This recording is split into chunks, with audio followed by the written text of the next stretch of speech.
What's good, y'all? Welcome back to the Playmaker's Corner podcast. I am one of your hosts and showrunner for today, Simon Villanos, aka Coach V.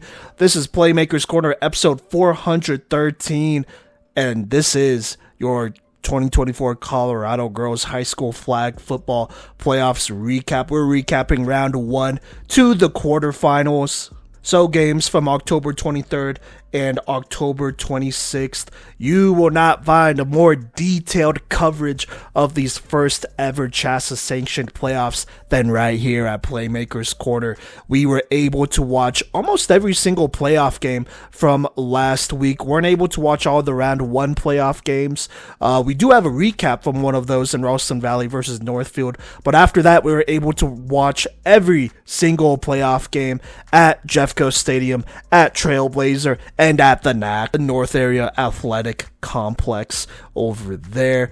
We had eyes on almost every single playoff game. I think actually, every single playoff game on Saturday.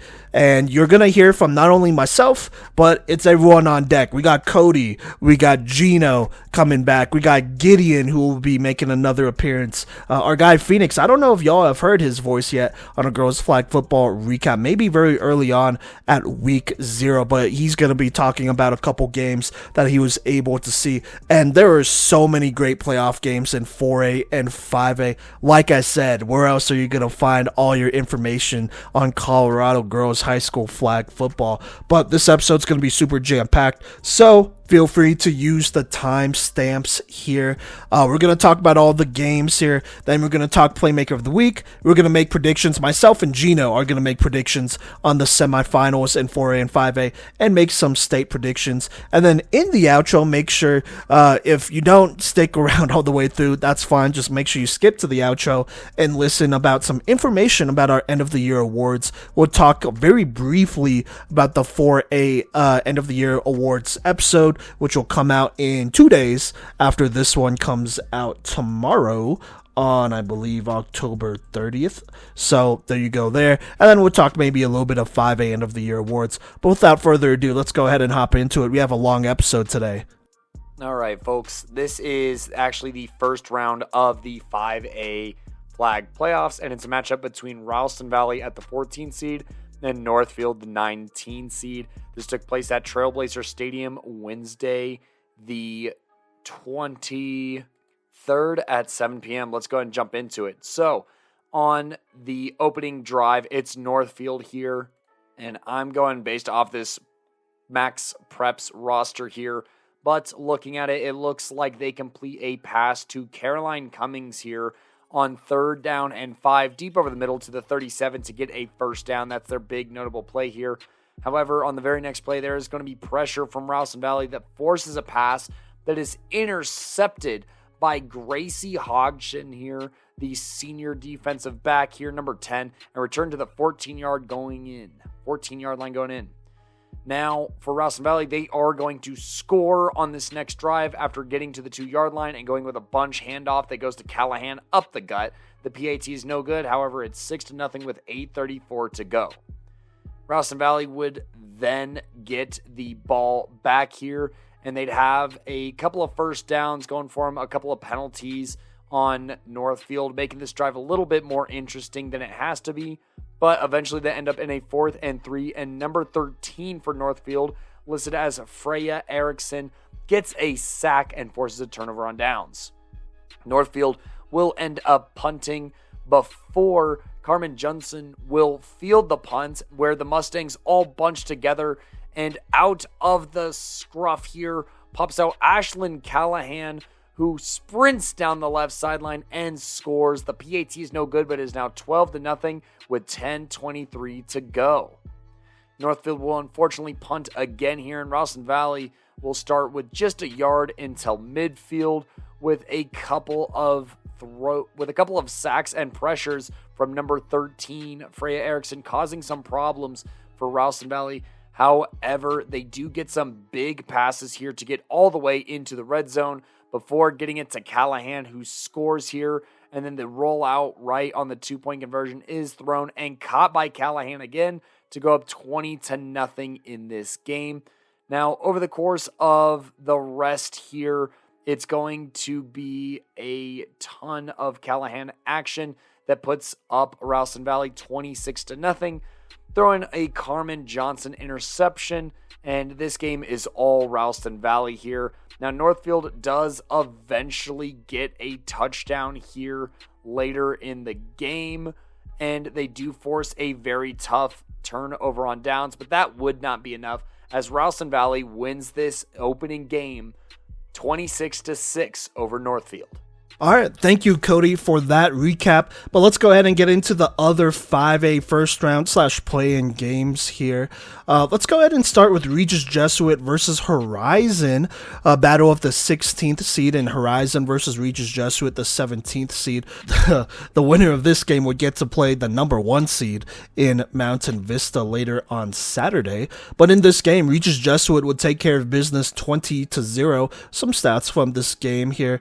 The junior quarterback for them, Delaney Sitzman, would go ahead and have a solid game, 17 of 23, 123 yards, 2 passing touchdowns to 1 interception here. Victoria Hadley, a freshman, got in there for a couple of throws, 5 of 5 for 24 yards. Riley Wells, their leading rusher, with 34 rushing yards on 7 carries. Leading receiver was the junior Rain Parker, who had 9 receptions for 50 yards. Nala Barnes with a receiving touchdown, and Hannah McDonald with the receiving touchdown. On defense, Jasmine Lugo continues her reign of terror, 6 tackles, 5 sacks in this playoff game.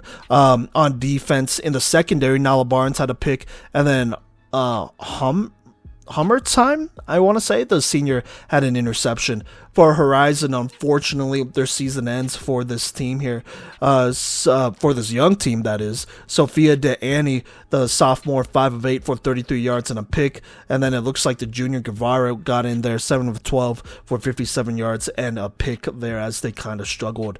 As far as receiving goes, Addison French, the junior, 3 for 35. That's their lead receiver there. French also had 3 sacks in this one, but not enough to beat Regis Jesuit.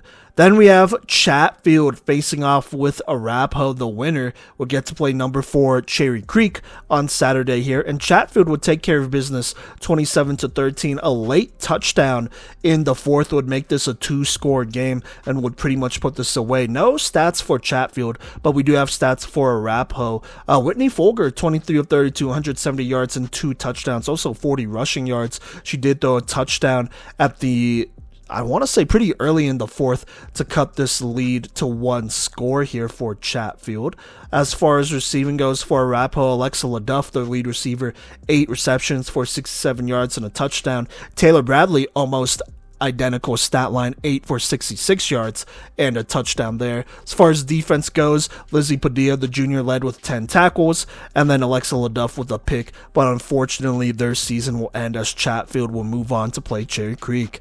Grandview would play Columbine, and as expected, this would be a close one. Grandview winning 7-2 here. Ivy Daniel had the lone touchdown here, the passing touchdown. She went 4 of 5 for 53 yards and a passing touchdown there. On the receiving end was Sadie Perry, who had 5 receptions for 44 yards and a touchdown. The leading passer for this team, though, was Brooke Sullivan, who won 13 of 23, 134 yards. Did, though, 2 picks, though. Kenzie Dodd, their lead rusher, with 74 rushing yards, and Tierra Goodgain, their lead receiver, with 115 yards and no scores there, but 10 receptions for them.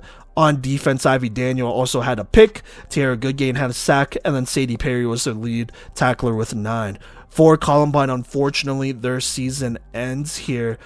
Jordan Washington, 12 of 21, 121 yards, 1 interception. Courtney Brock, 3 of 5 for 26 yards there. Washington had 63 rushing yards, and then their lead receiver was Emma Hertz, who was 3 for 30. Their lead tackler was Carly Dexter, who had 6, and then Stella Paxson had 2 sacks. Courtney Brock with 2 picks, but unfortunately, they could not get it done there. Grandview will be moving on to play number 2 Arvada West on Saturday. Okay, moving on here, let's stay in the first round, but let's talk some 4A ball. Let's talk about Denver North versus Ellicott here. The winner of this game would play number 1 TCA, and Ellicott wins the close matchup 6-2.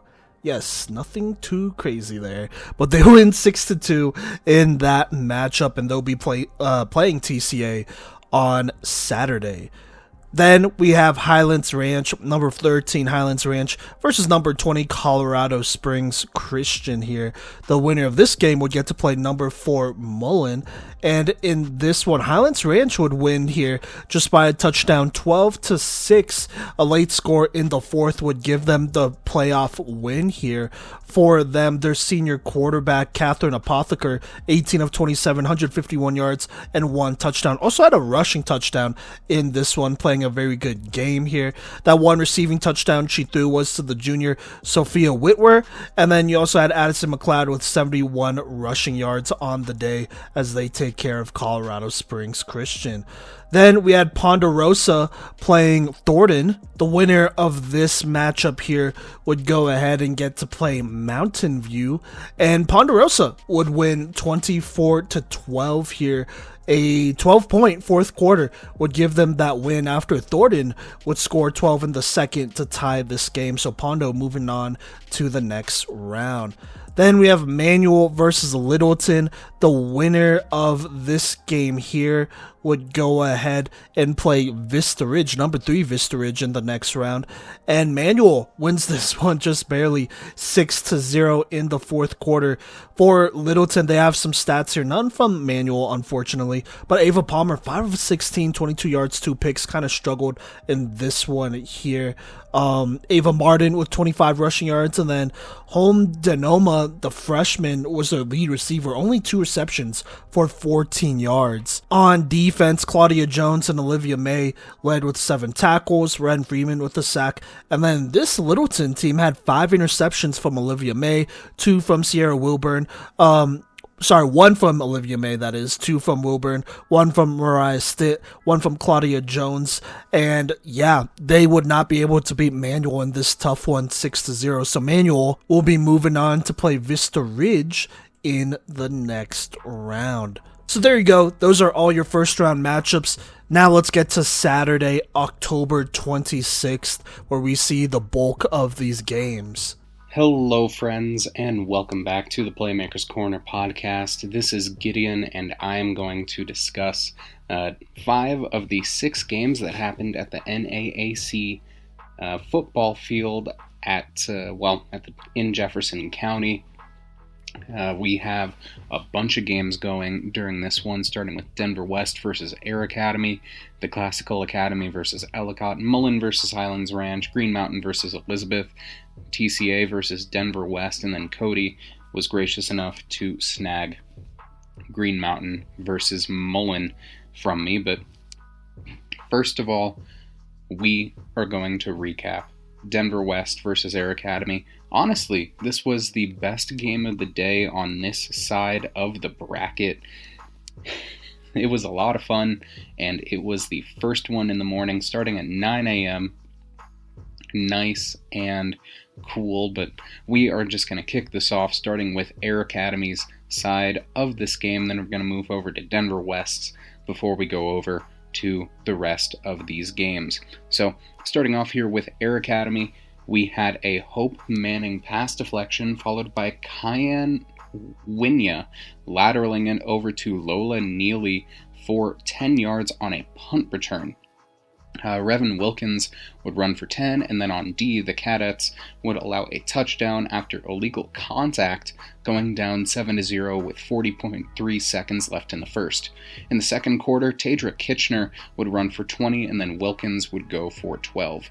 Kirchner would then pass to Kennedy Evers for 11, and on D, Lexi Pingle would get a pass deflection and then a tackle to force a turnover on downs. After an ineffective offensive drive, Lola Neely would catch a pick, but on offense, the Cadets would throw a pick of their own very, very late in a drive.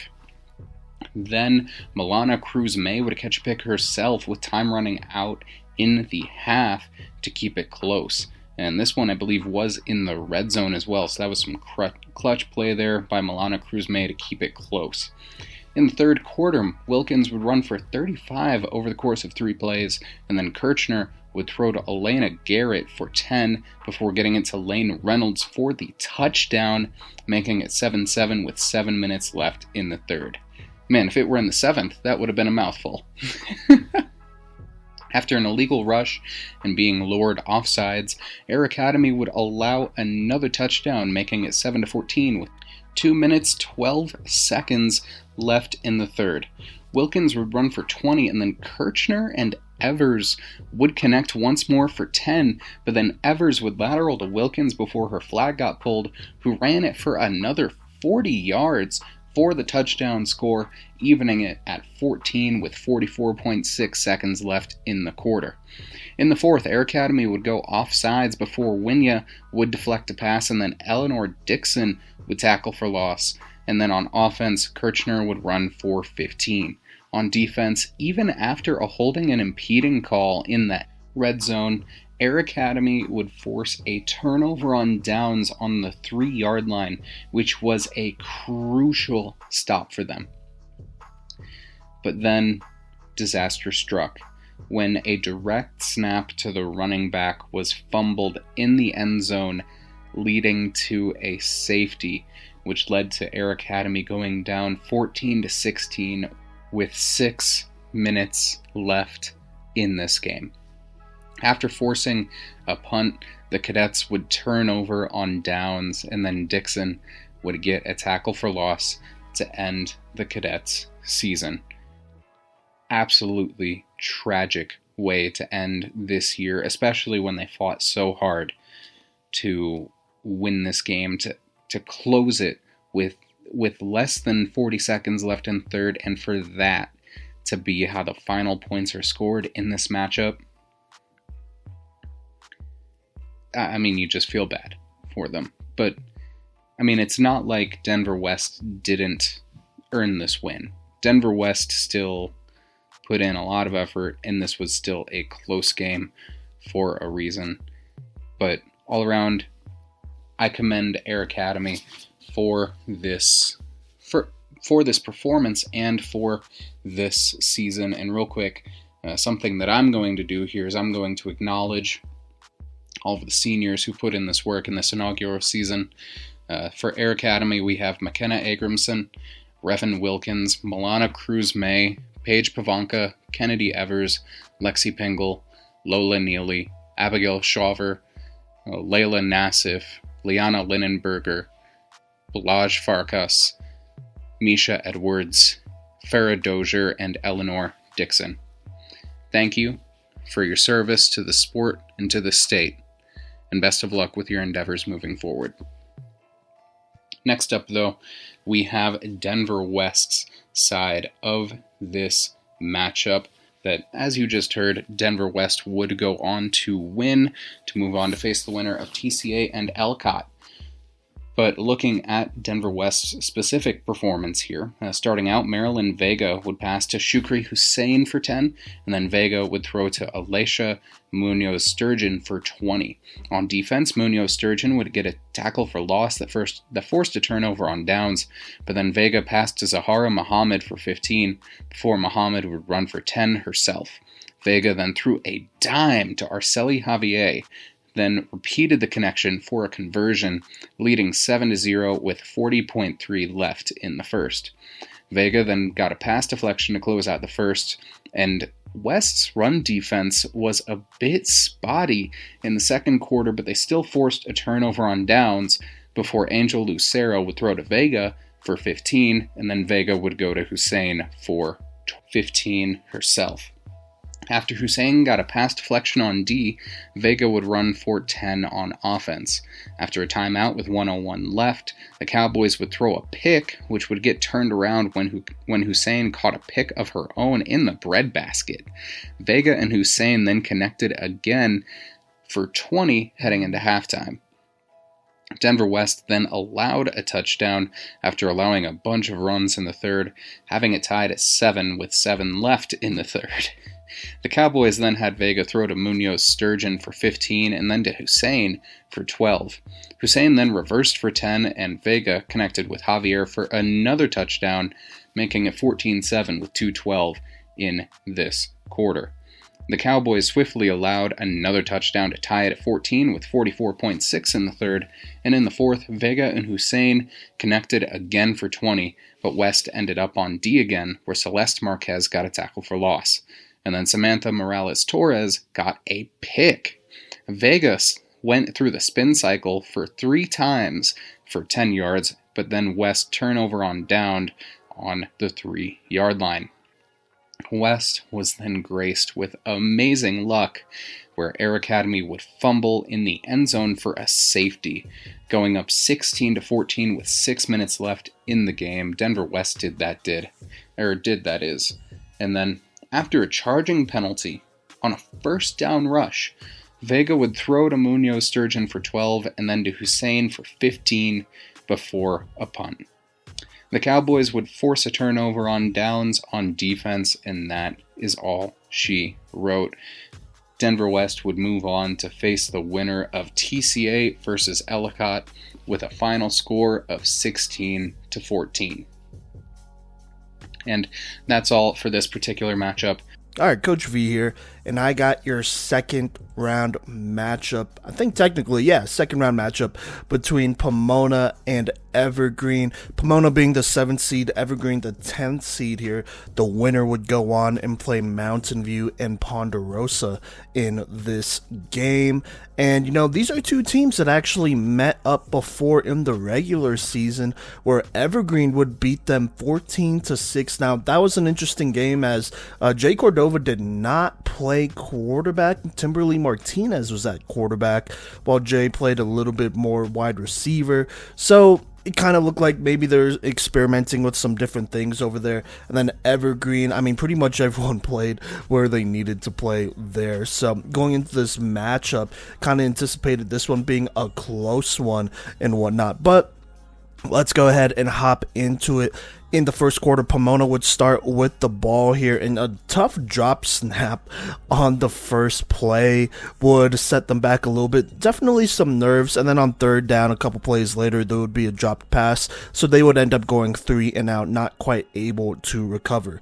Now for Evergreen, they also suffered some pretty early nerves here, playoff nerves to be fair, and they would have a tough false start on 3rd and 2. That would make it 3rd and 7 and kind of make that drive pretty much unredeemable at that point. Not much more you could do there, and so they would actually go 3 and out. So both teams going 3 and out to start the game. And so Pomona would get the ball back with 7:41 left in the first quarter. It would be about 1st and 10. It would start out, and by the way, Jay Cordova's in at quarterback for this one, the junior. It would start out with Jay Cordova throwing the quick curl to Audrey Mondragon, the freshman, out left. That goes for about 7. It's now 2nd and 3. On the next play, Cordova rolls out right and throws the out route back to Mondragon for a first down. It's now 1st and 12. She then throws the quick slant to Laura Martinez, the junior, but there's a penalty on the defense, so that will just make it an automatic first down. They're now past midfield. On first down, Cordova scrambles for 1. On second, she throws right back to Laura Martinez, who spins out of a flagpole here, making it 3rd and 8. Then on third down here, Cordova scrambles right. She gets the first down. That puts them in the red zone for the first time today, 1st and 17. On first down here, Cordova then rolls out right and throws to Audrey Mondragon on the out route. That makes it 2nd and 5 on a gain of about 12 there. Then on second, she jukes the rusher and the linebacker and walks it in, just cutting this one up the middle on the scramble to make it 6-0 with 4:07 left.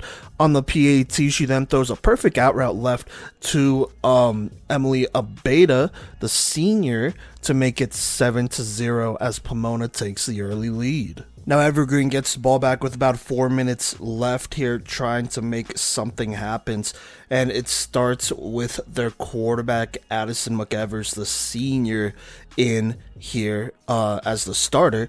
She would go ahead and try a pass left to a receiver. Couldn't quite see who it was, but she would get the first down after the check down. Following that, McEvers rolls left and runs it. She makes it 2nd and 10.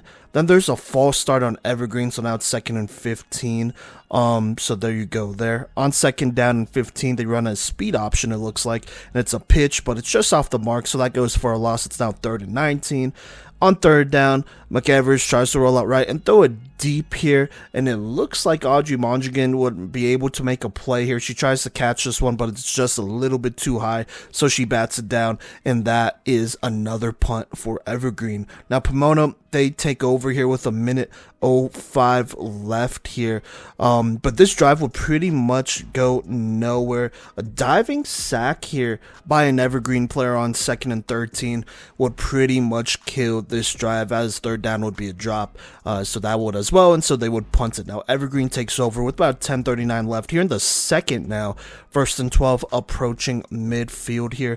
They attempt a hook and ladder right, and that ends up going to, I want to say that's number 20. It's not listed here on the roster, which is interesting there, but she makes it 2nd and 7. On second, McEvers then scrambles left. She makes it 3rd and inches. They then do a direct snap to 20, but she's short, and it looks like they'll punt it. A little bit of a conservative call here, even though they are near midfield. Now, Pomona, they take over 1st down approaching midfield, 1st and 18. 1st down, it's an incomplete throw. On second, Jay Cordova makes a rusher miss and then scrambles for a short gain for about 3 here. Then on 3rd and 15, Cordova threads the needle on the post route here to the freshman Audrey Mondragon, who gets a good amount of yards here, but is just short of the 1st down. Doesn't matter though, as they would call a holding penalty on Evergreen, so that would give them a first past midfield, a 1st and 12 past midfield. Now on 1st and 12 here, Cordova throws in the flats here quickly to Laurel Elliott. She then gets about 4.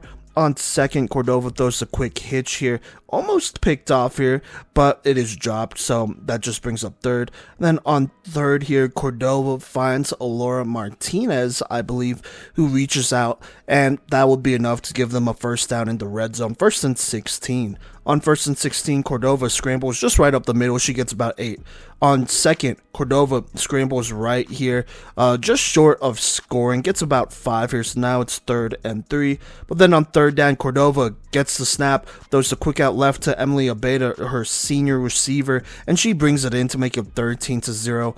On the PAT, Cordova rolls out right and threads the needle on the run here to Audrey Mondragon to make it 14-0. A great throw and catch here to go up by 2 scores. Now, Evergreen, they are running out of time here, and they need to score before this gets out of hand. But a big sack on 1st down by Melissa Ryskowski, the junior, I believe, would go ahead and set them back a couple yards. It's now 2nd and 10. Then on 2nd down, it's a drop pass. On 3rd down, it's a rollout right, but the pressure gets there, and that forces an incompletion, and so that's a 3 and out. And so Pomona takes over with 3:14 left, potentially looking to go up 3 scores here, and they almost do that. And so here is what happens on this drive here. Let's go 1st down, 1st and 27 here. After a tough penalty on Pomona, here's what happens. Cordova throws it on another tough throw here, as she's kind of dotting up this defense here, and she finds a receiver up the left sideline. That is Emily Abeda, and that gets all of those yards back, about a gain of 20. So now it's 2nd and 7. Pomona calls a timeout at 1:32 at this point. Following that, Cordova rolls out right and throws it, but it's dropped, and so that brings up 3rd down. They're in the red zone here, by the way, and here's what happens. Cordova throws it, trying to thread the needle, but this one is intercepted here, brought back to the house by Haley Hastings of Evergreen to go ahead and put them on the board and get them back into this fight with 43 seconds left. On the PAT, McEvers bullets a pass over the middle here to number 20. And that makes it 14-7. Now, Pomona, they're not able to get a score off here, and so we just go into the 3rd quarter here. Pomona's still up by 7. But here's what happens. Evergreen, they get the ball. And on this drive, they're just feeding Ellie Blenning, their star wide receiver. They find her on a post route, and she makes a physical catch to give them a first down, closing into midfield. Following that, they find Blenning again eventually, who makes a nice curl route catch here that gets them past midfield. Not past midfield. It puts them in the red zone, actually, after they get past midfield. So there you go there. Let's go ahead and fast forward a couple plays. It's now 3rd and 5 in the red zone. McEvers is aiming for Blenning again, but she is double teamed here, and it's first knocked away by Avery Moran, the senior from Pomona, and then caught by number 3, the freshman, Audrey Mondragon, who kills that drive with an interception. And so Pomona, with 7:42 left, takes over with the 1st and 6. A tough, promising drive here for Evergreen, just taken away. And so here's what happens for Pomona as they look to capitalize. On first down, Cordova throws to the left corner, and Emily Abeda makes a contested catch to make it 1st and 15. Cordova then throws a quick hitter left to the flats here to Laurel Elliott to make it 2nd and 7. She then throws the slant to Alora Martinez that makes it 3rd and inches. Cordova will then just scramble on 3rd down and get past midfield. So now it's 1st and 18 here. On first down, Cordova rolls out left, finds Martinez again here on the slant this time, and she gets about 12. On second, Cordova ends up just scrambling right here after not finding anybody. She goes for 5. And then on 3rd down, Cordova scrambles again to put them in the red zone with a 1st down and 17. On 1st and 17, Cordova throws it to the flats here to Laurel Elliott. This one's a little bit contested here, but she still makes the catch, so it's now 2nd and 12. Then on 2nd down, Cordova gets a snap, makes a couple defenders miss here, trying to score after not finding a receiver, and she makes it 3rd and 3. On 3rd down, the Cordova drops back here, and all day she's been avoiding this rush pretty well, but then she gets sacked by number 16 of Evergreen, and so now that makes it 4th and 15. Pomona calls a timeout here with 2:01 left, wanting to go up 2 scores at this point. And so out of the timeout, 4th down, Jay Cordova gets a snap, and she throws to the left front pylon, and it is number 3, the freshman, Audrey Mondragon, who mosses the defender to make it 20-7 here to put them up 2 scores. Now, the PAT's no good. Jay Cordova tries to scramble outright or roll outright, but she slips, and so it's just no good there.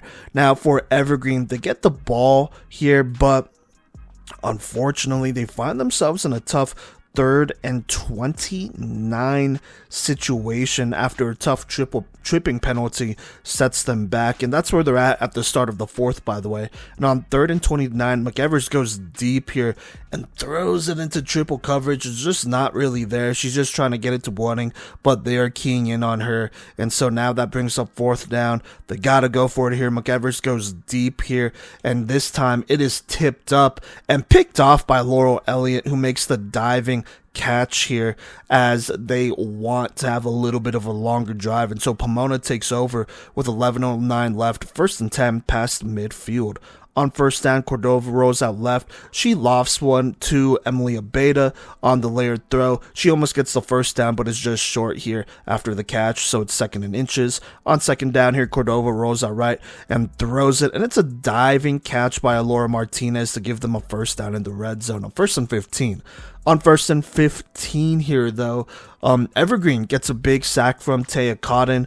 That makes it 2nd and 21. On 2nd down here, Cordova throws up the right sideline here to number 3. That's Audrey Mondragon again, who makes an all-hands catch here to make it 3rd and 10. On 3rd down here, Cordova gets a snap, and she decides to scramble right, and she scores. It looks like she's a little short, but the refs do call her in, and so that's a touchdown. So there you go there. And then on this PAT, I believe they're going for 2. And on this play, Cordova finds number 2 here. number 3, Audrey Mondragon, once more with another nice catch. And she makes it 28-7 with 8:24 left. And that would pretty much end this game here as they go up 3 scores in the fourth quarter. Final score of this one, Pomona wins 34-7. They would go on and move on to the next round to face whoever wins between Mountain View and Ponderosa. They would play in the quarters. But let's go ahead and talk about both teams here. Let's start with Pomona, the team who won. They were really sharp this game. Jay Cordova had a signature game, played really good football, really only made one bad mistake, and that was that pick six where she was just trying to force the ball on a slant, it looked like, and it just wasn't there. It was well covered. And then obviously that was returned to the house. That was Evergreen's only score. But other than that, I mean, she wasn't rushed. She made the throw she needed to. Some tough ones that just felt like backbreaker after backbreaker. And then her running ability. I mean, this Evergreen team was really struggling with tackling her and getting those flagpoles. She was breaking a lot of ankles out there and just was super slippery. So she played a great game. And then I would also say Audrey Mondragon played a great game as well. She really came alive on that last drive there to make some big plays. I mean, really throughout this game, but the last drive was really the nail in the coffin where she was just making all hands catch after all hands catch. And so just a huge winning effort by Pomona, who also played well on defense as a whole, as a unit, I thought. You know, they really got after McEvers, did not let her set and throw, did not let her scramble either though. And that got them. You know, they did allow those couple big throws to Ellie Buenning at the start of the second half, but they kind of keyed in on that pretty quickly afterwards. And even then, they didn't score off of those big plays either, which I think is huge. So a lot of credit to Pomona. They came out to start these playoffs super sharp, as they are one of the more experienced teams, maybe the most experienced team in 4A here. So that's a big win for them. Now for Evergreen, unfortunately, that would end their season here. And it's just tough. They have a lot of great athletes over there. They just really couldn't find a rhythm here. It's not like they don't have a lot of experience either. They've been around for a while, but it was just a tough go. You know, it was just a very tough go. It took way too long to get going on offense. Made some early mistakes there. Had some penalties that really killed them, and they just couldn't get McEvers going there as far as a rushing threat, really. And I think that matters because that really sets up the rest of their offense. They kind of fed Ellie Buenning the ball a little bit later than I thought they would, and then after that, I mean, they just couldn't get her the ball after she made some big plays, as, I mean, it was just penalties or sacks or just throws off the mark, and so it was just tough, you know. And now this is a team that, you know, they're graduating their quarterback, who is big time over there, but they do have some other young players like Elila Willoughby, who's going to be back, right? She had 18 sacks on the season, you know. You do also bring back a Hastings, who had that big time pick six. You bring back a Ellie Buenning, who was, I mean, still, I would say, their lead receiver on the season. So they bring back some players, but losing players like Fionnuala, I want to say that's how you say it. Yeah, Fionnuala Hart and Addison McEvers, and I think they lose their lead tackler too. Yep, in number 5. That's Ashley Cortez. That'll be tough to replace going into next year. But we'll talk about all that next year in the off season. It's just a tough game for Evergreen to play in the first round here. Well, I guess the first round for them. It's technically the second round. But for them to play a team like this that is familiar with them is kind of just a tough draw in these playoffs. So it is what it is, but like I said, final score of this matchup, Pomona wins 34-7. They'll move on to play the winner of Mountain View and Ponderosa in the quarterfinals. Next up, we do have that game between TCA and Ellicott. Now, Ellicott would unfortunately start this one by throwing a pick on the very first play of the game on a flea flicker pass, and then went down 0-6 with 11:10 left in the quarter straight away. Just a couple of mistakes there, but back on offense, Michaela Stewart would throw to Ruby Cerceda Esparza. and that was for about 10 yards. On D, Stewart got a pass deflection and forced a turnover on downs, but then Ellicott would allow a touchdown, going down 0-12 heading into the second. After a false start and another Stewart pass deflection, Nova Eriksson caught a pick, and on O, Stewart threw to Cerceda Esparza for 10. And then Alexis Baca ran for 10 herself. Tasha Tacarante got a pass deflection, and then caught a pick heading into halftime. The story of this game was good D and bad O for Ellicott throughout up until the fourth quarter, but looking at the third, Jessica Gipe managed to get a tackle for loss, but Ellicott would allow another touchdown to go down 0-18 with 3:15 in the third. In the fourth, an illegal participation penalty sealed it, despite an Alana Perez tackle for loss, as TCA would score again, putting Ellicott down 25-0, which ultimately ended the chances of comeback. And since these recaps are so short, I did want to include an acknowledgement and gratitude to the seniors on this squad, those being Tasha Tacarante, Perla Diaz, JC Lujan, Nova Eriksson, Michaela Stewart, Alexis Baca, Ruby Cerceda Esparza, and Alice Shantz. You all are pioneers of this sport in Colorado, some of the first to adopt it, and some of its first leaders. Thank you for everything you've done for the sport, and best of luck in your future endeavors. Moving on to TCA's side of this game, this one did start with freshman Reagan Harder getting an interception right off the bat, and then Kelsey Peterson threw to Brooklyn Blair for a touchdown. TCA led 6-0 with 11:10 in the first, and then Harder got a tackle for loss, followed by Lauren Pentusa getting a sack, before Peterson would throw to Lillian Groth for 10. After Peterson ran for 10, there was a turnover on downs, and Pentusa would get a tackle for loss.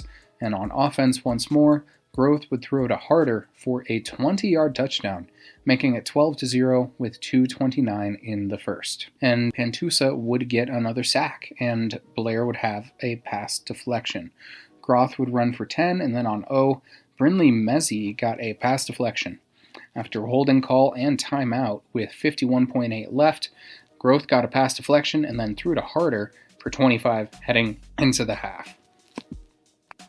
Now that we are in the third, Peterson would pass to Shelby Jolly for 10 and then to Mezzi for the same. Pentusa would tackle for loss, and then Vanessa Tate actually blocked a punt, which was kind of funny, which then allowed Peterson to pass over down to Blair for 20. And then a Peterson pitch over to Groth made it another touchdown, making the score 18-0 over Ellicott with 3:12 in the quarter. Whitney Meister got a pass deflection to enter the fourth, and then Kate Osborne got a pick to help Groth, who then threw a touchdown over to Meister, which made it 25-0 with 6:50 left in the game. This win would put TCA over Denver West in the quarters, and this game would put them up against the Denver West Cowboys way on later in the quarterfinals. All right, now let's go ahead and talk about this second round matchup between number 2 Mountain View and number 18 Ponderosa. Waiting in the quarterfinals is Pomona, so whoever wins this one will get to play them. But looking at this matchup here, these two teams actually played not too long ago on October 5th, where Mountain View won big, 55-0 in that game, and so Mountain View definitely the favorites going into this one. Now, I do think it's probably worth noting that there is no Reese Peterson, one of their better athletes, one of their best athletes in DBs for Mountain View in this game, or in any of the games that they play today, which is only 2, by the way. So there you go there. But they go ahead and go into this one here without her. And so here's what happens in the first quarter. Ponderosa on offense here. To start, they go ahead and toss it left here to Mackenzie King. She makes it a 2nd and 1. They then toss it left, this time to Danica King, their wide receiver. She gets the first down and some, so it's 1st and 15. On first down, there's a dropped pass here. And by the way, I believe Mackenzie King is their quarterback, so she's the one throwing it. So it's dropped. On second, this throws off the mark, so it's incomplete. On third here, she throws up the seam to Reagan Eby, I want to say, the sophomore wide receiver. And she makes a nice over-the-shoulder catch here.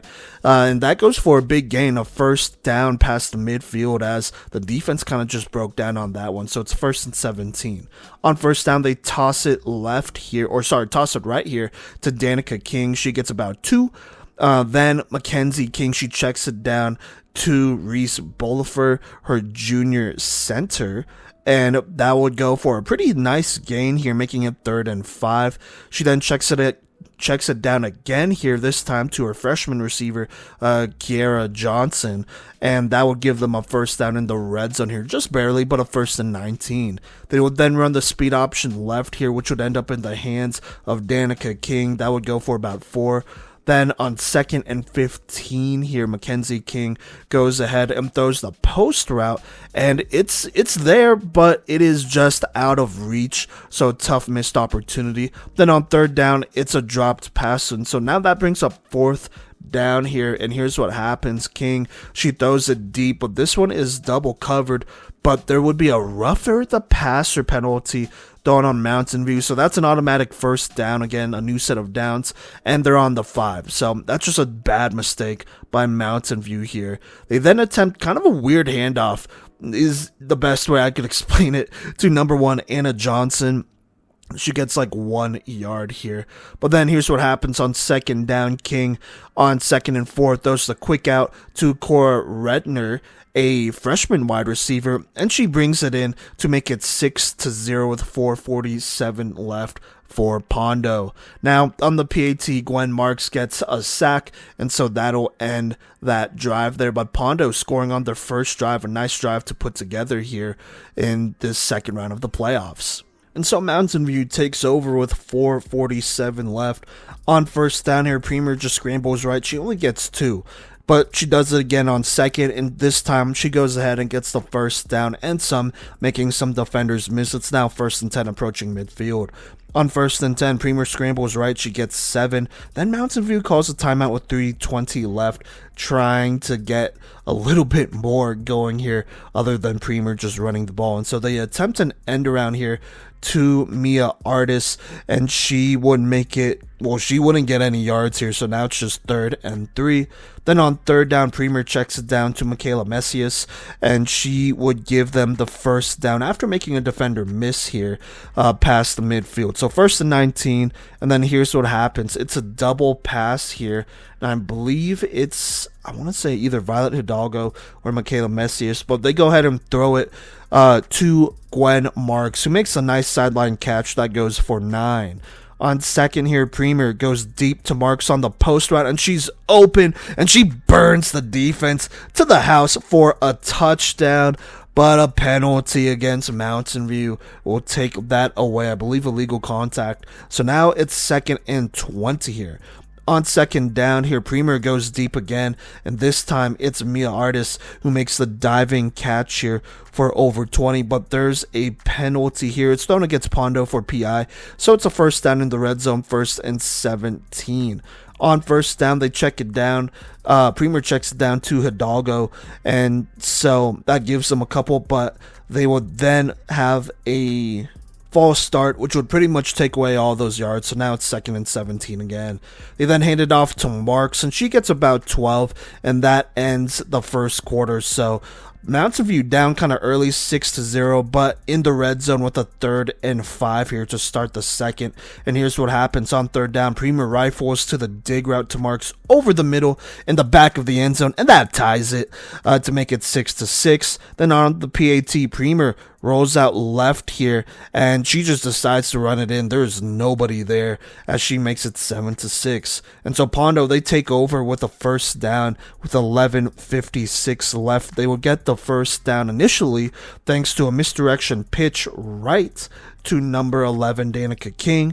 That would give them their first down, but then on 1st and 15, a throw to King again would be stopped for a loss by Artis. They would then go back to King on a slant here. She would get a couple, making it 3rd and 10. They will then check it down back to King again, so 3 straight plays to King here, and she would be stopped for a gain of 1, and so they would end up punting it. Now Mountain View takes over with 8:44 left, approaching midfield, looking to extend their lead, and here is what happens for them. Would go ahead and get the initial first down thanks to a handoff to Gwen Marks, who split some defenders for 1st and 19 here. That would put them past midfield, by the way. And then they would run a play action here, and Premier would throw it, but it's just not there. I mean, this pass was jumped by Mackenzie Rankin as well. So just a massive interception here by Ponderosa to go ahead and end that drive. And so now Pondo takes over with the first pass midfield thanks to that return. It's 1st and 10. They go ahead and run a speed option. This one ends up in the hands of King. She gets about 5. They then check it down here to Reagan Eby, who goes ahead and gets the first down here. Almost could have scored if it wasn't for a Kendall Finley diving pull. So now it's first down in the red zone, 1st and 16.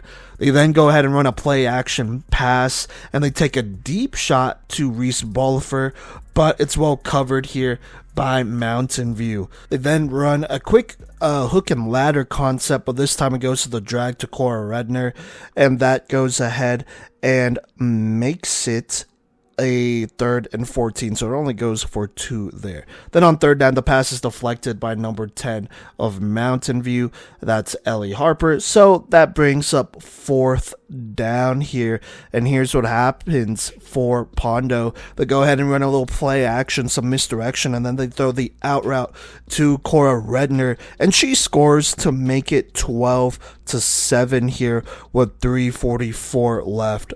On the PAT, it's a direct snap to Danica King, who walks it in, reaches it over to make it 13-7 as Ponderosa retakes the lead here with a lot of momentum, capitalizing off of that interception. And so Mountain View, they take over with 3:45 left here, and the offense is struggling a little bit here. A couple misses brings up 3rd down and inches, and Mountain View goes ahead and calls an end around to Ellie Harper, and she kind of runs over a Pondo defender near the left sideline, so a flag's thrown on Mountain View for illegal contact, so that makes it 3rd and 3.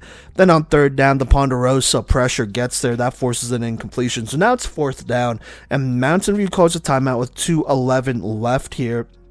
And it's a little risky, but they're going to go for it, and they're in their own territory, so it's definitely risky, and for Pondo, if they get this one, this is huge, and so they go ahead and they call a double pass here, which gets into the hands of Gwen Marks, and she gives them a key first down to extend this drive, so 1st and 17. But then the rest of this drive just does not go well here. Pondo's Brianna Sakura will get a nice pass deflection on 1st. Then on 2nd here, it's almost another interception with Premier trying to throw the post to Marks here. Almost picked by Mackenzie Rankin, but it's knocked away. That then brings up 3rd down again, and once more Rankin is almost there to pick it off, and so they are forced to punt it after that gutsy call. Now Pondo, they get the ball, but they end up going 3 and out here. Kind of a missed opportunity, low-key. They do get a speed option. That goes for 2. But then that end around goes nowhere on top of an incompletion right after that. So that pretty much hurts that drive. And then Mountain View just doesn't have enough time here to get anything going. Now, to start the second half, this is the interesting thing. Ponderosa starts with the ball, they started with the ball in the first 2. So that's Very interesting there. Now on first down here, an illegal contact penalty on Mountain View would go ahead and give them an automatic first, but then this pass or this offense would fizzle out. On 3rd and 5, a bad pass is almost picked off here, and so that ends that drive here.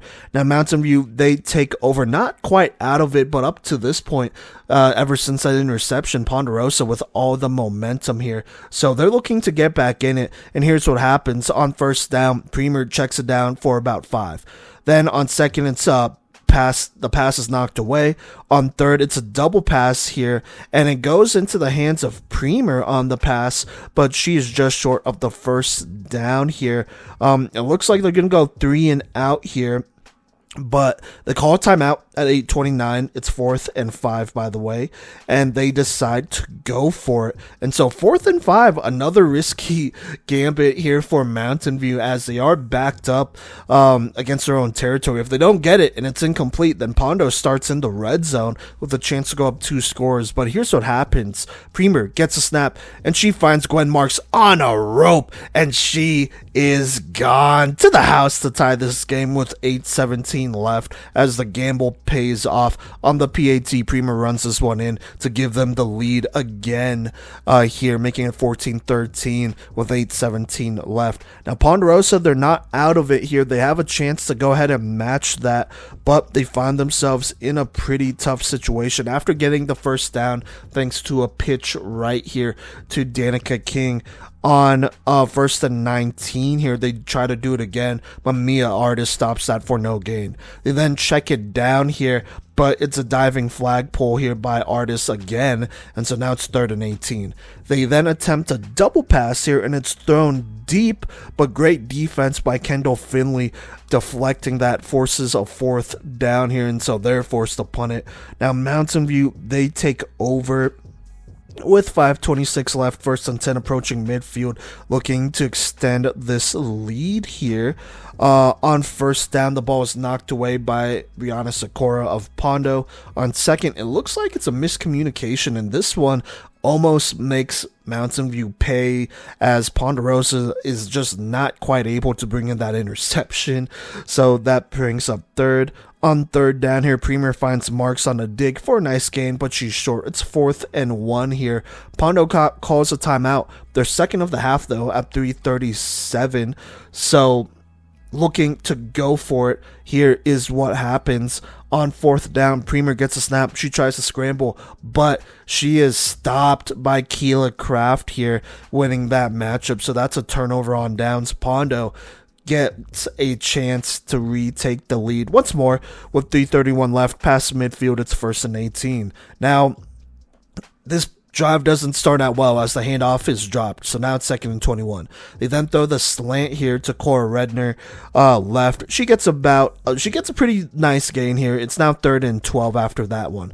They then throw a post route here following that to Reagan Eby, and she brings it in. This is a huge play here to give them a first down, a 1st and 7 in the red zone. Just a good catch and a good throw on this one. Now, on 1st and 7 in the red zone, they then check it down to Reese Bolifer, but Gwen Marks stops her from scoring just barely. She does get 3 yards. Then on 2nd and 4 here, they decide to throw the slant here, and it is picked off by Gwen Marks at the goal line.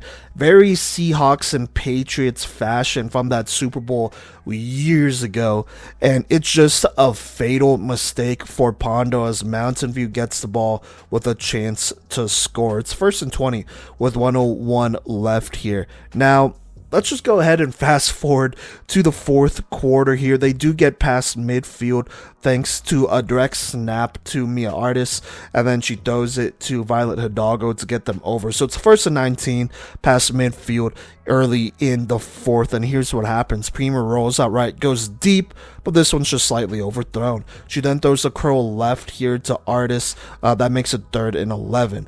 Following that, she then throws the corner out here and finds Marks on the money here.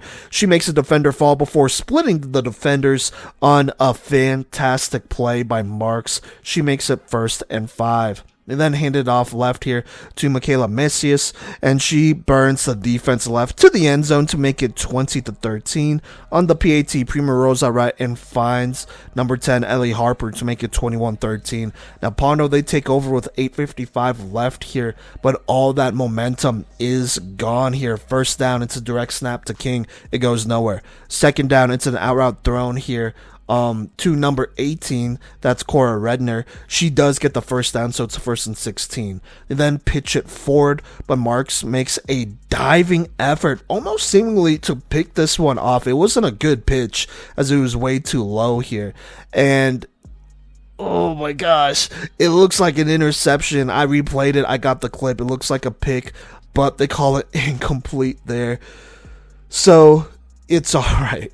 But a couple drop passes later, they just end up punting it. So Mountain View takes over with 5:39 left, and they're just running out this clock here. This drive does end with Premier finding Marks on 3rd and 15 after the 2-minute warning, and Marks calls game as she scores to make it 27-13 at this point.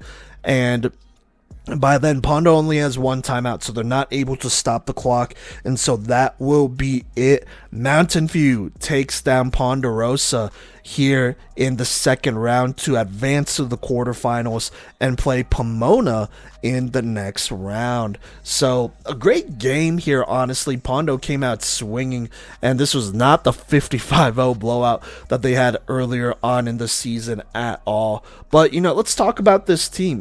They had all the momentum here, and they had opportunities to go up by 2 scores, but I just think they were a little bit conservative at times, at least play calling wise, and we're maybe a little bit more concerned about running out the clock, running a lot of run plays, speed options, handoff, stuff like that, rather than getting another score. It felt like they passed it a lot less once they went up, and that was kind of an issue because Mountain View keyed in on that, and then Mountain View would end up taking that lead, and then by then, this offense, this past game was just not quite in rhythm by the time they were already down, and they just couldn't come back from that.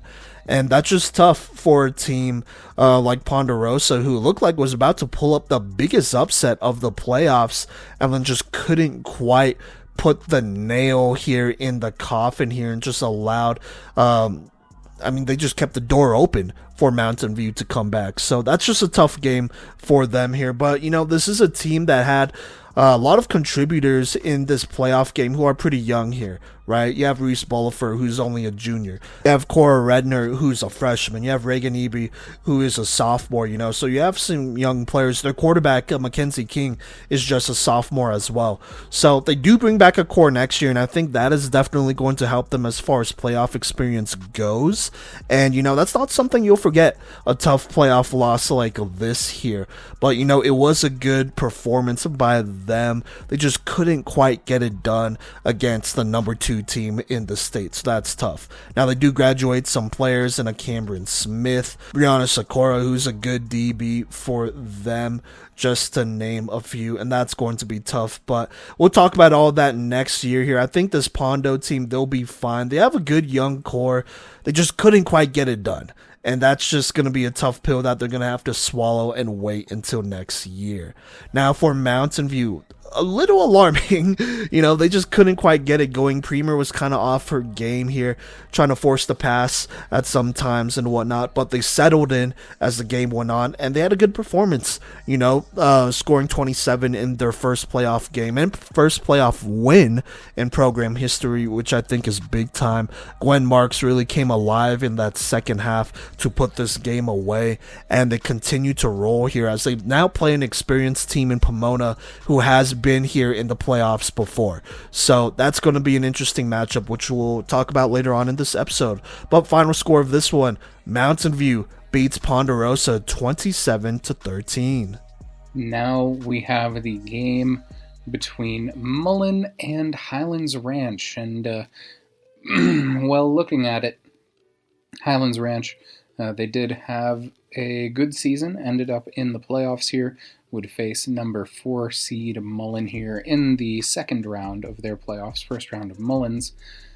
But starting with Highlands Ranch here, they did throw a pick and allow a touchdown to go down 0-7 with only 19 seconds having passed in the first quarter. Catherine Apotheker would throw to Isabella Holly for 10 and then pitched to Addison McLeod for 10 again. Falcons would allow another touchdown to go down 14-0, and after an illegal contact penalty, Razan Albuardi would get a tackle for loss. Highlands Ranch would allow another touchdown with 11:51 in the second quarter to go down 20-0 as Caroline Walsh got a pass deflection on the conversion. Tatum Bukolshis got a pass deflection of her own, but after a pass interference call, the Falcons would go down 0-26 with 3:30 in the half. Apotheker threw to Walsh for 15, and on D, Liliana Molieri got a tackle for loss, followed by a Bukolshis interception to end the first half. Ultimately, though, the burden would be too great on Highlands Ranch, and even though the final score was 39-13, 2 touchdowns were scored in the fourth quarter for Highlands Ranch, one of which with about 10 seconds left, but ultimately that was all that was written in this one for the Highlands Ranch Falcons. Now to the seniors on this Highlands Ranch squad: Mia Apotheker, Catherine Apotheker, Mia Romero, and Amelia Eaton. Thank you. You are pioneers of this sport. You are the first leaders in this new generation, and your impact will not be forgotten. Best of luck in your future endeavors, and you had a good season. Now for Mullen's half of this game, this started with a Lily Evans interception, and then Steffi Thomas would throw to Chloe Pelster for a touchdown to go up 7-0 with 11:41 left in the first quarter. Sarah Garner got a sack, and then Julie Tucker caught a pick six to go up 14-0. After another Evans interception that got called back, Evans also got a pass deflection, and then Garner got another sack. Johnny Jones then returned a punt for 20 yards before Thomas threw to Emerson Wolf for 10. In the second, Thomas threw to Mary Jane Archibald for a touchdown, making it 20-0 with 11:51 on the board. Pelster ran for 15, and then Thomas repeated to Archibald for 10.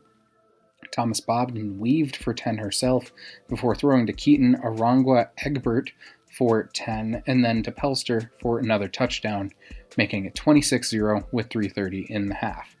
Pelster would run for 15, and then Evans would catch another pick, but after a roughing the passer call that got it called back, Evans would deflect a pass to end the half. Ultimately, this would be the majority of the game for Mullen, as they would win this one 39-13, and this win would put them against the winner of Green Mountain versus Elizabeth. All right, now let's go ahead and talk about the second round playoff game between Dakota Ridge and George Washington. Dakota Ridge at 11, George Washington at 6. The winner of this game would go ahead and go to the quarterfinals and play the winner of Vista Ridge and Manual.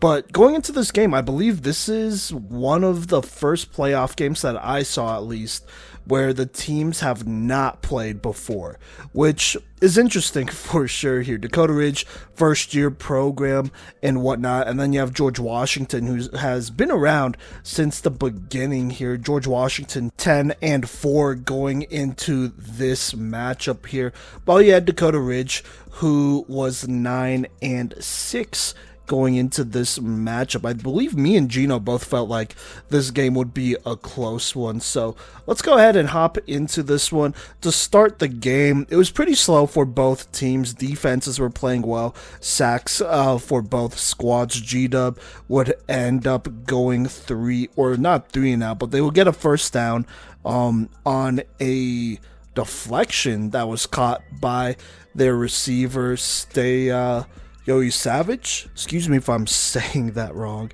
but you would give them a first there. But eventually an Emery Bowman sack would end up killing this drive, so they would punt it. Now Dakota Ridge would take over with a first down, approaching midfield about 1st and 5 here. But a couple plays that go for a loss, including a speed option left, which is stopped for a loss by Brooke Hunter, would pretty much kill that drive, and so they would punt it back to G-Dub. And then G-Dub, they would go ahead and take over a first approaching midfield, 1st and 10 with 7:57 left after a scramble by their quarterback. I believe it's Cadence Thomas is how you say that. She's just a freshman, by the way, but a captain for this team. There would be an illegal contact penalty called on G-Dub, so that makes it now 1st and 20. And then she would throw it on the next play, and it would be tipped up and picked off by Anna Springstead, the sophomore from Dakota Ridge. And so Dakota Ridge would take over here with a 1st and 1 approaching the red zone with 7:06 left. And here's what happens.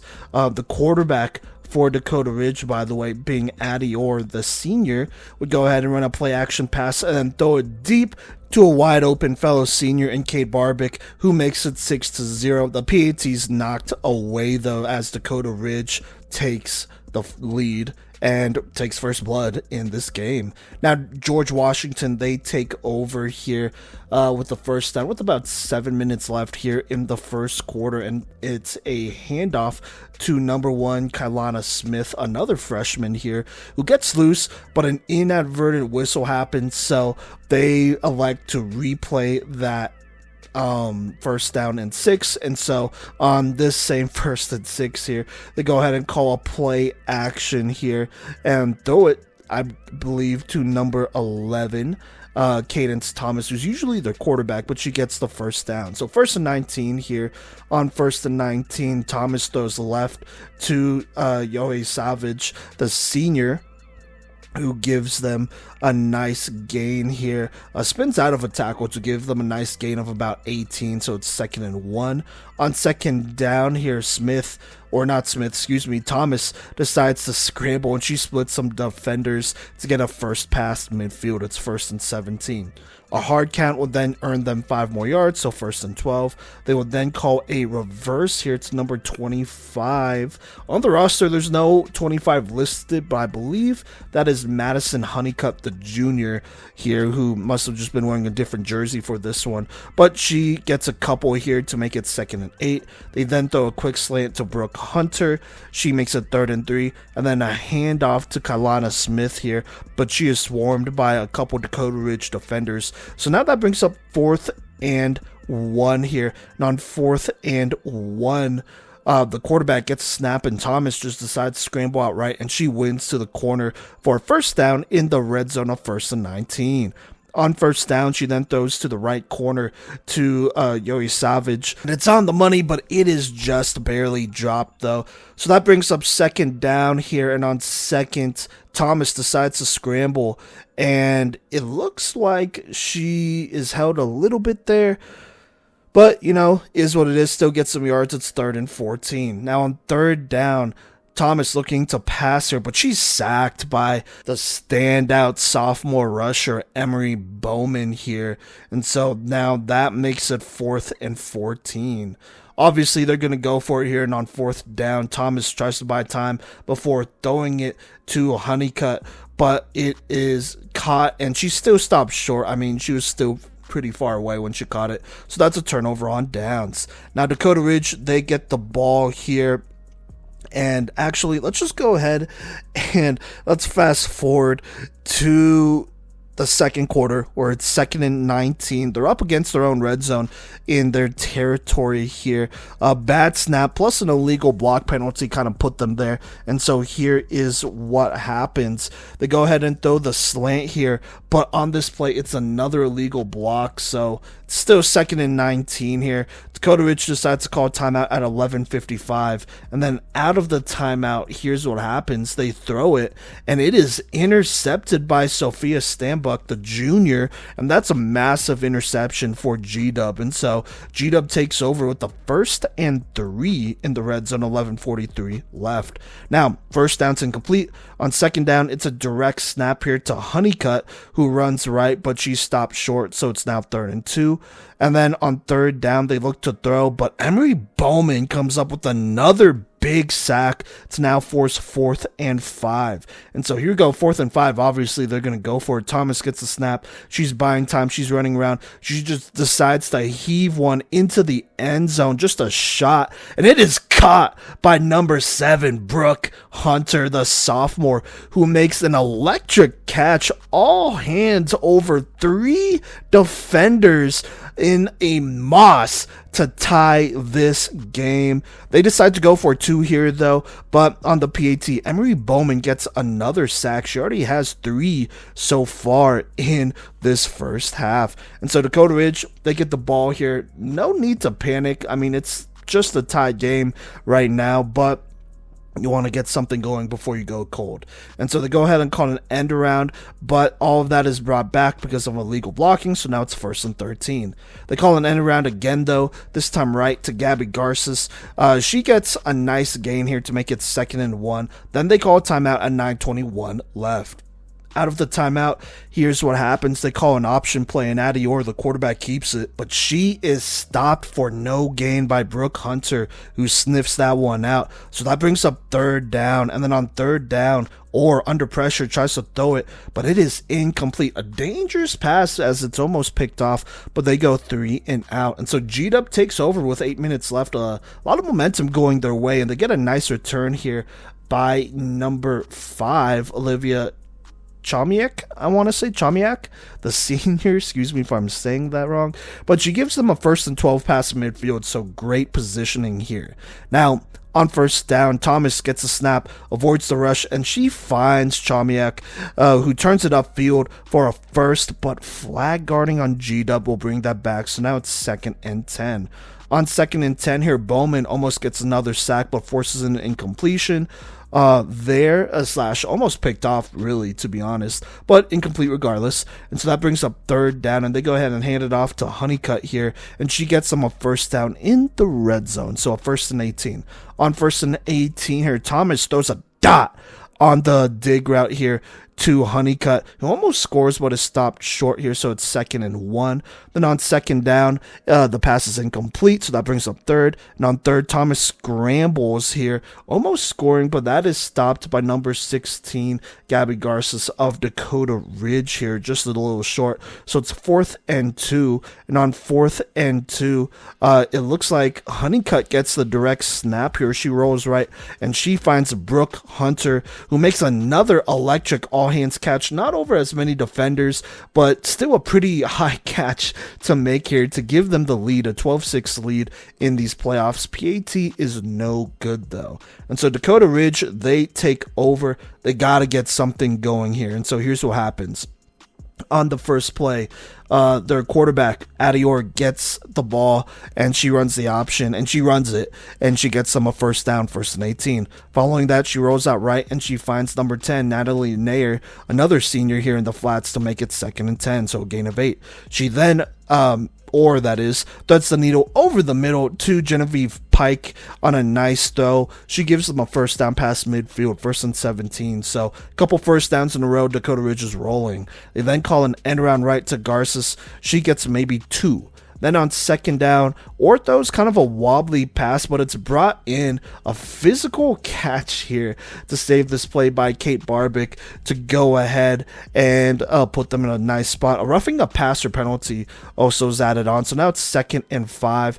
And then on 2nd down, Orr gets a snap. She throws it, but she's picked off here by number 1, Kalana Smith, a freshman from G-Dub. And not only does she pick it, but she goes to the house as it ignites this George Washington crowd as they are going crazy as they go up 18-6 here. PAT once more is no good, but this is now a 2-score game as Dakota Ridge is in trouble here.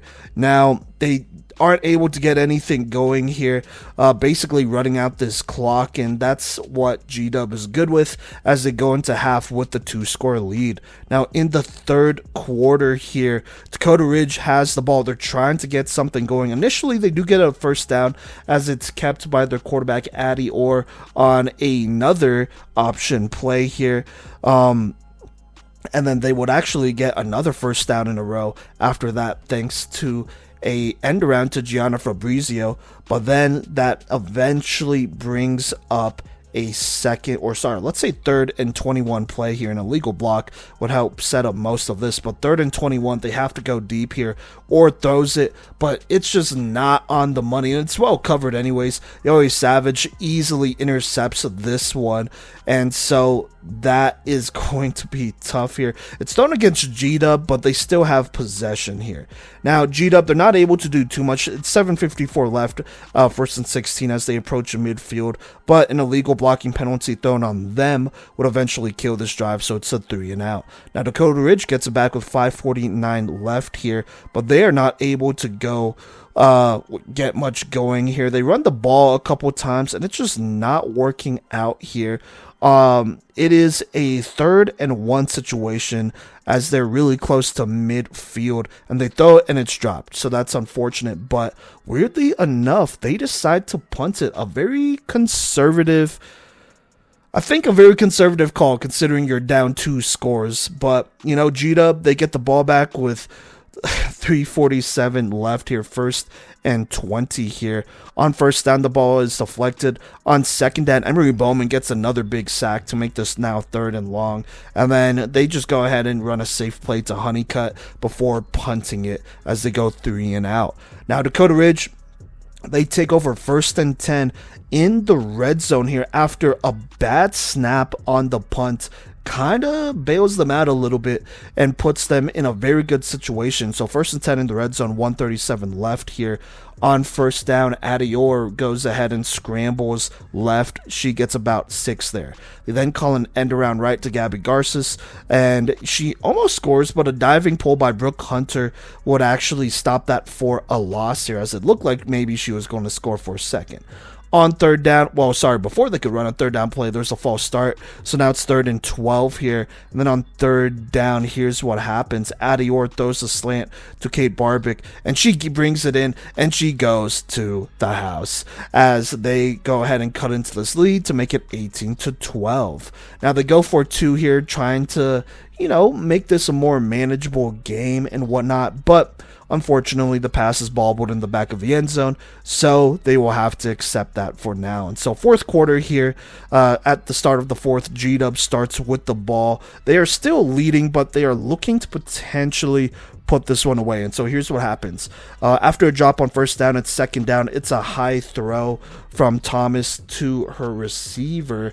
That would be Yoey Savage. And that goes for a 1st down. They then throw it towards the right sideline. It's caught. That goes for a couple more. It's now 2nd and 8. And then they go ahead and throw it again. This ball is caught, but there is also an illegal contact penalty on Bowman. So that goes for a couple more. It's now 3rd and 3. On 3rd down here, Thomas checks it down to Brooke Hunter. She gives them a 1st down past midfield and some. So 1st and 15 here. They then call an end around left to Yoey Savage, who makes it 2nd and 13. So a short gain there. And then on 2nd down, Bowman applies some pressure here and forces an incompletion. So that brings up 3rd.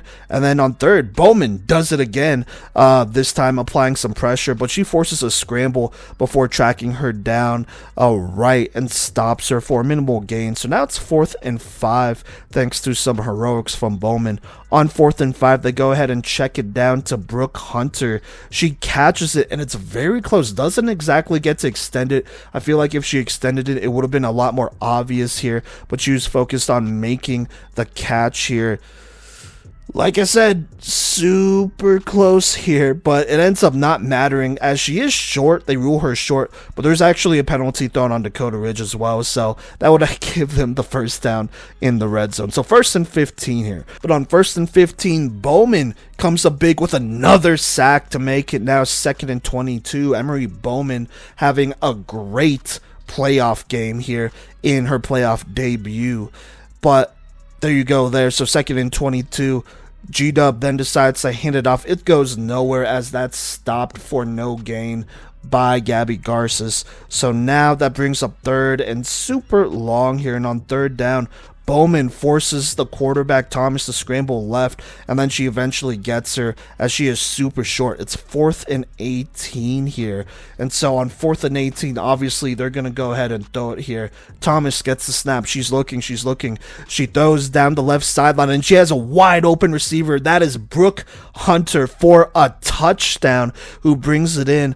But there is a penalty here, and it's going to be PI, a pass interference on the offense, and it's Madison Honeycutt. Looking at the clip again, this definitely looks maybe a little bit more incidental than on purpose here. I don't think it was on purpose personally, but she definitely kind of hip checked the corner that was covering Brooke Hunter, and so she fell down, and that's why Hunter was so wide open. And so this is where things get a little bit heated here, and there's some talking back and forth by both teams. Dakota Ridge players are talking a bit. Honeycutt is not backing down either, and so she is like getting pulled back by her teammates and the coaching staff as some penalty flags come out for that. She did not like that call as well, so there's that going on. And then in addition, she kind of jabbers a little bit at some of the fans who are talking in the stands as well. So after things finally calmed down with a lot of talking and trash talking between both teams, basically here's what happens. It's still a PI penalty, right? But now it's 4th and 35 for G-Dub after the penalties are all assessed here. I believe, I could be wrong, but both teams received an unsportsmanlike conduct. Now, I thought they should be offsetting, but there is that PI call as well, so one of those penalties have to apply. So now it's 4th and 35 here. Initially, I also thought that they maybe threw out Honeycutt, but it sounds like that they did not. Well, she definitely was not thrown out, so there's that as well. Nobody was thrown out. Everything was calmed down after things got a little bit heated there. So G-Dub goes from getting a touchdown that would have pretty much not end the game, but it would have put them up by 2 scores, which would have been huge. So they go from that to punting, and so now Dakota Ridge only down 18-12 here with 5 minutes left. Like I said, tempers are high. Things are very tense over here in this game. So 5 minutes left, 1st and 18. Dakota Ridge has the ball with a chance to tie it at the very least. So here's what happens. 1st and 18, quarterback keeps the option. She goes right. She gets 2 yards. Dakota Ridge then calls a timeout at 4:18 left. Out of the timeout, they then call a quarterback run left. She gets about 8 there. So now it's 3rd and 8 here. And on 3rd down, Orr decides to throw to the corner here left. And that's to Genevieve Pike. And that goes for a massive 1st down. A holding penalty is also thrown against G-Dub. So now it's 1st and 20 past midfield. On 1st down here, Orr goes ahead and throws it to number 3, Kate Barbic. That goes for a, well, she gets hit, I should say. It would have went for a short gain, but she does catch the ball, then kind of takes a hit. And so a penalty is thrown for illegal contact. Like I said, temper's a little bit high here. So now it's 1st and 3. It feels like G-Dub is collapsing and Dakota Ridge has some momentum here. But then this happens here. Adeor gets a snap. She throws it towards the left sideline, and it's intercepted by the freshman Cadence Thomas, who stops the madness and calms everything down here. This is a massive play for G-Dub as now they take over with the 1st and 2 with 2:34 left. All they really need is a couple 1st downs to end this game. And so here is what happens. By the way, I believe Dakota Ridge has 2 timeouts here. So here's what happens. 1st down, direct snap to Kailana Smith.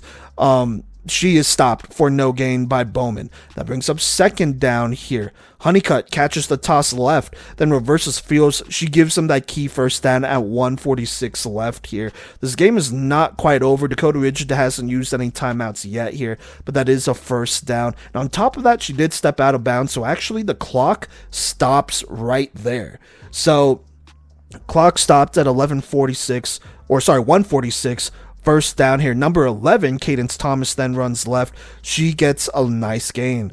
She then goes ahead and runs it right up the middle. She makes it 3rd and 1. So on 3rd down here, if G-Dub gets the first down, this would be huge. And here's what happens. Thomas runs left, but she is stopped by a loss here by Gabby Garces. So now it's 4th down, and it's kind of interesting here. I don't think Dakota Ridge knew that they were kicking it. It was not exactly made super clear, but G-Dub kind of waited until the clock ran all the way down, and then they kicked it. And so that's probably why they're confused, because they didn't kick it right away. And so Dakota Ridge takes over with 46 seconds left. It's now 1st and 1 because no returner was back there. And so they're in a pretty tough spot here, but they have 46 seconds left. And, you know, it's college rules, right? Or pro rules, I should say. So if there's an incompletion, the clock stops. So 1st and 1, they go ahead and throw a slant here to Gianna Fabrizio. That gives them a 1st down. Clock stops here as they reset. On 1st down, they throw it, but it's dropped. There's now 31 seconds left. On 2nd, Orr takes a shot deep here, but it is knocked away by Thomas here of George Washington, Cadence Thomas of George Washington. So now it is 3rd down with 26 seconds left. On 3rd, they take another deep shot. A little questionable here, as you maybe want something over the middle, or smarter / better yet, maybe want a deep out or something where you could get out of bounds, but they're taking deep shots here, so it's a little interesting. And so that's well covered. It's knocked away. It's now 4th down with 21 seconds left here. And on 4th down, Orr looking to throw it. This is their last chance, their last gasp here. She gets a snap. She's looking. She must have felt like she got sacked there, because she kind of just stands there. And then she realizes she hasn't been sacked. She tries to scramble here, but she is stopped 1 yard short of a 1st down by G-Dub. And so they will win this game. George Washington winning this one to advance to the quarterfinals 18-12 in an absolute thriller of a game against Dakota Ridge here. They'll play the winners of that Vista Ridge and Manual quarterfinals. So there you go there. This was a very heated matchup, probably the most heated playoff game that we were able to see so far here on Saturday. Let's go ahead and talk about Dakota Ridge first, whose season unfortunately ends right here in a tough one. They had their chances. In the second half, that 4th down and 1 that they did not go for near midfield, I think was the wrong call. You got it. It's 4th and 1. If you can't get it, I don't know what to tell you, but it's 4th and 1. You got to. You're only down by a score. You're down by 2 scores. In fact, you got to go for it there. It kind of ended up working out anyways, but they did get a chance to score. That interception, though, by Cadence Thomas on their second to last drive really killed it, because it really felt like they had a lot of momentum going their way. You know, that personal foul was called against G-Dub, which turned that touchdown to a punt for them, which is insane, honestly. And then even then, they were able to get 2 first downs to get across, and they were rolling. They were playing well, and then just a great play by Cadence Thomas to go ahead and end that drive and calm everything down for G-Dub over there. So, you know, they had their chances, and they were just not able to win it. Defense, I thought, did what they could. Emery Bowman had an excellent game here. There's a reason she is a Defensive Playmaker of the Year candidate, and why she's a favorite, in my opinion, to win it all. She had at least 6 or 7 sacks in this game, and then a bunch more hurries that forced, 3rd down and 4th down situations into turnovers on downs, or into a 4th down and long situation. And so I thought she played excellent. I thought the defense played really well as a whole. Bronlyn Mirowski made some really big plays there at DB, which was huge for them, but unfortunately just came up short. And it sucks, because this team has a lot of seniors on it. Addie Orr, their quarterback, she's a senior. Addie Miller, another player, number 24, that's a senior for them. Bronlyn Mirowski, the corner, who I thought did really well, she's a senior. Gabby Garces, she's a senior. You also have excuse me, Cade Barbic, who had a couple big touchdowns. There are only 2 touchdowns in this game here.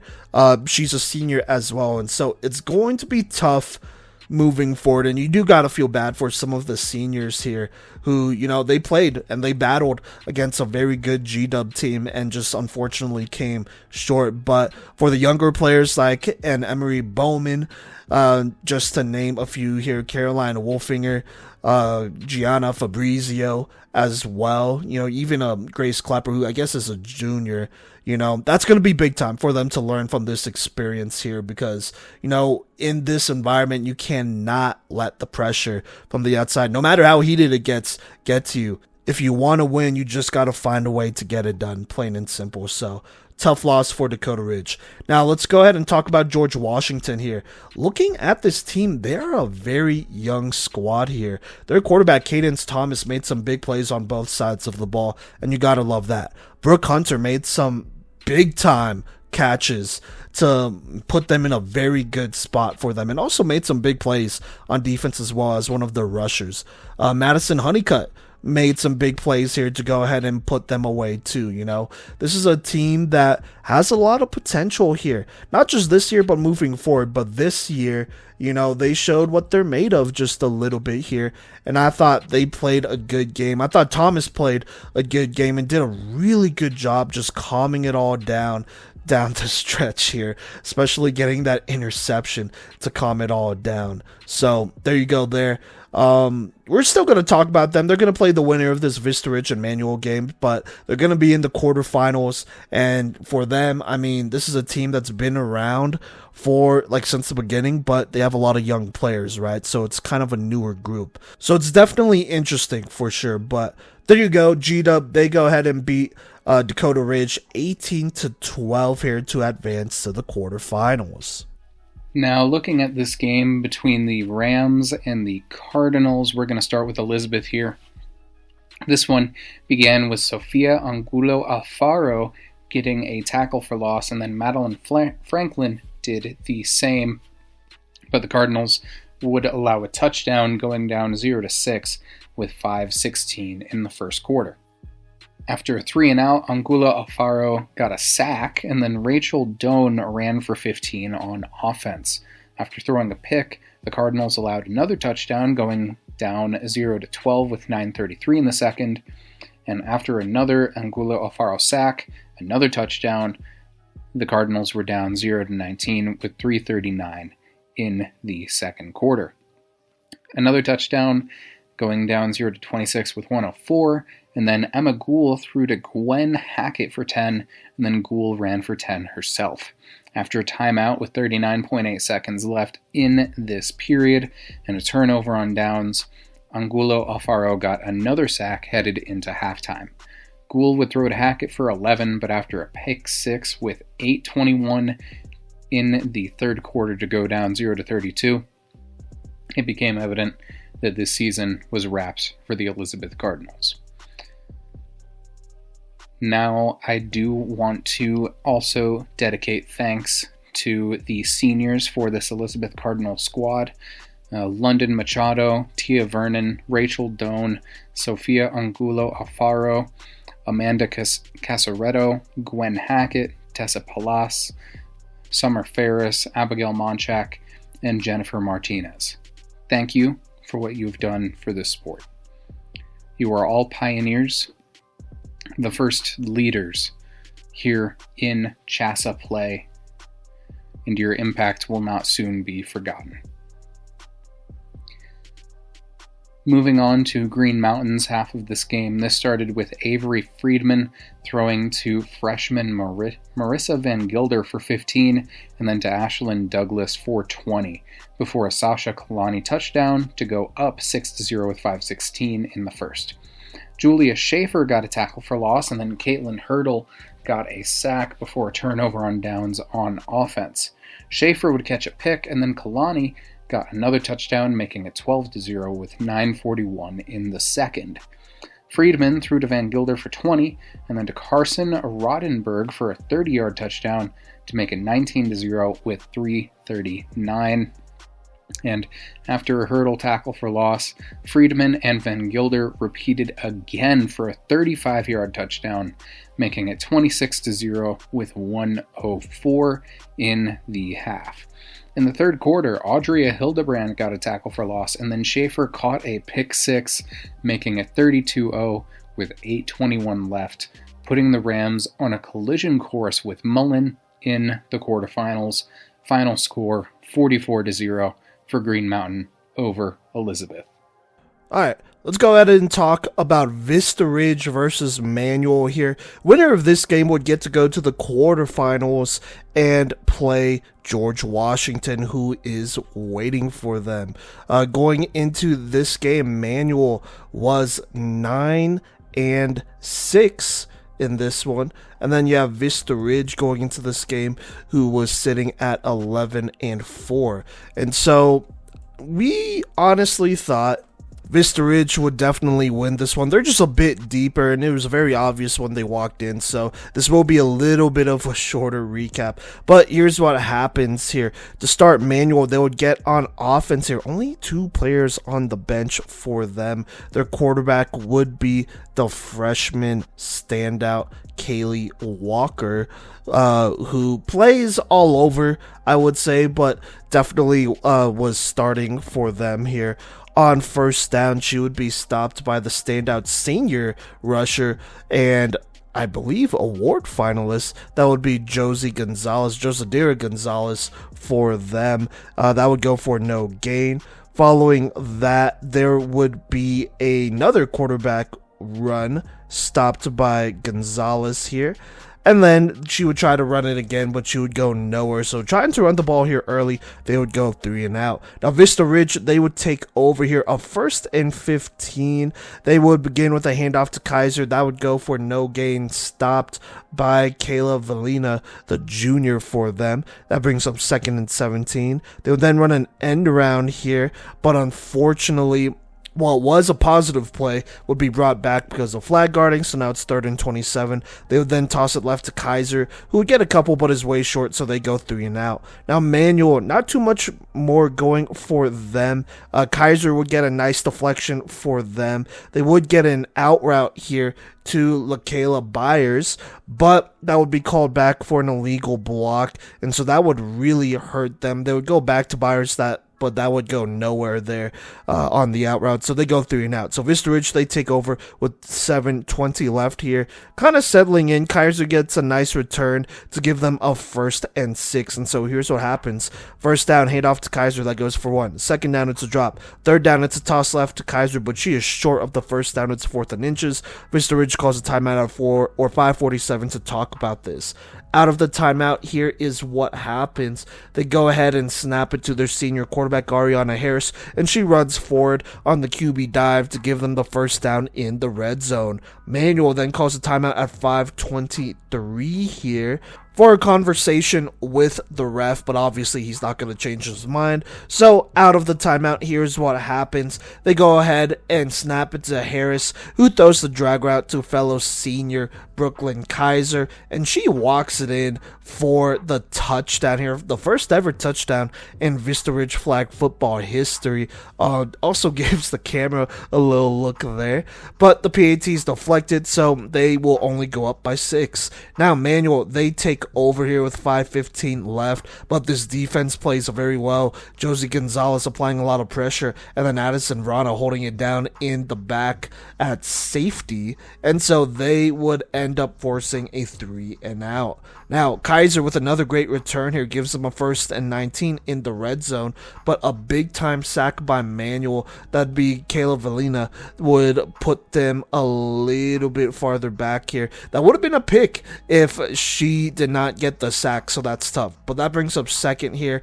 Valina gets another sack, and this one was almost a interception again by Deja Fox, who could have picked off both if it wasn't for the sack here. They would then hand it off to Kaiser, but she would go nowhere. They'll go 3 and out after those tough sacks. let's go ahead and fast forward a little bit here. Kaylee Walker, after an incomplete pass, would go ahead and scramble left for a nice first down. But then a couple of tough throws, which were dropped picks by this Vista Ridge secondary, would eventually force a punt after that initial first down. Now Vista Ridge, they would take over here, but some tough drops here, as well as an inadvertent whistle that kind of screws them out of a pretty nice play, would end with them punting. Now Manual, they would take over here, but they would not be able to get too much going. Just a lot of penalties really hurting them here. Vista Ridge would take over with 4:03 left here in the second, and here's what happens. It's a 1st and 18 past midfield on first down here. It's almost intercepted, but it is dropped, so that brings up second. On second, they throw the drag to Addison Rana. She makes a 3rd and 7. Vista Ridge then calls a timeout at 2:49 left. They then, out of the timeout, Ariana Harris throws the drag left here, this time to Brooklyn Kaiser. She gets them a first down in the red zone and some. It's now 1st and 14. Now, unfortunately, before they could run a first down play here, it's a false start, so now it's 1st and 19. Then they go ahead and call an end around, this time left here. I believe that goes to number 19, I want to say. That's Jasmine Fulton. So that's 2nd down in a couple. They then call a timeout at 1:36 left. Out of the timeout here is what happens for Vista Ridge. It's a play action pass, and it's thrown left to Kaiser, who gets in for a touchdown here to make it 12-0. They call a reverse here, going for 2, but it goes nowhere. Now Manual, they take over with 1:28 left. On first down, it's a sack by Josie Gonzalez here, so that puts them in a tough spot. On second down, Gonzalez almost gets there, but the ball is thrown, but Brooklyn Kaiser jumps this route, and she takes it to the house to make it 18-0 with 54 seconds left here. A hat trick of 3 touchdowns on the day. On the PAT, they pass it outside to Meadow Huestis, I believe that's how you say it, who makes it 19-0, and then this half would basically run out here as Manual would not get anything going. And honestly, that would pretty much be the game. Vista Ridge would not look back, as they would receive to start the second half here, and they would also score, putting together a very long drive. Altogether, in the end, they would beat Manual 31-0 for their first win, first playoff win here in program history. And that would absolutely be big time. Now for Manual, not too much to say about them. Their season does end, but they do have a very young core with Kaylee Walker and Deja Fox. I think they'll be fine. Like I said, it's just tough to play a team in the playoffs who has more depth than you and experience. This Vista Ridge team has a lot of seniors, so look for Manual here in the future to make some noise in 4A. Now for Vista Ridge, this was a good win for them. Started a little slow, but really got going on offense, especially in that second half. I think that pick 6 really got them going at the end of the second, so that was absolutely big for them. Defensively, they played well. Josadira Gonzalez was able to get a lot of pressure on the QB. I thought Addison Rana played very well on that back end over at defensive back, and this team was very in sync on defense. They really did not miss a beat here, so there you go there. But there you go, that is the final score of this one. Vista Ridge beating Manual 31-0 for the first playoff win, and for a chance to move on to the quarterfinals and face George Washington. And finally, we have our last game of the day. At least for my recap purposes, Cody will be recapping Green Mountain versus Mullen at some point during this episode. I'm not sure when he will, but my last one of the day is the Classical Academy versus Denver West. And let me tell you, Denver West was a completely different team than the one that played earlier in the day. This started with Angel Lucero throwing to Marilyn Vega for 10, even after a bobble on the initial pass reception. Lucero then got it to Shukri Hussein for 10, but on D, Vega had to pass deflect, but a touchdown was eventually allowed anyway, making it 0-7 with 8:19 left in the quarter. After throwing a pick, the Cowboys allowed another touchdown to go down 0-14 with 5 minutes left in the quarter, And after another Lucero-Vega connection for 10, Vega would keep for another 10, but the Cowboys would allow another touchdown on D, making it 0-21 after Alicia Munoz-Sturgeon got a pass deflection on the conversion with 6:40 left in the half. After Zahara Muhammad got a tackle for loss and Lucero managed to deflect a pass, the offense threw another pick, and that was all I really needed to see. I wanted to say thank you, as I have done before, to Faith Lucero, Zahara Muhammad, Marilyn Vega, Arceli Javier, Samantha Morales-Torres, and Celeste Marquez. Your contributions to this sport will not be forgotten. You all are pioneers in this new and honestly amazing sport that we have found. And best of luck to you all in your future endeavors moving forward in life. Moving to TCA's side of this game, this one started with Kate Osborne catching an interception, and then Kelsey Peterson would throw to Madeline Mork for 15. Brooklyn Blair then caught a touchdown to get herself a score, making it 7-0 with 8:19 left in the first. Reagan Harder got a tackle for loss, and then Brinley Maisie caught a pick before Lillian Groff scored a touchdown herself to make it 14-0 with 4:58. After a holding call, Blair would catch a pick, and then Peterson threw to Blair for 11. After a false start, Peterson got it down to Mezzi for a touchdown, making it 21-0 with 1:15 in the quarter, followed by Lauren Pentusa getting a sack. That was all in the first quarter somehow. In the second, though, Peterson would throw to Blair for a touchdown, making it 27-0 with 6 minutes 40 seconds left, and Blair got a pass deflection, but after a 3 and out, Jerica Thompson would catch a pick, and I realized that this game was as good as won for the TCA Titans. This win would set up a semifinal matchup with the winner of the game between Green Mountain and Mullen, with a final score of 40-0 in this matchup. Cody will discuss that Green Mountain Mullen game here shortly, but I just wanted to say before I depart this particular episode, it was a pleasure to be able to cover all of the teams present in this tournament, and I wish all of these squads the best of luck moving forward, not just this season for the squads remaining, but next for all of the remaining players, and in your future endeavors for all players who are seniors and will not be able to play moving forward. Ultimately, that is going to do it for me in today's episode. Make sure that you stay hydrated. Make sure that you also, if you're driving, keep your eyes on that dang road, and I will catch you on the flip side. Again, this is Gideon. Peace. All right, now let's go ahead and get into the quarterfinals here in 4A, and let's talk about this heated matchup. Very competitive matchup, I would say, between Mountain View and Pomona going into this game. Pomona with a big-time statement win over Evergreen to move on to the next round here.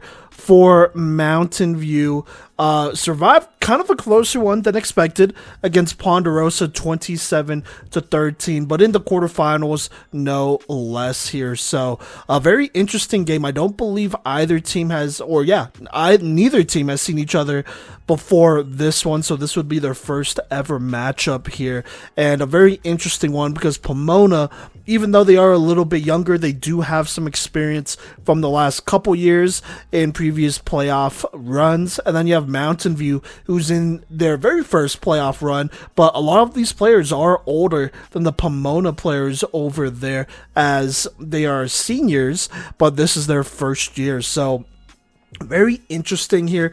The winner of this matchup here would go ahead and get to go to the semis, where they would play the winner of the George Washington and Vista Ridge quarterfinals. So there you go there. Without further ado, let's go ahead and hop into this one. Pomona starts with the ball here on first down. It's almost a pick by Gwen Marks. By the way, Jay Cordova, the junior, in at quarterback, but it's incomplete, so second down here. On second, Cordova finds Audrey Mondragon, the standout freshman here, for a first down, a 1st and 15, that is. On first down, Cordova scrambles for 2. On second, she scrambles right and gets a nice gain of about 8 here. Then on third down, she throws it, but it's dropped, so they have to punt. Now, Mountain View, they take over here with the 1st and 1 with 9:19 left here, but a little bit of a slower start. First down's an incompletion. Second down here, the play goes backwards, so now it's 2nd and 6, by the way. And then on second down, they throw it, but it's incomplete. And then on third down, it is almost picked off by Laurel Elliott of Pomona. That's the junior for them.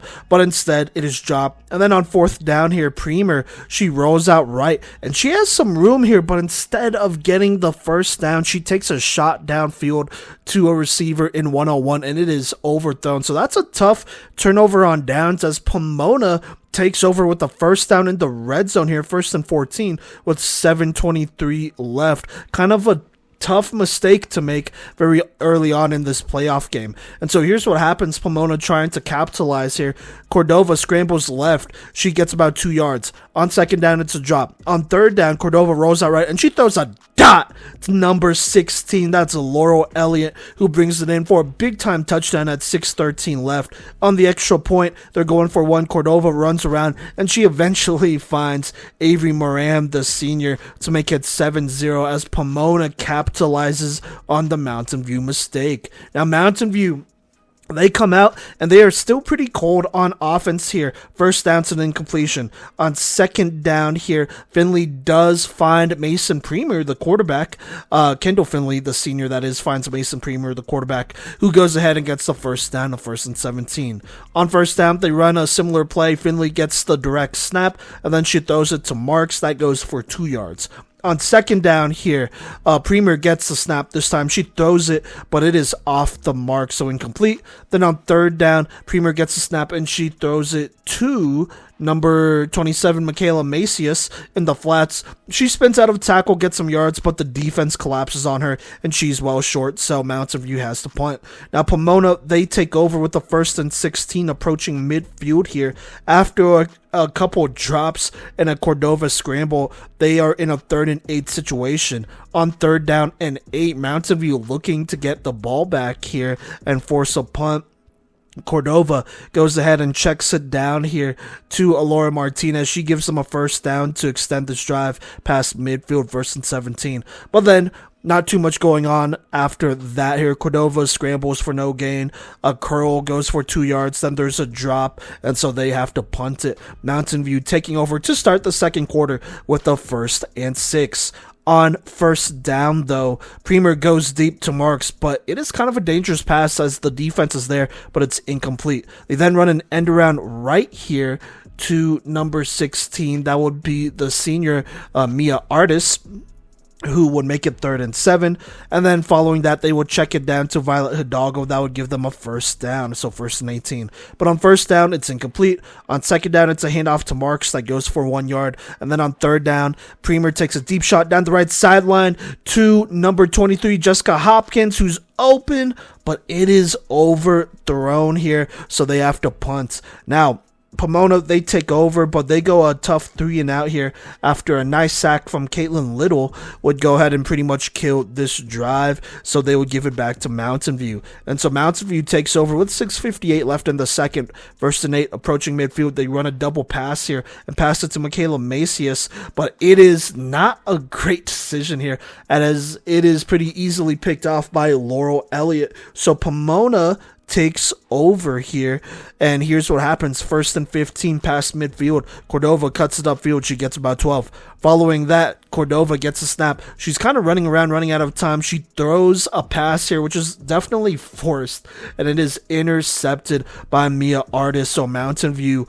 does not allow them to capitalize on another mistake there. And so they take over here looking to get something here, anything. And so here's what happens. Premier finds number 16 Artist on the curl, who turns it upfield. That's a first down, 1st and 5, approaching midfield. Following that on first, Premier takes off right. A diving flagpole just barely stops her from going to the house here, but she does get the first down, so 1st and 19 past midfield. On first down, again, Premier checks it down to Macias. She gets some yards here to make it 2nd and 15. Following that on second, Premier throws it over the middle. A little dangerous under pressure, but it's incomplete. Could have been picked here, but it's off the mark. On third down, Premier makes a nice throw over the middle to Kendall Finley, the senior, who slips a tackle but is just short here. 4th and 1. They're going to obviously go for it. And on fourth down, it's a direct snap to Finley, who then throws it to Violet Hidalgo. This works almost all the time. And she makes a physical catch, as it was pretty well defended, but she makes a catch for first down in the red zone of 1st and 13. On first down here, it's another direct snap to Finley, who throws it quickly to Marks. She gets about 3. Then on second, it's a drop. On third down, Premier gets the snap here and throws it to the back of the end zone here, looking for a touchdown, but it is almost picked off by Audrey Mondragon. Fortunately for them, it's dropped though, so it's incomplete. So that brings up 4th down, and on 4th, Mountain View takes a timeout with 1:36 left, and here is what happens here on 4th down here. Mountain View looking for a score. Premier gets a snap. She throws it, and the route is jumped by Jay Cordova, and she kills this drive. And not only that, but she is going, and she might go to the house, but a diving pole prevents a pick six, a potential 2-score swing right there. If Cordova scored on that one, they would have been up by 2 scores going into the second half. Instead, Pomona takes over with the 1st and 20 as they approach midfield with 1:26 left here. Now, they're not able to get too much here. A sack by Gwen Marks would pretty much end this drive, and then they'll just knee out the rest of the half. And so going into the third quarter, Pomona with the early lead over Mountain View here, 7-0, as Mountain View has just kind of struggled to get really anything going. Luckily for them, they start with the ball here in the third quarter, and here's what happens. On first down, Premier gets the snap here. Mason Premier at quarterback, that is gets the snap, and she throws it to number 27, Michaela Macias. That's a first down. On first down, Premier then Finley gets a snap, and then she finds Marks to go ahead and get another nice gain here. It's now 2nd and 10. On second down, Premier scrambles right, but it's well covered, so she gets nothing there. 3rd and 10 still. On third down, Premier throws to 16 Artists, who makes the contested catch. That's a first down past midfield, 1st and 15. A big first down for them, honestly. On 1st and 15, Premier steps up and throws it to Finley. That goes for 12. And then on 2nd and 3 here, she is sacked by Laura Martinez. A tough sack to take here. So now it's 3rd and 7 here. On third down, Premier goes ahead and throws the curl to Macias over the middle for a tough catch, but she is just short here of 4th and 1. On 4th down, Premier gets a snap. She tries to run it and tries to pitch it, but a clutch pull by number 23 of Pomona, who just plays this play so well. That's Luana Cordova, makes the stop here. And so that's a turnover on downs. So now that brings up 1st and 19 for Pomona with 7:23 left, but not too much going for them. A big sack by Gwen Marks on 2nd and 13 would really kill this drive here, and so they would eventually go 3 and out. Now Mountain View would take over with 5:09 left. They're only down 7-0, but Pomona, it feels like, has been in control for most of this game. And on first down, their first pass is almost picked off here by Luana Cordova as well, but it is unfortunately dropped. Fortunate for Mountain View, it's dropped. Unfortunate for Pomona, it is dropped. On second, though, Premier goes ahead and finds Artists on the quick hitch route here, and that gives them a first down past midfield, 1st and 20. On first down here, Premier throws the post to Finley, who makes the tough catch, which is slightly behind her, but still makes it and gets a nice gain of about 15. On second here, Premier goes to Gwen Marks, and she brings it in to put them in the red zone of 1st and 8. 2 big splash plays from Finley and Marks to get them going here. On first down, it's a direct snap to Finley, who then throws it over the middle to Violet Hidalgo. She now makes it 2nd and 1, almost scoring.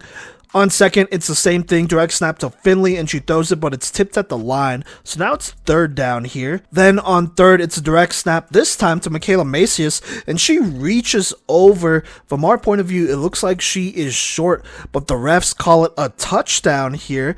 And so it's a touchdown there. So now it's 7-6 as Mountain View closes in. But on the PAT, Pomona plays great defense, and they force an overthrow. So they still have the lead, 7-6. And so here we go, Pomona with the 1st down. They still have a chance to put this one away, but on 1st down, Cordova throws it, and it's just not the greatest decision as it is picked off by Kendall Finley, a big-time interception to give Mountain View the ball with 1:06 left. 1st and 2 approaching the red zone, just a tough mistake to make here. And so on 1st down here, Premier gets the snap. She throws it quickly to Macias. That gives them the 1st down in the red zone, now 1st and 19. On 1st and 19, she throws the curl this time to Jessica Hopkins.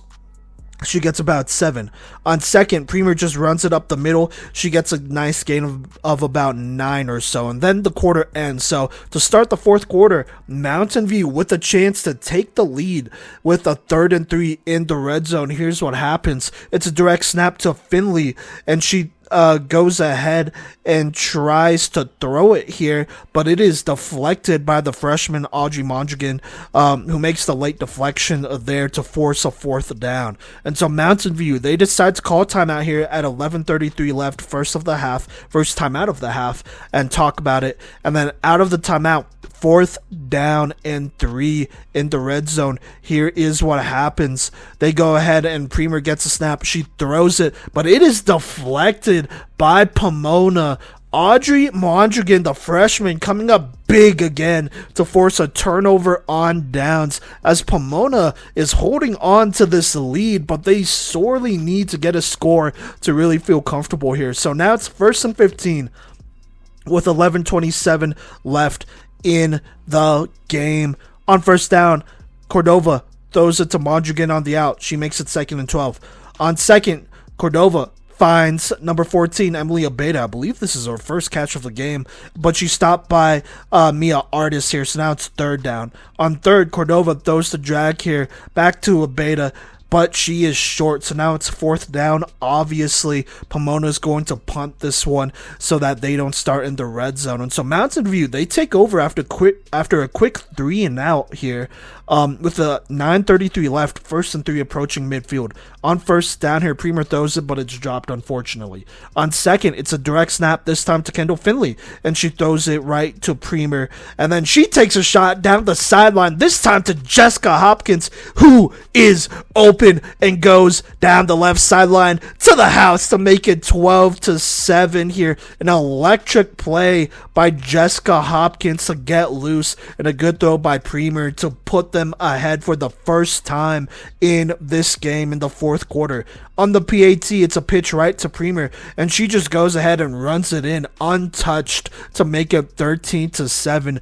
Pomona reeling just a little bit here after a couple chances to put them away. Mountain View has completed the comeback, and it is on. 8:49 left. Cordova gets a snap, throws it to the flats to Abeda. She gets about 2 there. On 2nd here, Cordova checks it down to number 23. That's Luana Cordova, who gives them the 1st down, a 1st and 16.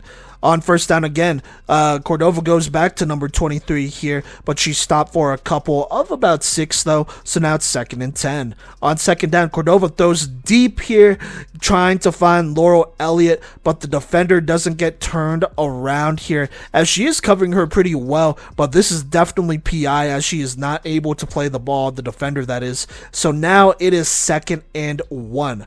On 2nd down, Cordova throws it, but it's a roughing the passer penalty as it was initially incomplete. So now it's 1st down and 10 past midfield. 2 pretty bad penalties on Mountain View to give Pomona a lot of momentum here with a chance to potentially tie this game. And so here is what happens on 1st and 10. Cordova throws to Audrey Mondragon over the middle, who slips a defender in, almost scores here, but is just stopped. So there you go there. But it's a 1st down in the red zone, 1st and 18. 1st down, she throws it, Cordova throws it, it is dropped. On 2nd down, Jay throws a shot, but it goes through the hands of her receiver and right into the hands of a defender right behind her. That is Ellie Harper, and Harper picks this one off. A heartbreaking play here, as this pass was on the money and the receiver had it in her hands, but it just slips through her hands right behind her into the hands of Ellie Harper, the senior from Mountain View. And so Mountain View takes over with 5:14 left. 1st and 15 here. If they score, this game is over. There would not be enough time for Mountain View for Pomona to score and then stop the clock again, and so they got to stop him here. So here's what happens. Premer on 1st down scrambles right, she gets about 6. On 2nd down, Premer throws over the middle to Finley, she gets the 1st down, and it's now 1st and 20. On 1st down here, Premer throws the curl here to Mia Artis, she makes it 2nd and 10. On 2nd down here, Premer checks it down to number 28 for them. That's Hidalgo. She gets about 5, so now it's 3rd and 5. Then on 3rd and 5, Premer gets a snap. They don't have to pass this one here, but they do it anyways, and she throws the post looking for a kill shot, but this one is intercepted pretty easily by the senior Emily Abeda, as Pomona is right back in this one with 2:54 left. 1st and 11 approaching midfield. A fatal mistake to make here, as this gives them really good field positioning here, or as good as they could, honestly, compared to a punt. Now on 1st down, Cordova throws it away as the pressure almost gets there, and it's almost picked. On 2nd down, same thing happens.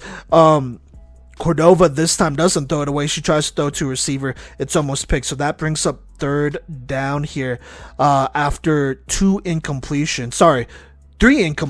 It's thrown away 2 times, and then the pressure there, Cordova throws it. It's almost picked. So now it's 4th and 11. 3 straight incompletions for them on 1st, 2nd, and 3rd. On 4th down, they got to go for it here as time is running out here. Cordova gets a snap. She throws towards the sideline, but it is out of bounds, and so Mountain View takes over with 1:26 left. Pomona still hasn't used all their timeouts, so they have 3 here, but you also got to get a stop there, and honestly, that 4 and out on that previous drive is just not what you're looking for there. But you have what you have. 1:26 left. Mountain View takes over. On 1st down, it is a direct snap to Michaela Macias. She goes ahead and runs it, makes it 2nd and 10. On 2nd down, it's a direct snap, this time to Kendall Finley. She is stopped low-key for a little bit of a loss, but I think they mark her down with a 3rd and 10 here. On 3rd down, they hand it off to Marks.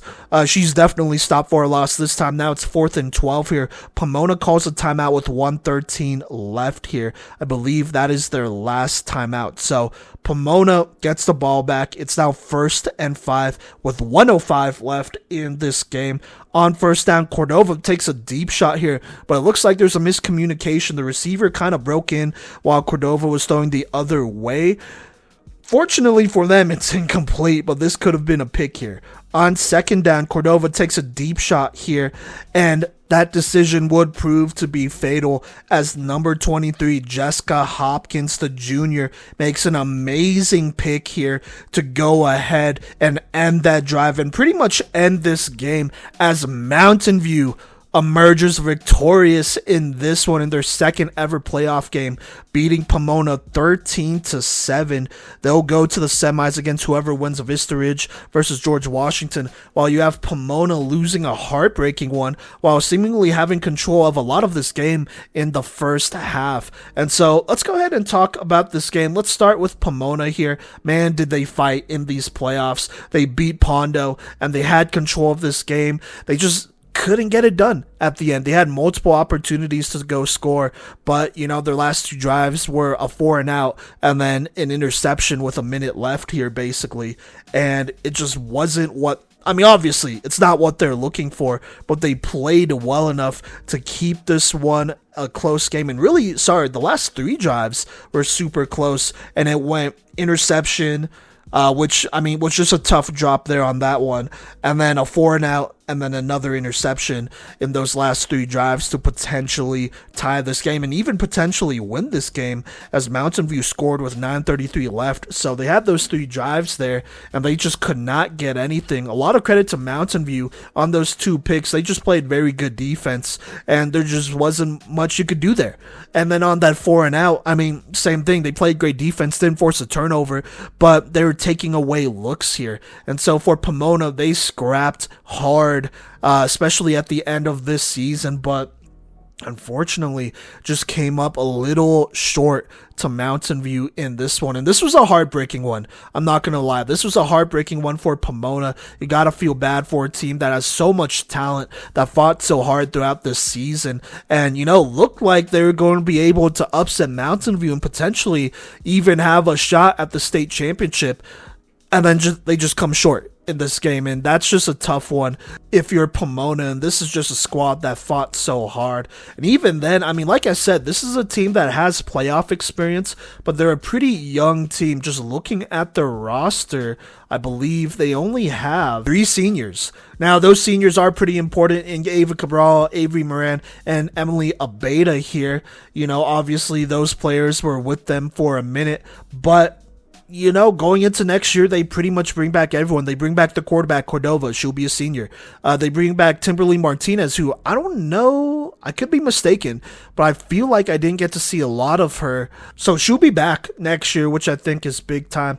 They bring back Luana Cordova as well. They bring back Aaliyah Valenzuela as well. They bring back Audrey Mondragon, who's only a freshman and played so well in these playoffs. And then they also bring back Alora Martinez, who made some big plays in this one, as well as Laurel Elliott, who made some big plays. Just a lot of players that you got to give credit to, as this was a Pomona team that fought to the end. And I think next year, for sure, they're going to be dangerous no matter what they do in the regular season. If they can make the playoffs and be, mostly healthy, they're going to push a lot of teams, especially teams that are not as experienced as them. But, you build through pain, and I think they're going to be stronger going into next season, and we'll see what happens. But this is a good squad, and you just got to feel bad for them just falling short here. But let's talk about Mountain View, the team that was able to close this one out. This was not easy, and, like I said, this is a team in Pomona that was not going to back down. There was a reason they got 3 straight offensive drives here, 3 straight shots after they scored to potentially tie this game and win it. And, they survived all of those drives here. 2 of them ended up in interceptions.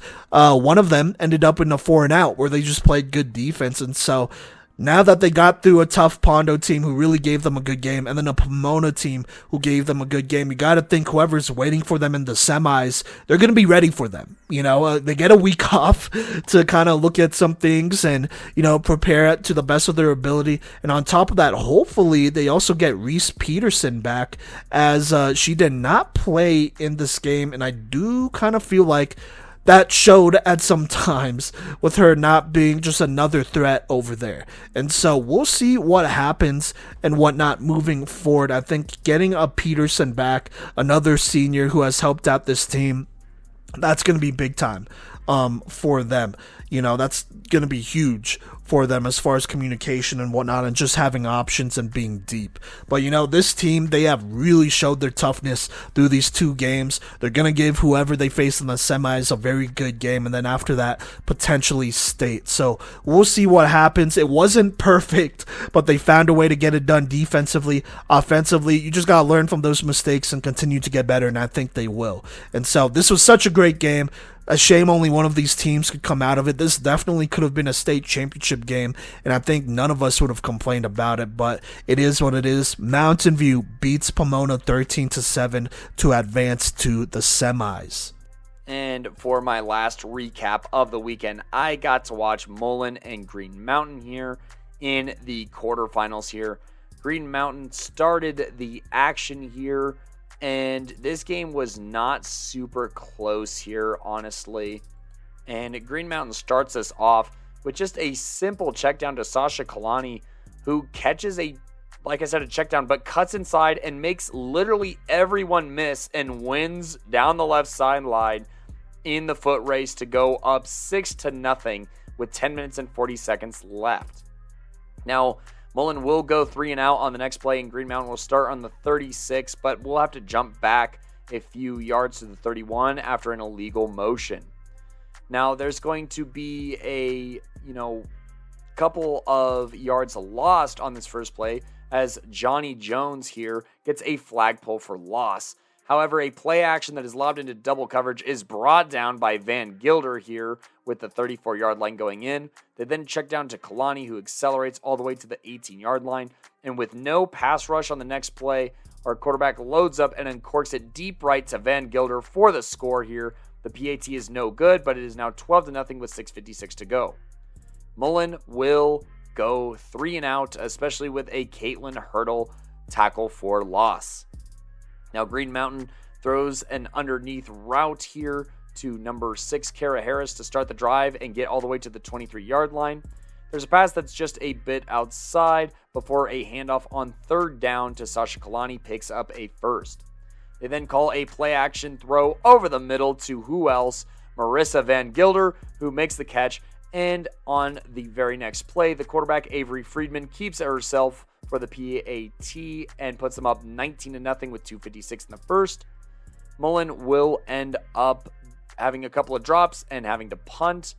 Now, on the very next drive here, they are going to get all the way to the 4-yard line with a deep pass to Olivia Wallace. And then Friedman is going to keep it herself and score. The PAT is no good, but is 25-0 with some time left in the first quarter.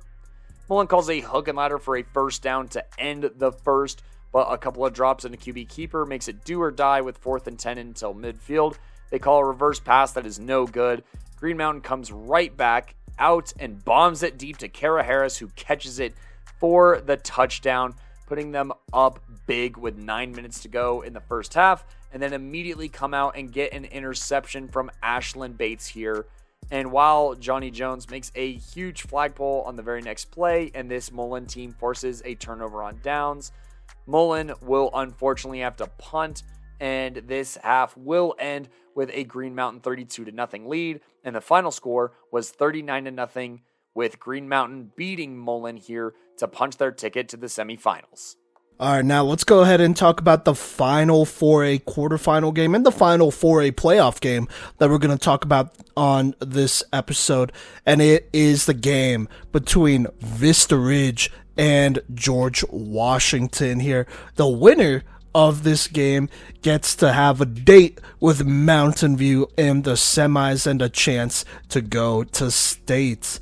Before this game here, Vista Ridge obviously taking care of Manual 31-0 after a slow start in that first half, a fast start in that second to go ahead and put them away and have the shutout in the round 2 matchup. For G-Dub, they played a pretty emotional game, but a good one against Dakota Ridge that was very heated, but at the end saw them victorious here for this young G-Dub squad. And so going into this one, they play a Vista Ridge team who is a first-year program but has a lot of seniors in that lineup there. So a very interesting matchup between these two teams.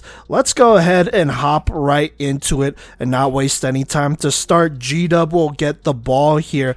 At quarterback is their freshman Cadence Thomas, who's also one of their captains. On first down, she goes ahead and check it down to Kailana Smith, a fellow freshman, who gives them the first down of the game, 1st and 17.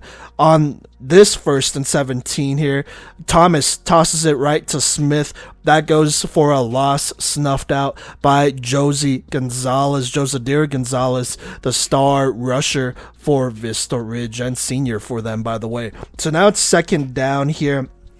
On 2nd down, Thomas throws the out route, this time to the senior Staya Savage, excuse me if I'm saying that wrong, but she gets some yards. It's 3rd and long here, but then on 3rd down, Thomas drops back, and she is sacked by Josie Gonzalez, and so that'll end that drive, and they will punt it. Now, Vista Ridge, they take over with 9:42 left, 1st and 7 here on a nice return here.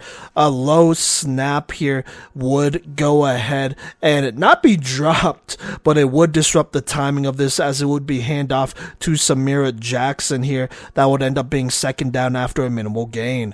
On second down here, by the way, at quarterback for Vista Ridge, a senior number 2, Ariana Harris. She gets a snap, she rolls out left and throws it. It's incomplete. On third down, she throws the out route right here to Samira Jackson, but she's short, so it's fourth down and they'll punt it, going a quick 3 and out. G-Dub, they take over with the 1st and 6 here. On first down for them, Thomas scrambles right to go ahead and get 5. On second down, she'll throw it. It's dropped, so now that brings up third, where she'll throw the slant, this time to Yoe Savage, who brings it in and makes it a 1st and 15.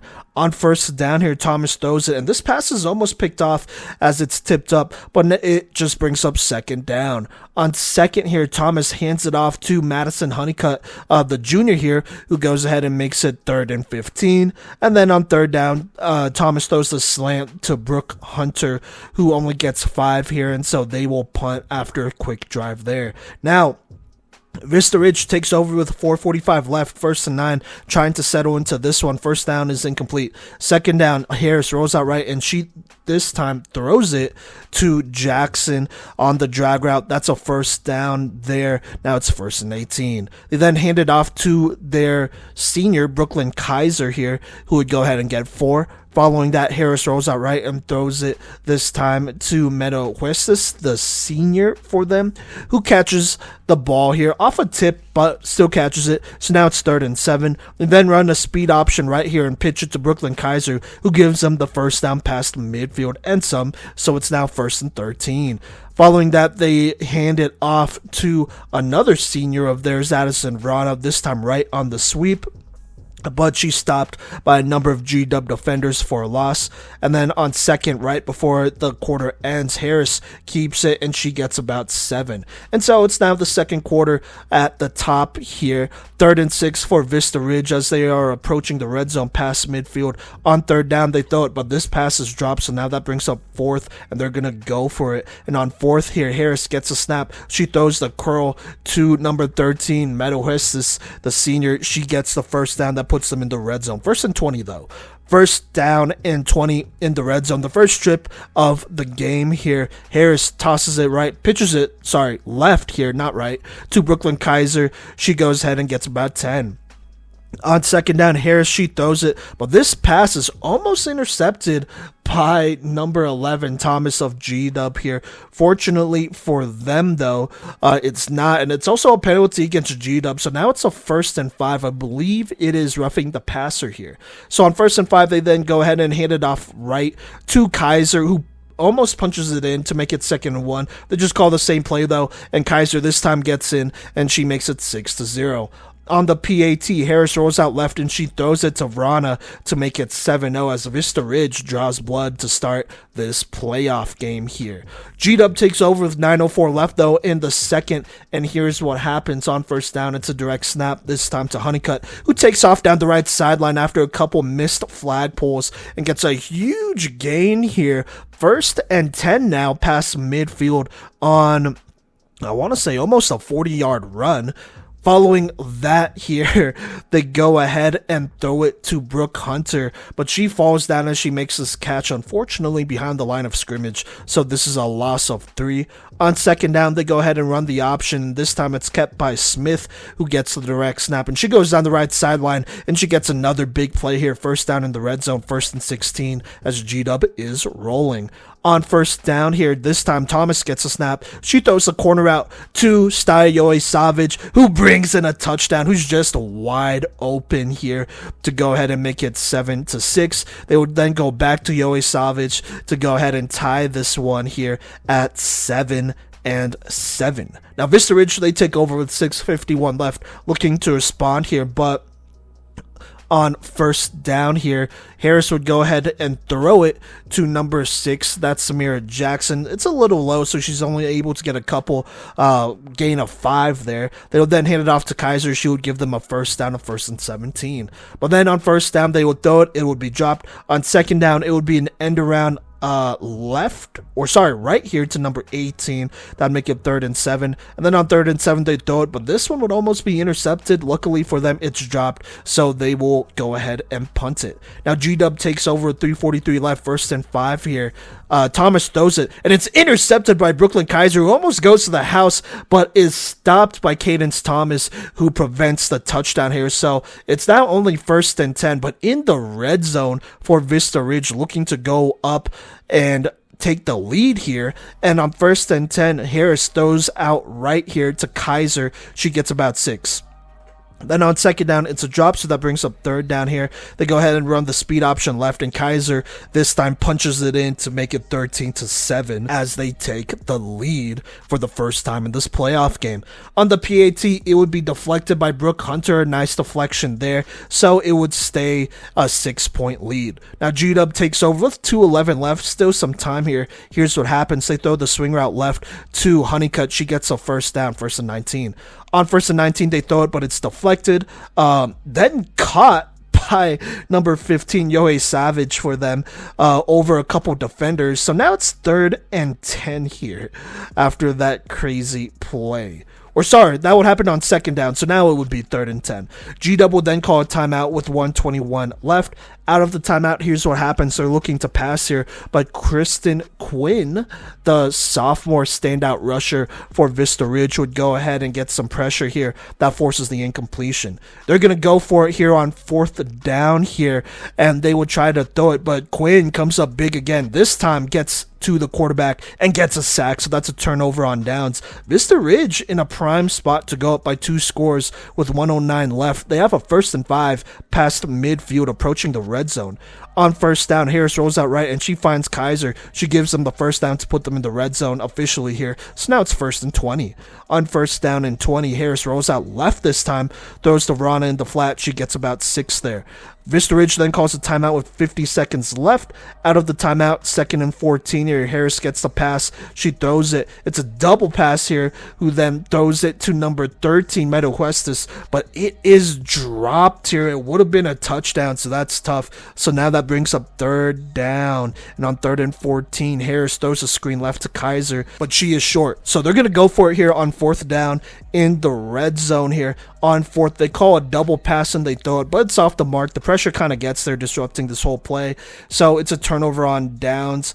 G-Dub only has 14 seconds left. They're really not able to do anything. So let's go ahead and skip to the 3rd quarter here, as Vista Ridge currently has the 13-7 lead here, and they get the ball, so they do still have a chance to go up by 2 scores. Here's what happens. On 1st down, it's a toss to Kaiser. She gives them a 1st down on a 10-yard gain. They then do the same play, this time right here. Kaiser goes ahead and makes it 2nd and 10. They then throw it to Kaiser, who spins out of a couple defenders. She gives them a 1st down past midfield, as they are giving George Washington a steady diet of Brooklyn Kaiser here. It's now 1st and 17 past midfield. On 1st and 17, Harris runs up the middle. She gets a yard. On 2nd down, she throws it. It's dropped. On 3rd down, she throws it to Kaiser, and it's a one-handed catch. A nice snack here on the drag route, but she is way short still on a gain of 8. So it's 4th down and 8. Vista Ridge calls a timeout here with 7:54 left. They have a chance to go up by 2 if they could get into the red zone. So here's what happens. They'll go for it here, and so Harris gets a snap. She throws it, has a player, but it is just off the mark. So that's a turnover on downs. G-Dub takes over with 1st and 12. 7:42 left as they approach midfield. On 1st down, it's a direct snap to Honeycutt. She goes ahead and goes left for a couple of yards, a gain of 5. Following that, this time Thomas gets a snap. She scrambles right here, gets a big 1st down past midfield. So there you go there. Following that, they hand it off to Kailana Smith. She makes it 2nd and 14, but a penalty on Vista Ridge would then make that 2nd and 4. On 2nd down here, Thomas throws the out route to Yoe Savage, the senior here, who gives them a 1st down in the red zone, and it's 1st and 15. Very favorable for them. On 1st and 15, Thomas scrambles left here for 3. Following that on second, she throws the corner out to Savage. She almost scores here, but is just short. Is 3rd and 1 here. On 3rd and 1, they go ahead and throw the drag route to Brooke Hunter, but this route's kind of ran a little bit shallow here, and so she is stopped. So now it's 4th down here, and on 4th down, they go ahead and hand it off, and number 18 for Vista Ridge gets a nice flagpole here to stop them, a diving flagpole here to stop them at the goal line. So that's a turnover on downs, and it's also a loss where she was able to get her. So now Vista Ridge takes over, 3:15 left. It is 1st and 12 here. And they have a chance to go up by 2 scores. Now, they are able to go ahead and eventually get into a favorable spot here where it is 4th and inches. They're going to obviously go for it. They try a hard count, but they jump off sides instead. So now it's 4th and 5, and they got to punt it. And so G-Dub, they take over with 1:15 left. 1st and 3. They hand it off right here. That would be to Kailana Smith, who would be stopped pretty short here. On 2nd down, it would be a drop pass. On 3rd down, Thomas gets snapped and throws the corner, this time to Honeycutt, and she adjusts for the catch, and she goes to the house, burning the defense to tie this game at 13-13. Now, the PAT's knocked away here by Rana, I believe, so it stays tied here as Vista Ridge takes over late in the 3rd. But let's go ahead and go into the 4th quarter, where they have a 1st and 20. On 1st down, Harris, she throws it, and it's tipped up and intercepted by a G-Dub player. Couldn't quite see who it is, but what matters is that G-Dub has the ball at the top of the 4th, 11:55 left. It is 1st down in the red zone, 1st and 10. Here's what happens. Thomas gets a snap. She scrambles right. She gets about 2. Following that, Thomas gets a snap. This time she goes left, and she is free as she walks in to the house to make it 19-13. On the PAT, Thomas throws it and the pass is complete. They now take the 20-13 lead. A massive swing in G-Dub's favor here. But Vista Ridge not out of it, only down by a touchdown with 11:09 left. Here is what happens. On 1st down, Harris throws to number 13 for them. That would be Meadow Westis, who would get a pretty big gain. It's now 1st and 2 near midfield. She would then find Kaiser in the flat. She would give them a 1st down past midfield. And then following that, Harris would throw it. But this time, it would be intercepted by Olivia Chomiak, I want to say, and not only does she intercept it, but she takes it to the house to make it 26-13 with 9:36 left for G-Dub, as they have all the momentum right here, as it looks like maybe they'll be going to the semis here, but Vista Ridge will not be out of it. Let's go ahead and fast forward here. They have a 4th down, and on 4th down, Ariana Harris, they got to go for it. They're down 2 scores.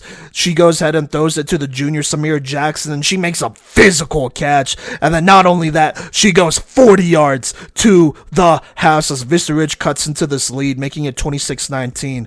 On this PAT, Harris gets a snap and she checks it down to Addison Vrana, who now cuts into this lead, and she brings it in to make it 26-20. Now they're only down by 6. G-Dub with 5:51 left with the lead, but if Vista Ridge gets a stop here, they could definitely tie this thing up and maybe even take the lead. And so here's what happens. G-Dub goes ahead and settles things down here just a little bit with a handoff to number 1 Smith, the freshman.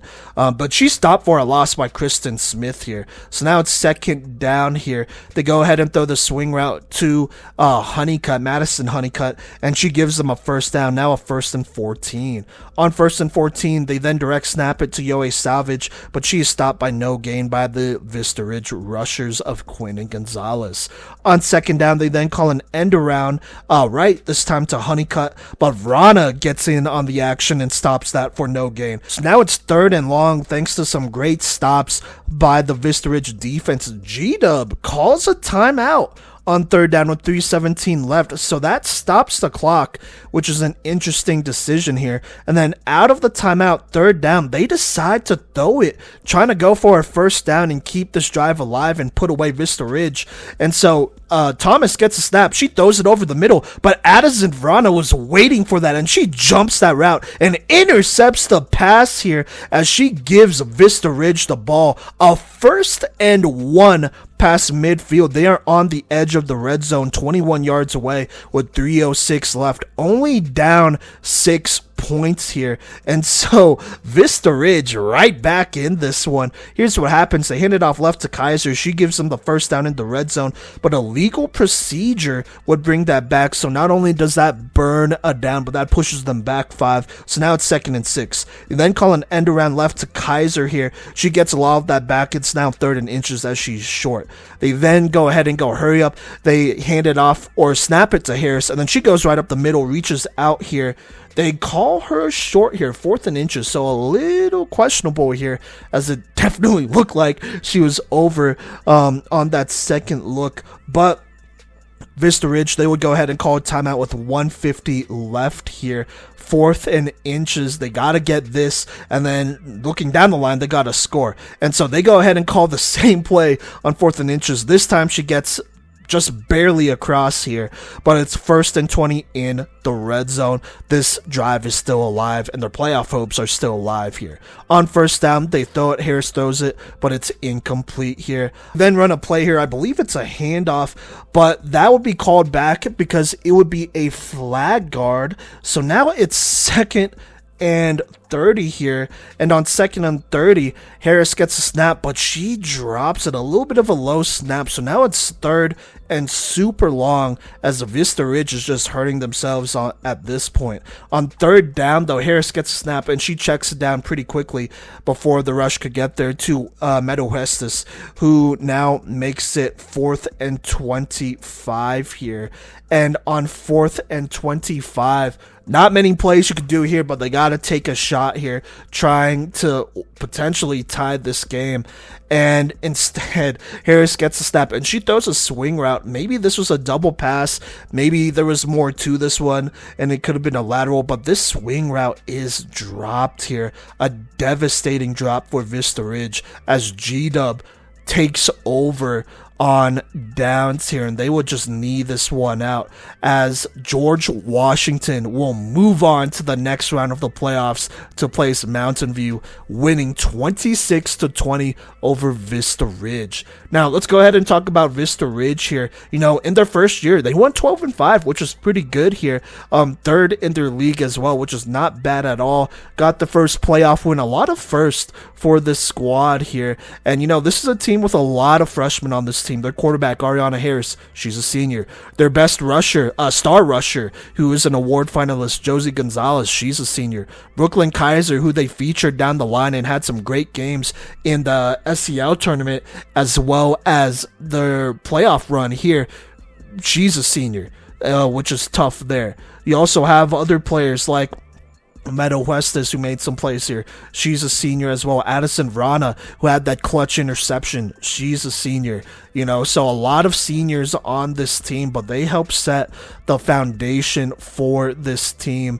And it's going to be tough without him. I'm not going to lie, it's going to be tough. But going into next year, they definitely have some players returning, like Kristen Quinn, who was a very solid rusher all season. And I think will take that next step forward as a junior next year. They also bring back Ashley Guayo. She will be a junior next year as well. She's a very good player for them. They bring back Samira Jackson, who made some big plays here. A big touchdown in the 4th to get them back in it. She'll be a senior next year. And so they got some players coming back for them. Is it going to be the same team? No. But, you know, this team showed some serious grit down the line here, and you got to love that and their future moving forward here. It's tough that they're going to be graduating all those players, but those players, you know, they played their hearts out this last month of the season, and they really pushed a G-Dub. Unfortunately, just came up a little bit short here, despite having some chances at the end. I mean, looking at this for Vista Ridge, if they didn't throw that pick 6, I mean, they could have tied it, or at least eventually give them another opportunity. They probably had another drive after that one to potentially tie it, right? Even then, at the end, Addison Vrana with that clutch interception, which was not the greatest decision by the young quarterback of George Washington. She kind of baited them right there into that mistake and set up a potential game-winning drive. And then at the end, just a couple of drops, snaps, and mistakes and penalties would just really kill them. And so They had their opportunity, unfortunately just came up a little bit short. I think they'll be back next year here, though. So there you go there. For George Washington, this young team is going to learn from some of those mistakes, I think. I think they'll be just fine, but, they're kind of rolling right now. I think they're going to be able to give Mountain View a game, honestly, but you gotta remember Mountain View is also battle tested at this point, so we'll see what happens, but I think that's gonna be a very good game here. They got some great athletes in Madison Honeycutt who made some big plays. Brooke Hunter made, I feel like, maybe more plays on defense than offense in this second playoff game than the last one, but I think she's definitely one that you gotta look out for. Stai Yoe Savage, who, by the way, I feel like I'm just saying that wrong, excuse me if I am. She made some big plays on both sides of the ball. That's just to name a couple there. Kalana Smith made some big plays, but this is a very young team here who only has 3 seniors on this roster, and it's not a very big roster here, only 6 players altogether, but they're finding a way to get it done. Can they do it next week against Mountain View? I guess we'll just have to see. But there you go there, George Washington winning a big-time playoff game to punch their ticket to the semis. They beat Vista Ridge in a close one, 26-20 in the quarterfinals. Okay, to start off my recaps from this past weekend, this Saturday, October 26th, I was in attendance at Trailblazer Stadium covering all the games that occurred there.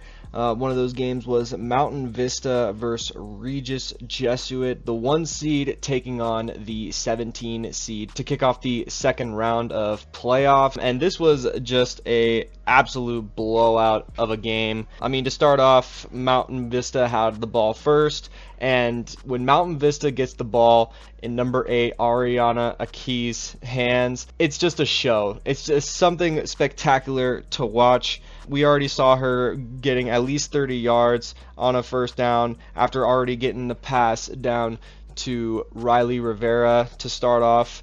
Back-to-back first downs. Eventually we got the slow passes on their first drive that would lead to an eventual touchdown from Ariana Aki to Isabel Valiant, number 15, which was a touchdown. Ariana was also able to get the PAT thrown over to Braylon Looney, number 11. Mountain Vista starting off strong with a touchdown. Regis Jesuit in their first drive, it was very, very tough as the second throw of their drive was intercepted by number 14, Kaylee Besh of Mountain Vista. Very tough day to start for Delaney Sitzman of Regis Jesuit. She had a very tough outing to start off, and it was going to be Mountain Vista's day as they regained possession, starting off with a Riley Rivera run for 10. And eventually the penalties did start to get against Mountain Vista's favor as they were called for an illegal block, but that didn't really stop them as Ariana Key got the ball over to Riley Rivera again for 15 and just stopped at the 1 yard line. Aki would then shuttle the pass over to Liana Rivera for another Mountain Vista touchdown, and once again getting the PAT and increasing the lead to 14-0 Mountain Vista. Regis Jesuit would get the ball again, but they weren't able to do much with it as Delaney Stitzman started off with an incomplete pass intended for number 30, Alexia Toval. She did manage to get some completions over to Nora Perry and Rain Parker, but it wasn't enough for a first down as they were forced to punt. And who else but Ariana Aki able to get the punt return, and Mountain Vista got the ball back. Once again, just a crazy show from Ariana Aki as she's able to scramble around but was stopped at the line of scrimmage. Eventually was able to let the ball loose to number 15, Isabel Valiant, again for a short gain. Riley Rivera got a run for a short gain, and Ariana Aki able to pass it around to her favorite target, Liana Rivera. But it really started to let loose in their third drive when Ariana Key was able to get it to Serena Reeder down the middle as she ran for about 15 yards and was a yard short of the end zone once again. Ariana Key then sprinted left and got it into the end zone for a touchdown, able to get the PAT and increase the score 21-0. Regis Jesuit, they just had to dig deep, and Delaney Sitzman was trying to find something, able to get the ball over to number 4, Catherine Uri. I hope I'm saying that correctly. For a gain of 10, a scramble that was only good for a yard, finding Catherine Uri only for a yard, and Sitzman able to get one more completion in to number 22, Lizzie Lisseau, before the end of the first quarter. Mountain Vista had a commanding 21-0 lead. Sitzman once again was trying to pass the ball around, but it was deflected by Mountain Vista as they turned the ball over on downs. And once again, Ariana Akey once you get the ball in her hands, there's not much you can really do to stop it, as she was able to get completions over to Isabel Valiant and Kaylee Besh, as Besh was able to find some room on the completion and take it long for a touchdown. Then Mountain Vista pulls an RPO in a PAT attempt and of course was good, increasing their lead to 28-0. Regis, they had to figure something out, and eventually they did after a couple completions from Delaney Sitzman over to Lizzie Lisseau and Rain Parker, and one that was way overthrown intended for Catherine Uri. Sitzman was able to find Finley Calms and was able to go all the way 53 yards for a touchdown, finally giving Regis some well-needed momentum. They were able to make the PAT and cut the lead down 28-7. Mountain Vista, though, they knew they could not let that stand, and on the second play of their next drive, Ariana Akey was able to find, once again, Kaylee Besh to go 46 yards, as Ariana Akey was going back and forth, zigzagging in the pocket, trying to find an open girl out there, and got the completion for another touchdown, increasing their lead 35-7.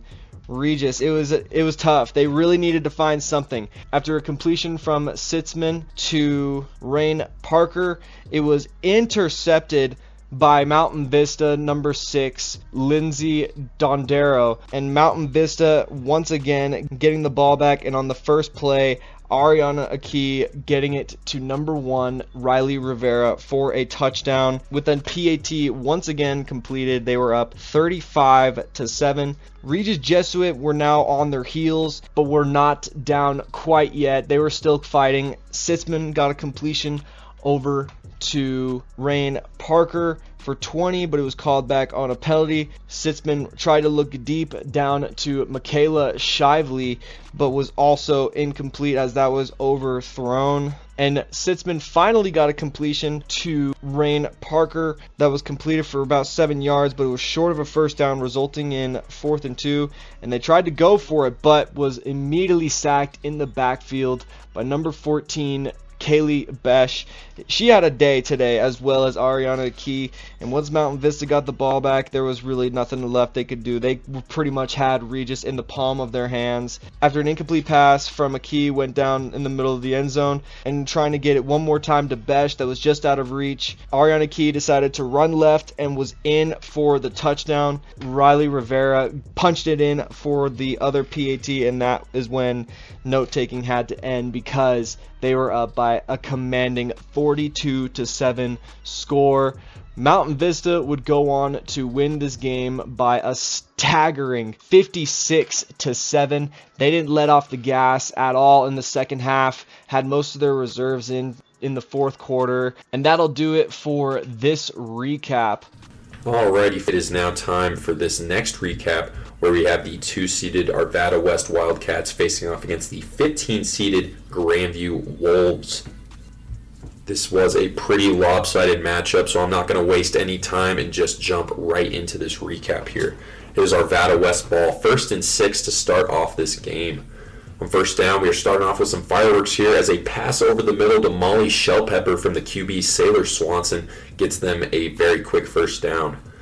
On 1st and 10, the fireworks continue as a pass to Sarah Walker is overthrown and picked off by Brooke Sullivan. She is one of the leaders in interceptions in the entire state, and she is making her name known early on here. It is 1st and 11 here for Grandview following that interception from Sullivan. On first down, a pass to the crossing center. Sadie Perry from the QB, Brooke Sullivan, gets them a first down in the red zone. 1st and 18 for Grandview. On first down, a jet sweep goes to the halfback Kenzie Dodd for a solid gain, but illegal contact on Grandview makes it 1st and 21. An incomplete pass on the next play, but a personal foul on Arvada West on the play makes it 1st and 11 here for Grandview. On first down, a pass to Sadie Perry is out of reach and nearly picked off by Sarah Walker there. On 2nd and 11, a sweep goes to Kenzie Dodd for a solid gain to make it 3rd and 2 right up on the end zone. On 3rd and short, Sarah Walker swats down a would-be touchdown pass.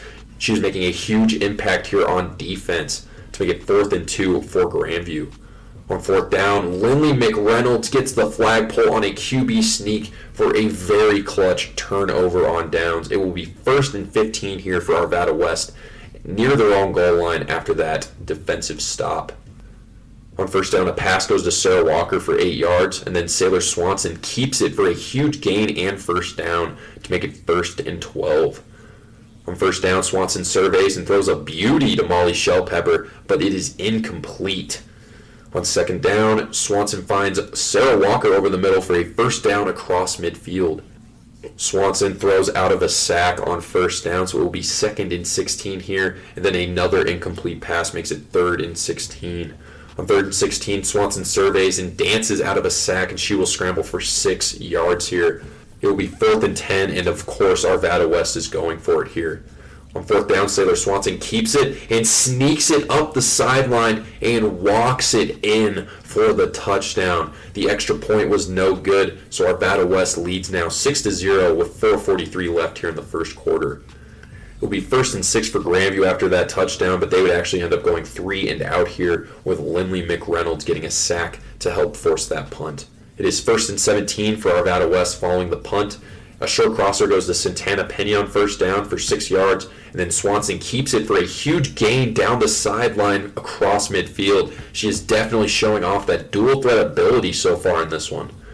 On 1st and 8, Swanson directs traffic and lobs one up to Sarah Walker for another first down, but a flag guard on the catch there makes it 2nd and 2. After an incomplete pass, a pass over the middle goes to Molly Shellpepper for a first down in the red zone, and that would take us to the end of the first quarter. Arvada West leads Grandview 6-0. It is 1st and 16 for Arvada West to start off the second quarter. On first down, Sailor Swanson surveys and finds Molly Shellpepper for a nice gain to make it 2nd and 3. On 2nd and 3 near the end zone, Swanson finds Alexis Mays for the touchdown, and then Swanson connects with Sarah Walker on the extra point, so Arvada West leads here 13-0 with 11:20 left in the first half. It is 1st and 6 for Grandview here following that touchdown. A direct snap goes to Kenzie Dodd, who spins her way for a first down to make it 1st and 16. On 1st and 16, Sullivan finds Dodd on a quick hitter for 8 yards. Then on 2nd down, a sweep goes to Kenzie Dodd, but it is stopped by Molly Shellpepper to make it 3rd and 6. On 3rd and 6, Brooke Sullivan finds Sadie Perry on a short crosser for a first down across midfield. It is 1st and 19 here for Grandview, and Ivy Daniel is in at QB here for the Wolves, and she throws a bomb down the sideline into double coverage, and it is picked off by Sarah Walker to give the ball back to Arvada West. It is 1st and 5 here for the Wildcats following that interception. A short crosser goes to Sarah Walker for 4 yards, and then on 2nd and 1, Brooke Sullivan picks off a dangerous deep pass for her 2nd interception of the half. She is doing everything she can to keep the Wolves in this game. It is 1st and 3 here near the red zone for Grandview. A handoff on first down is shut down by Alex Antill to make it 2nd and 3. On 2nd down, a direct snap is shut down by Alyssa Alberts to make it 3rd and 7. On 3rd down, Ivy Daniel fakes the handoff and hits the center Sadie Perry for a first down in the red zone. On 1st and 19, a highly questionable deep pass over the middle is picked off by Sarah Walker for her 2nd interception in the first half. It will be 1st and 7 for Arvada West with 6:29 left here in the first half. Arvada West would actually end up punting on this drive, so it will be 1st and 2 for Grandview following that punt. Brooke Sullivan hits Sadie Perry for a first down to make it 1st and 13, and then an end around to Kenzie Dodd gets them 7 more yards. On 2nd and 6, a quick pass to Sadie Perry gets them yet another first down as they are just using Perry to move the sticks here. On 1st and 17, Arvada West calls a timeout with 2:39 left here in the half. Coming out of the timeout, a short pass to Tierra Goodgain gets them 5 yards, and then a pass intended for Sadie Perry is broken up by Danica Rodriguez, but a pass interference there on A West makes it 2nd and 2 near the red zone. On 2nd down, Sullivan fakes the handoff and finds Tierra Goodgain for a first down in the red zone. After an incomplete pass, it is 2nd and 16, and it is Sarah Walker who gets her 3rd interception of the half on a deep pass to the end zone to make it 1st and 13 for Arvada West. Sarah Walker just doing everything she possibly can for Arvada West to try and get this win. On 1st down, Sailor Swanson hits Molly Shellpepper, who gets out of bounds. It is 2nd and 2. On 2nd down, a pass to Sarah Walker for a first down, and she gets out of bounds with a minute left. It is 1st and 16. Swanson surveys and finds Molly Shellpepper in stride for a huge gain, plus holding on Grandview makes it 1st and 3 in the red zone. On 1st and short, Swanson decides to keep it for her 2nd rushing touchdown of the game as Arvada West takes a 19-0 lead here with 36 seconds left in the half. And it looks like Kenzie Dodd actually got hurt on that play, and she would not end up returning to this game. And that is a massive, massive loss for the Wolves. They use her and Sadie Perry a ton to move the sticks. It is 1st and 6 for Grandview, though, after that touchdown. And Lindley McReynolds shuts down a run for a loss of 1. And then a pass to Noelle Sorial is complete for the first down, as Grandview calls timeout with 8 seconds left. And then a swing pass coming out of the timeout goes for a short gain, but that would send us to halftime where Arvada West leads Grandview 19-0. It is 1st and 6 for Grandview here, but they would actually end up punting on this drive. Danica Rodriguez made some huge plays here to help force that punt. It is 1st and 15 here for Arvada West, but they would actually end up going 3 and out as Tierra Goodgain got a sack on 3rd down, and that helped force the punt. It is 1st and 2 here for Grandview following that punt with 6:06 left in the 3rd quarter. A pass over the middle is nearly picked off by Sarah Walker, and then a handoff to Tierra Goodgain gets them the first down to make it 1st and 19. Following an incomplete pass, Grandview calls timeout here with 4:22 left in the 3rd quarter. Coming out of the timeout, Brooke Sullivan takes the snap, and she is under heavy pressure and decides to just throw one up blindly deep, and it is tipped and picked off by Danica Rodriguez, who is having a huge, huge game here for Arvada West. It is 1st and 19 here for the Wildcats after that Rodriguez interception. A pass over the middle to Molly Shellpepper goes for 13 yards, and then on 2nd and 6, Swanson dances her way into the end zone for her 4th touchdown and her 3rd rushing touchdown here in this game. And that would be where we ended this recap, and that's where I stopped taking notes. Santana Pena got a jumping touchdown later on in the game to make it 31-0, and that would be our final score in this one as Arvada West is moving on to the quarterfinals. Some key playmakers here I want to talk about for Grandview. We got Brooke Sullivan, and then you have the seniors Sadie Perry, Kenzie Dodd, and Tierra Goodgain. Grandview made a ton of improvement this year. They were not a playoff team last year, but this is a night and day difference between last year and this year. They have a very bright future ahead of them, and I expect them to be back next year. And that will do it in this recap, folks. I will catch you all in the next recap. Peace out. And on Saturday, there was the matchup of ThunderRidge and Denver South. I believe it was the 8 and 9 seeds here. And let's go ahead and jump right into it here. The Grizzlies do start off with the ball here, and they get a couple of gains here. However, there is going to be a sack here. Paige Wilson, the senior of Denver South, who pushes ThunderRidge back. And then on 3rd and 9, they're going to try and pick up the first down, but Helen Campisi here intercepts the ball for Denver South, giving them the ball at midfield to start and 10 minutes and 39 seconds to go. There's a couple of short passes here that is just being absolutely shut down, and so they'll have to punt. And it's going to be Horsford here who takes off for a first down on one of their first plays here. Now, there's going to be another throw, this one over the middle to number 31, Jordan Cotran, I want to say is how you say that, who makes a tough catch in the middle of two defenders and draws a holding penalty, pushing the Grizzlies all the way to the 27-yard line going in.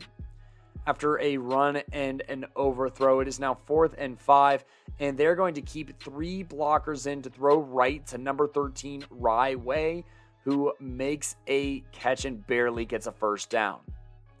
Now, there's going to be a couple of play-action passes, and then there's going to be, some physicality in this game here, and that's going to lead to a 3rd and 16 after a fumble here until the goal line, but it's going to be flushed out, and on the flush out, Horsford is going to take off and score. ThunderRidge strikes first blood, going up 6-0 with 5 minutes in the first. Now, they bring some serious pressure, and South will end up punting on this drive, and with ThunderRidge starting on the 30, they throw right for a first down on a jump ball to the 34-yard line. This catch is made by C.C. Baker. They then have a couple of scary plays here, but convert on a 4th and short, and eventually they're going to end up in a 4th and 5 situation where they turn over on downs. Now, Denver South goes 3 and out here, and ThunderRidge is going to get a decent return, and eventually they're going to end up in the red zone here, and Horsford is going to throw an absolute toe-tapping dime to C.C. Baker, who scores, and after a conversion to Jordan Cotran here, it's going to be 13-0 with 4:24. Moving along, there's going to be an interception here that is returned all the way to the 1-yard line by Jordan here. But upon the extension, she does get the touchdown here and puts the Grizzlies up 19-0. South will end up punting, and both teams will exchange a few punts here before heading into halftime at 19-0. South tries to start out with a different quarterback, and they get a couple of completions, but pass rushes are going to force a punt, and eventually here, ThunderRidge is going to get a huge run from Horsford here that draws a couple of flags and pushes them right into the red zone, where they throw it to Anna DiGiancinto, I want to say is how you say that. I probably just butchered that. So number 33, Anna here. And after the PAT, it is 26-0 here. ThunderRidge is going to force an interception on the very next drive here. And with just 14 yards to go, there's a great pass to Jordan Cotran here, who catches it, making it 33-0. And that concluded the note-taking. The final score of that game ends up being 33-6, ThunderRidge advancing onto Mountain Vista. What is good, y'all? This is Gino with the Playmakers Corner podcast, and we got some playoff girls flag football recaps for y'all today. I was at Jeffco Stadium in Lakewood, Colorado this past Saturday, watching some 5A round 2 and quarterfinal action, and it was electric to say the least. I'm going to be recapping each game I saw in order, and then at the end of each recap, I will share some key playmakers and some brief thoughts about the losing team before moving on to the next recap. With that all out of the way, folks, let's not waste any more time and jump right into our first game here, where we had the 7th-ranked Doherty, who is fresh off of a Southern Colorado League championship, facing off against the 10th-ranked Douglas County Huskies. It is Douglas County ball to start off this game, 1st and 6. Santi Keys stops a jet sweep for a loss to make it 2nd and 9, and then a pass to Addison Kemp from the junior QB Jillian Cabral on a post route gets them a nice gain and a first down. On 1st and 15, Madison Medlin Wittenborn swats down a shovel pass, and then Santi Keys gets a big-time sack to make it 3rd and 20 here for Douglas County. On 3rd and 20, Jillian Cabral steps up and makes a beautiful throw to Riley Covert on 3rd and long to make it 1st and 13 across midfield. After a short pass for 5 yards, a touch pass to a crossing Nevaeh Goebel is stopped by Madison Medlin Wittenborn to make it 3rd and 4. And then on third down, an incomplete pass, so the Douglas County Huskies will be going for it here. On 4th and 4, Isabella Marquez steps up and swats down the pass over the middle for a turnover on downs. It will be 1st and 16 for Doherty with 7 minutes and 14 seconds left in the first quarter.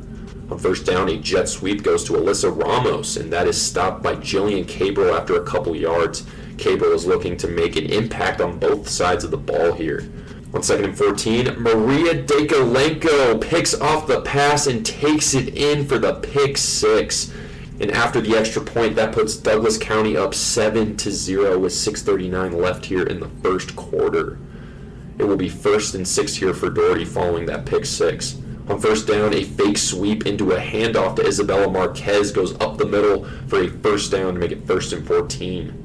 On first down, a handoff to Isabella Marquez goes for 4 yards, and then a sweep to Santi Keys for 7 more. On 3rd and 3, Maria Dakolenko stops a sweep to Alyssa Ramos short of the first down. It will be 4th and 1. On 4th and 1, Doherty's going for it here, and they get Douglas County to jump off sides here, so that will be a free first down. On 1st and 16, a handoff goes to Alyssa Ramos for 5 yards. On 2nd and 11, the sophomore QB Neela Thompson fakes the handoff, and she keeps it to get them near the red zone. On 3rd and 2, a fake sweep into another handoff to Isabella Marquez goes up the middle for a first down in the red zone. A botched handoff loses them 4 yards, so will make it 2nd and 23, and then Bellaray Fiske stops a keeper to make it 3rd and 21. After an incomplete pass, it is 4th and 21 here in the red zone for Doherty. Let's see what happens here.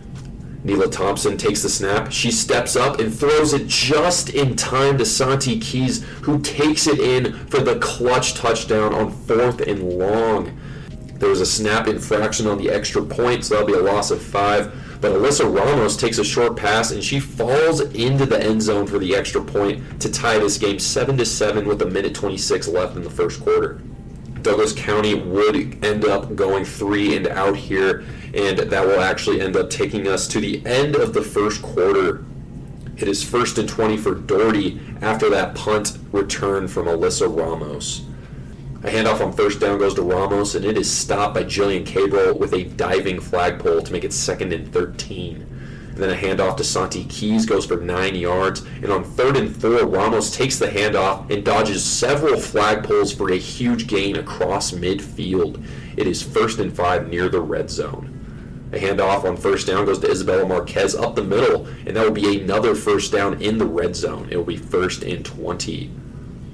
An end around to Santi Keys is stopped by Riley Covert for no gain. And then on 2nd down, Ilani De Leon shuts down a keeper to make it 3rd and 20.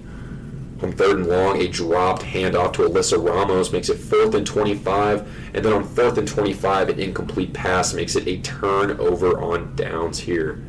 It will be 1st and 15 for Douglas County after the turnover on downs, but they would actually end up going 3 and out once again here.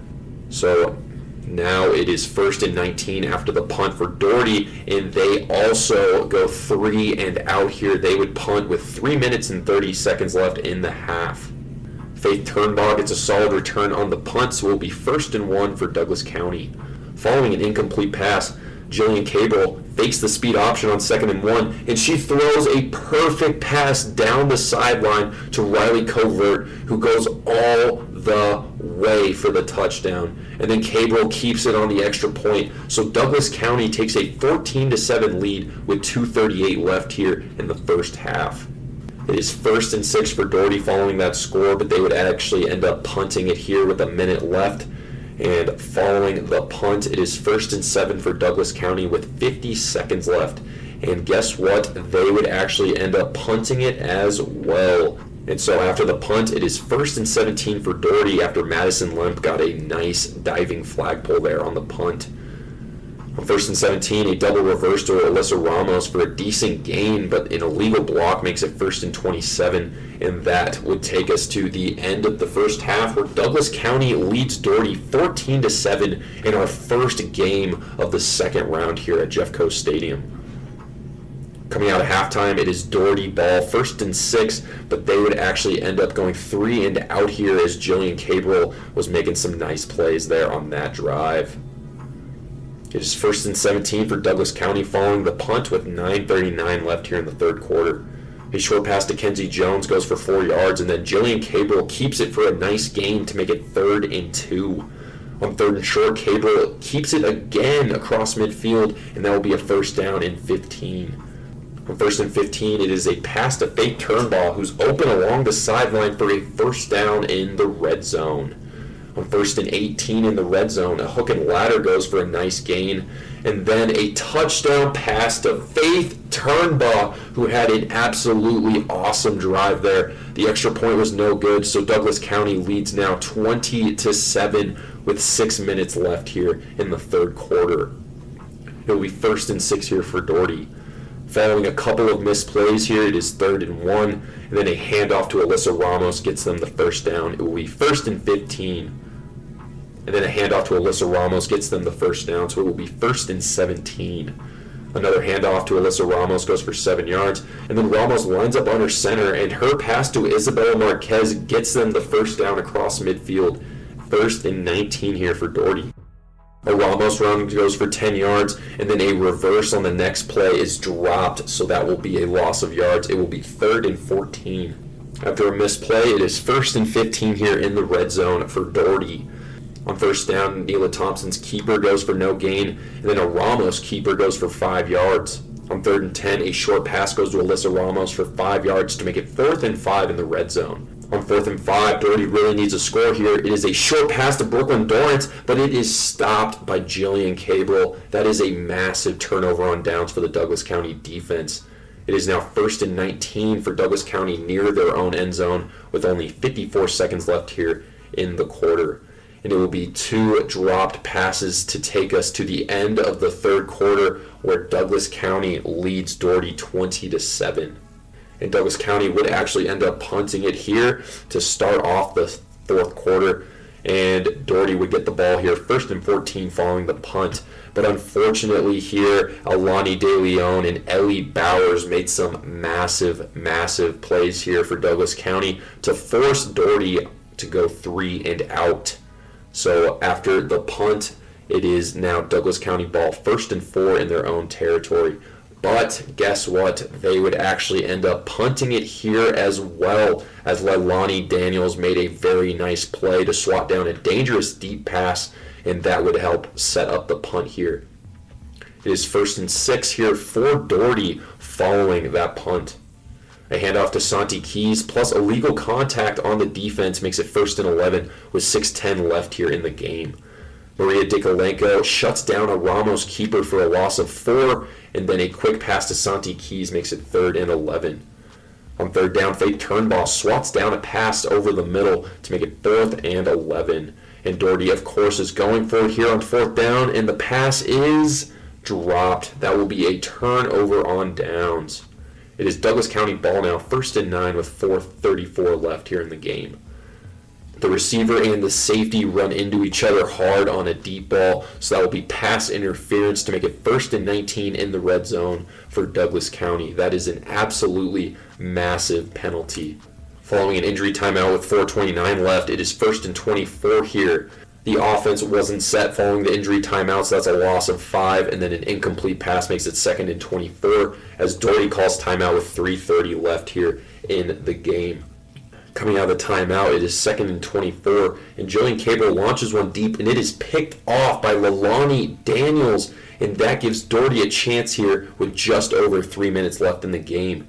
It is Doherty ball, 1st and 5 with 3:20 left following that interception. A dropped handoff on a reverse gets them a loss of 5, and on 2nd and 10, Ellie Bowers shuts down an Alyssa Ramos sweep to make it 3rd and 7. On 3rd and 7, a defender collides with Ramos on a swing pass, and that will make it 1st and 14 following the penalty. Alyssa Ramos keeps it for 4 yards, and then Neela Thompson, she finds Leilani Daniels near the sideline for a big gain and 1st down across midfield. It is 1st and 10 with 1:53 left. A deep ball to Leilani Daniels is just out of reach, and then Alyssa Ramos takes the jet sweep, and she fakes the handoff and keeps it for a 1st down in the red zone.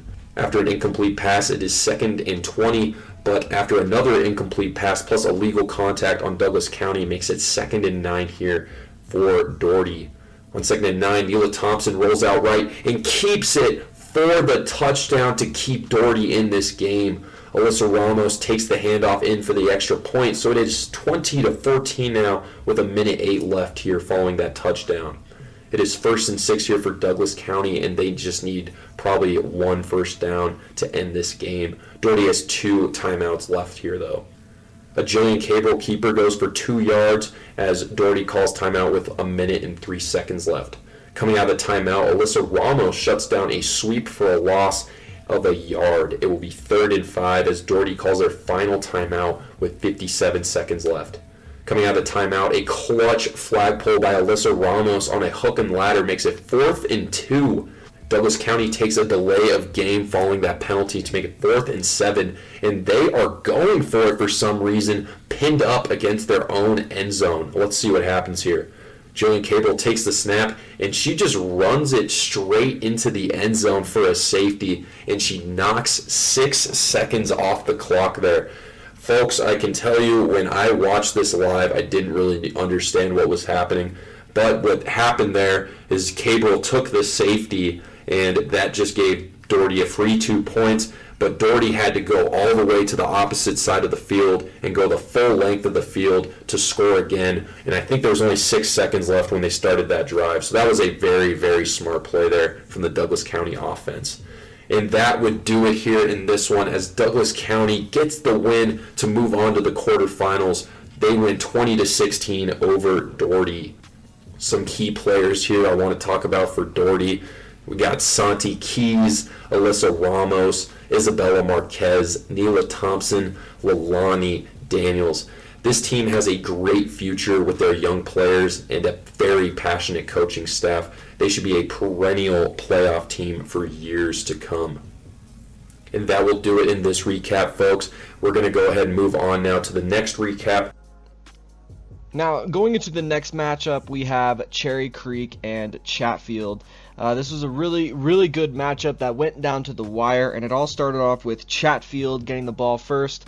Double pass from Caitlin Dennis over to number 12, Alexis McClellan, to start it off for a first down. McClellan then got some passes over to number 3, Jaden Ladise, and then a big 36-yard reverse pass from Jaden Ladise over to number 9, Taryn Binion.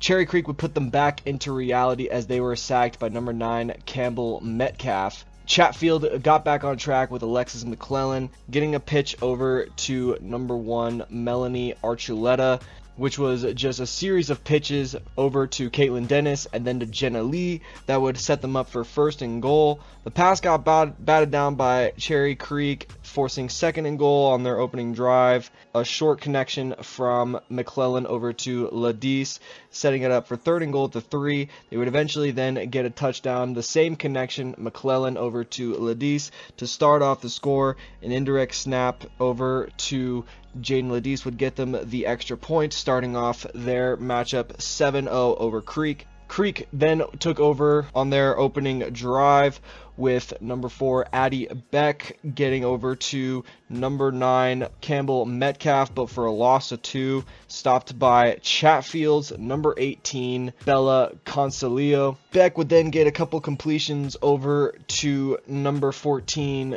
Sophia Ball. Also had a 5-yard scramble that was stopped by Ducky Archuleta, forcing a 2nd down and 11. Another scramble from Cherry Creek's Addie Beck would split the distance in half. She would scramble again for a 1st down, then get a connection over to number 20, Ania Chambers for 7, connections over to number 6, Molly Dorigi, and completions to Sophia Ball and Jalen Nelson, setting them up in the goal range, but it was finally the connection from Addie Beck over to Molly Dorigi that got them to touchdown. They were able to scramble in for the extra point to tie it up at 7.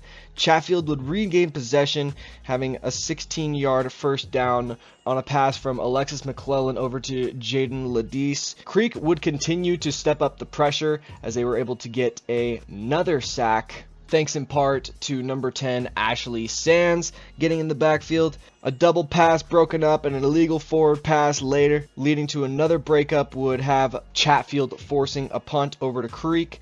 Addie Beck would get a big connection, 13 yards, to number 19, Jalen Nelson. But an interception by Chatfield's number 16, Kenna Archuleta, the freshman, was returned for a touchdown, increasing their lead to 13-6. A deflected pass that was eventually caught led to a converted PAT, increasing their lead 14-7.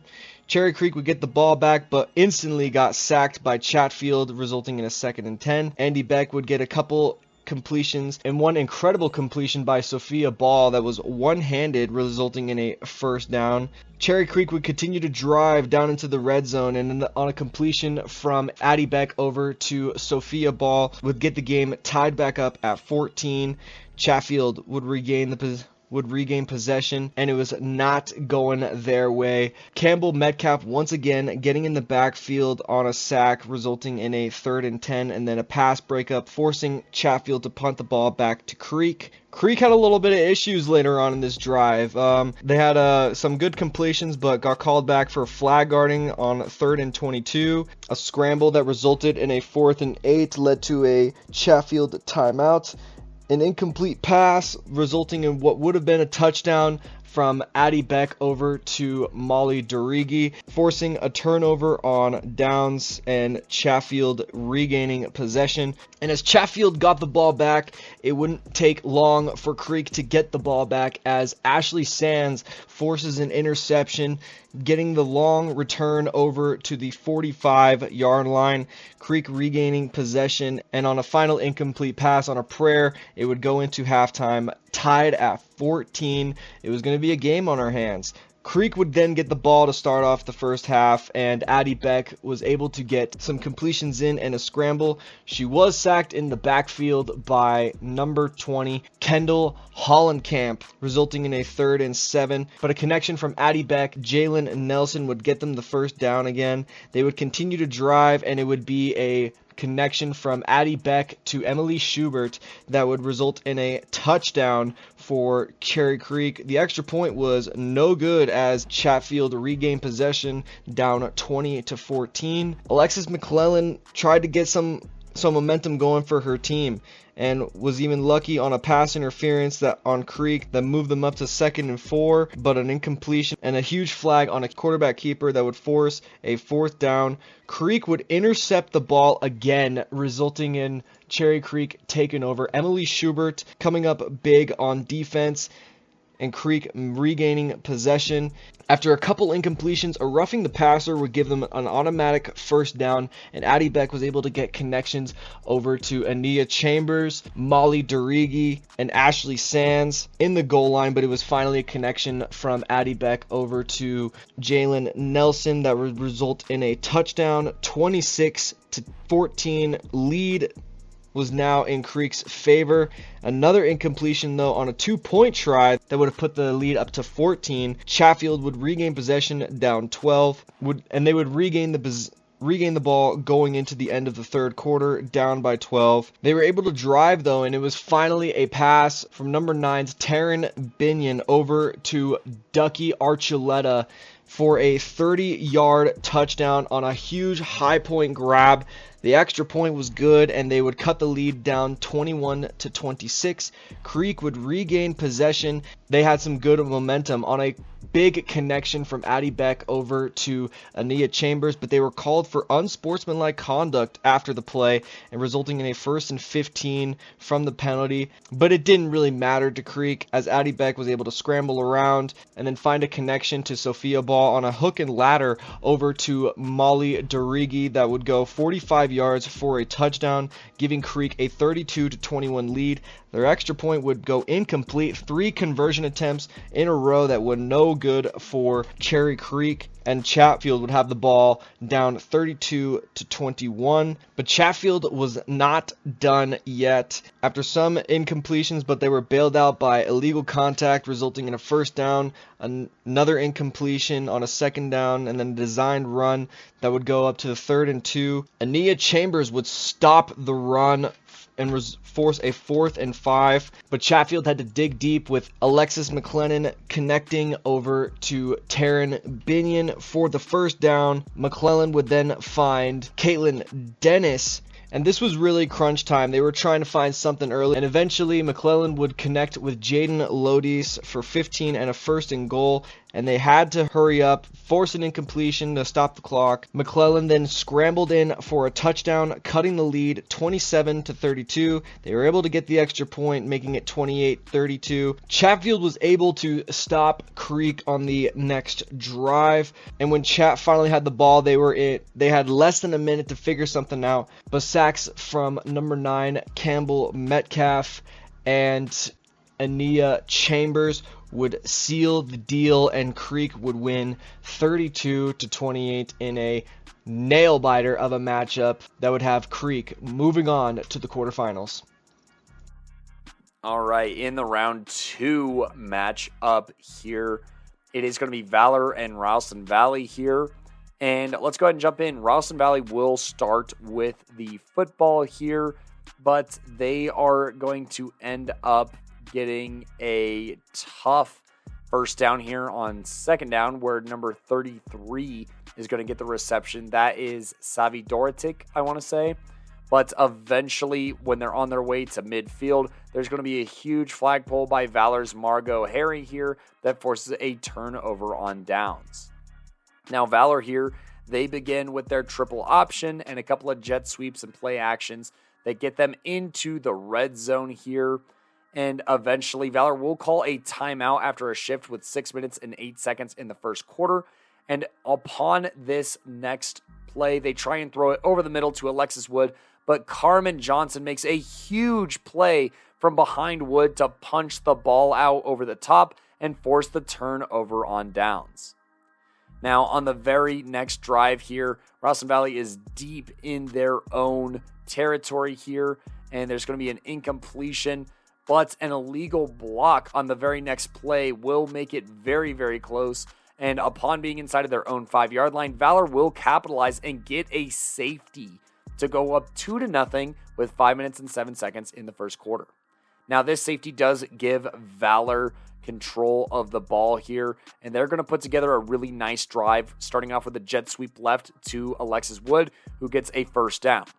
There's going to be a speed option left that gets to 9, who then cuts all the way back inside and gets all the way to the Mustangs' 35-yard line. That's Savannah Kahn on that cutback and huge run.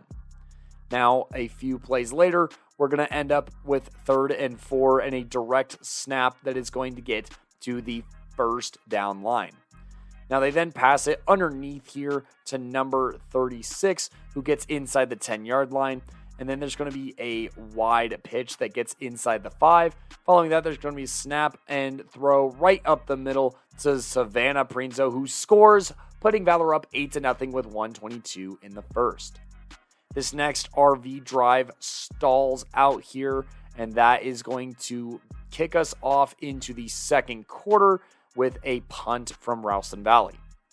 Now, Valor will get this next drive at their own 35, and a couple of play action passes is going to just have Prinzo moving the ball down the field here, eventually getting into Mustang territory. Then there's a 4th and 7 until the red zone, where they call a sweep left, reverse right that is pitched back to the quarterback, who unloads to a wide open wide receiver down the field for the score. The PAT is intercepted by Callahan, but it is 14-0 with 8:30 in the half here. Ralston Valley looking to punch back here. They're going to throw a drag right to Carmen Johnson, who wins a foot race and makes a few players miss to set up 1st and 2 until midfield. Now, there's going to be a huge sack here by Valor to push this other squad back and make this next down difficult. However, that was only first down, and eventually they get up to 3rd and 4, where they throw a deep strike over the middle to Johnson, who puts the ball on the 24-yard line going in. Now, while there is a flagpole by Harry here on the very next scramble that keeps the gain minimal, and an incompletion that sets up 3rd and 1, they call a direct snap that gets a first down right to the 20-yard line. They run right on the next play, but illegal contact on the defense pushes them up to the 7, and eventually they end up in 3rd and goal. But the roll right, pass right to the back right corner is an absolute dime to Ashlyn Callahan from Pergola here. And that is going to cut the lead down to 14-6 here with 2:26 to go in the second quarter. Valor is going to start this drive, and they do drive down, getting on the other side of midfield. However, a low snap and a timeout is going to push Valor out of striking distance, and that is going to send us into halftime 14-6. Valor does get to start with the ball to start the second half, so no worries here, and they end up chipping away immediately here, getting a ton of catches and a first down here. However, they are going to end up in a 4th and 1 situation, but a quick pass over the middle gets another first down with Prinzo on the catch again, and then illegal contact makes that gain even longer. Now, they have a couple of jet sweeps and crossers here before ending up with 4th down, and there's going to be a huge pass breakup by Gracie Hodgson here that kills this 4-minute Valor drive and makes them leave empty-handed. Now, Ralston Valley here comes out with a QB keeper and then a check down to 14, who runs ahead and gets ahead to the Valor 33. That's Callahan on that play.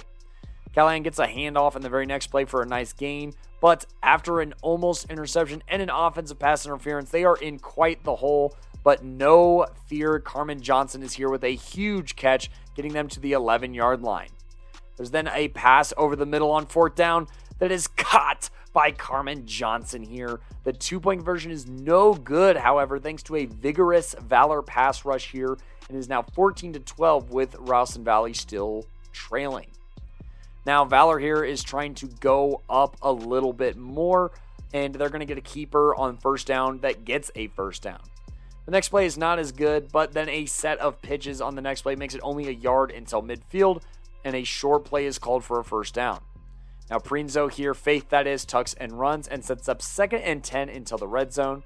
They then pass it left, and this is a fantastic catch, maybe one of the toughest catches I've seen all season by Ellie Johnson, number 82, on the boundary, wrestling for the ball and making a tough catch to keep this Valor drive alive and end the third quarter. They call a couple of short plays, but an end zone shot draws a PI, putting Valor away inches away, where they eventually score here.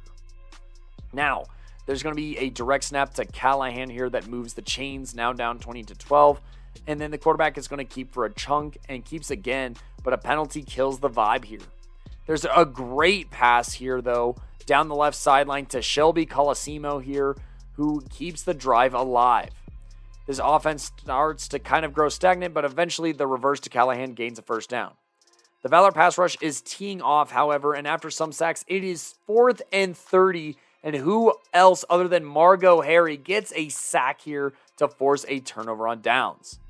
Valor is just trying to kill the clock here and is just playing it safe, running the ball at the 2:22 mark. They then pass the ball, and it's tipped and almost intercepted by Ralston Valley. Just wasn't quite expecting the ball here. Ralston Valley only has 1 timeout left with 2:16 left in the game. And on 4th and 13, Valor winds up and passes left to number 38. Who else other than Savannah Prinzo here, who catches for a major first down into the red zone, and this should all but do it here as they kill a lot of clock and only leave 7 seconds for Ralston Valley to respond, which they don't. So Valor is going to win following a bye awaiting that Ralston Valley action, and they win 20-12 to punch their ticket to the quarterfinals. In our next matchup, Heritage versus Legend, it was an absolutely one-sided game for Legend as they completely took over this entire game. To start off, Heritage did get the ball first in this one, and it was Abby Nichols that led the charge for Heritage with connections over to Avalon, Lux Offerman, and Haley Prong. They would continue to drive down the field for a few plays, but an incompletion on a 4th and 12 would result in a turnover on downs with Legend taking over the ball. And it would start with a pitch over to Reese Agnew and then over to Maddie Smolin would result in a first down. Quarterback number 18, Maddie Smolin, was a woman on a mission out there, scrambling and connecting with her receivers, and was able to set up this team in 1st and goal on their first drive. A connection over from Smolin to Agnew would set them up at the 1-yard line for Smolin to scramble in for a touchdown, putting it up 6-0 and an extra point. Heritage would then get the ball back, but on the second drive was sacked by Callie Lewis of Legend, forcing a 4th and 15, resulting in a punt. The Titans would get the ball back, and Heritage would then get a stop of their own, forcing a 4th and 13 and an incompletion, forcing a turnover on downs. Initially, Heritage's second drive started off well with Abby Nichols scrambling for 12 and a first down, but Legends Victoria Curdy would force a sack, causing a 3rd and 16 and then an incompletion, forcing a 4th down, but another incompletion would have them turning the ball over, and the Titans would then get back on track, starting off with Maddie Smolin over to Maylee Wilhelm for a toe tap snag, starting off on a first down. A hook and ladder, a scramble, and a crossbody dot from Maddie Smolin, resulting in another touchdown from Legend, going up 14-0. It was then Heritage's ball, but trying to get a scramble resulted in a charge on Heritage, and they would be forced to punt on a 3-and-out, and a solid punt return to the 33 would set up a 1st and 4 for Legend as Maddie Smolin connected with Madison Williams, setting up for 1st and goal. And then they were trying so hard to get it in. They were there at the 1-yard line trying to reach over, but eventually Maddie Smolin got it in on a sneak, and they score a touchdown, then up 20-0, getting the extra point, 21-0. Heritage had 5 seconds left in the half, but would throw an interception over to number 32, Ava Gavi, who returned it for a touchdown to end out the half, 27-0. An incomplete pass on the extra point would not give them the 28, and Titans were up 27-0 to start off, and then they would get the ball back to start off the second half, and it was just all gas, no breaks for the Legend Titans as Maddie Smolin connected with Aislinn Corella to get it in on a 1st and goal, and then a pitch to number 33, Reese Agnew, for a touchdown run, getting them up 33-0 with an extra point, making it 34-0. Heritage would then get the ball back, but it was just nothing they could do after Abby Nichols threw another interception, this time over to number 8, Zoe Matherly, which would have the Legend Titans up 34-0, and at this point we did not take any further notes, and the Legend Titans would continue to score, and this game would end 47-0, and the Legend Titans would move on to the quarterfinals. We are going to go ahead and keep things rolling here. In our next one, we have number 6 ranked Chaparral facing off against 11 ranked Northglenn. Both of these teams have had very good regular seasons, and this game should be very, very interesting. It is Chaparral ball here, 1st and 6. On first down, a pitch goes to the halfback Sophia O'Donnell as she rips it up the sideline and cuts inside for a huge first down on midfield to make it 1st and 20. On first down, a quick pass to Salem Sherman from the freshman QB phenom Zoe Fink to make it 2nd and 6. On second down, Fink rolls out right and finds Nicole Cook for the first down in the red zone. On 1st and 19, a pitch to Sophia O'Donnell is stopped by Evelyn James to make it 2nd and 18.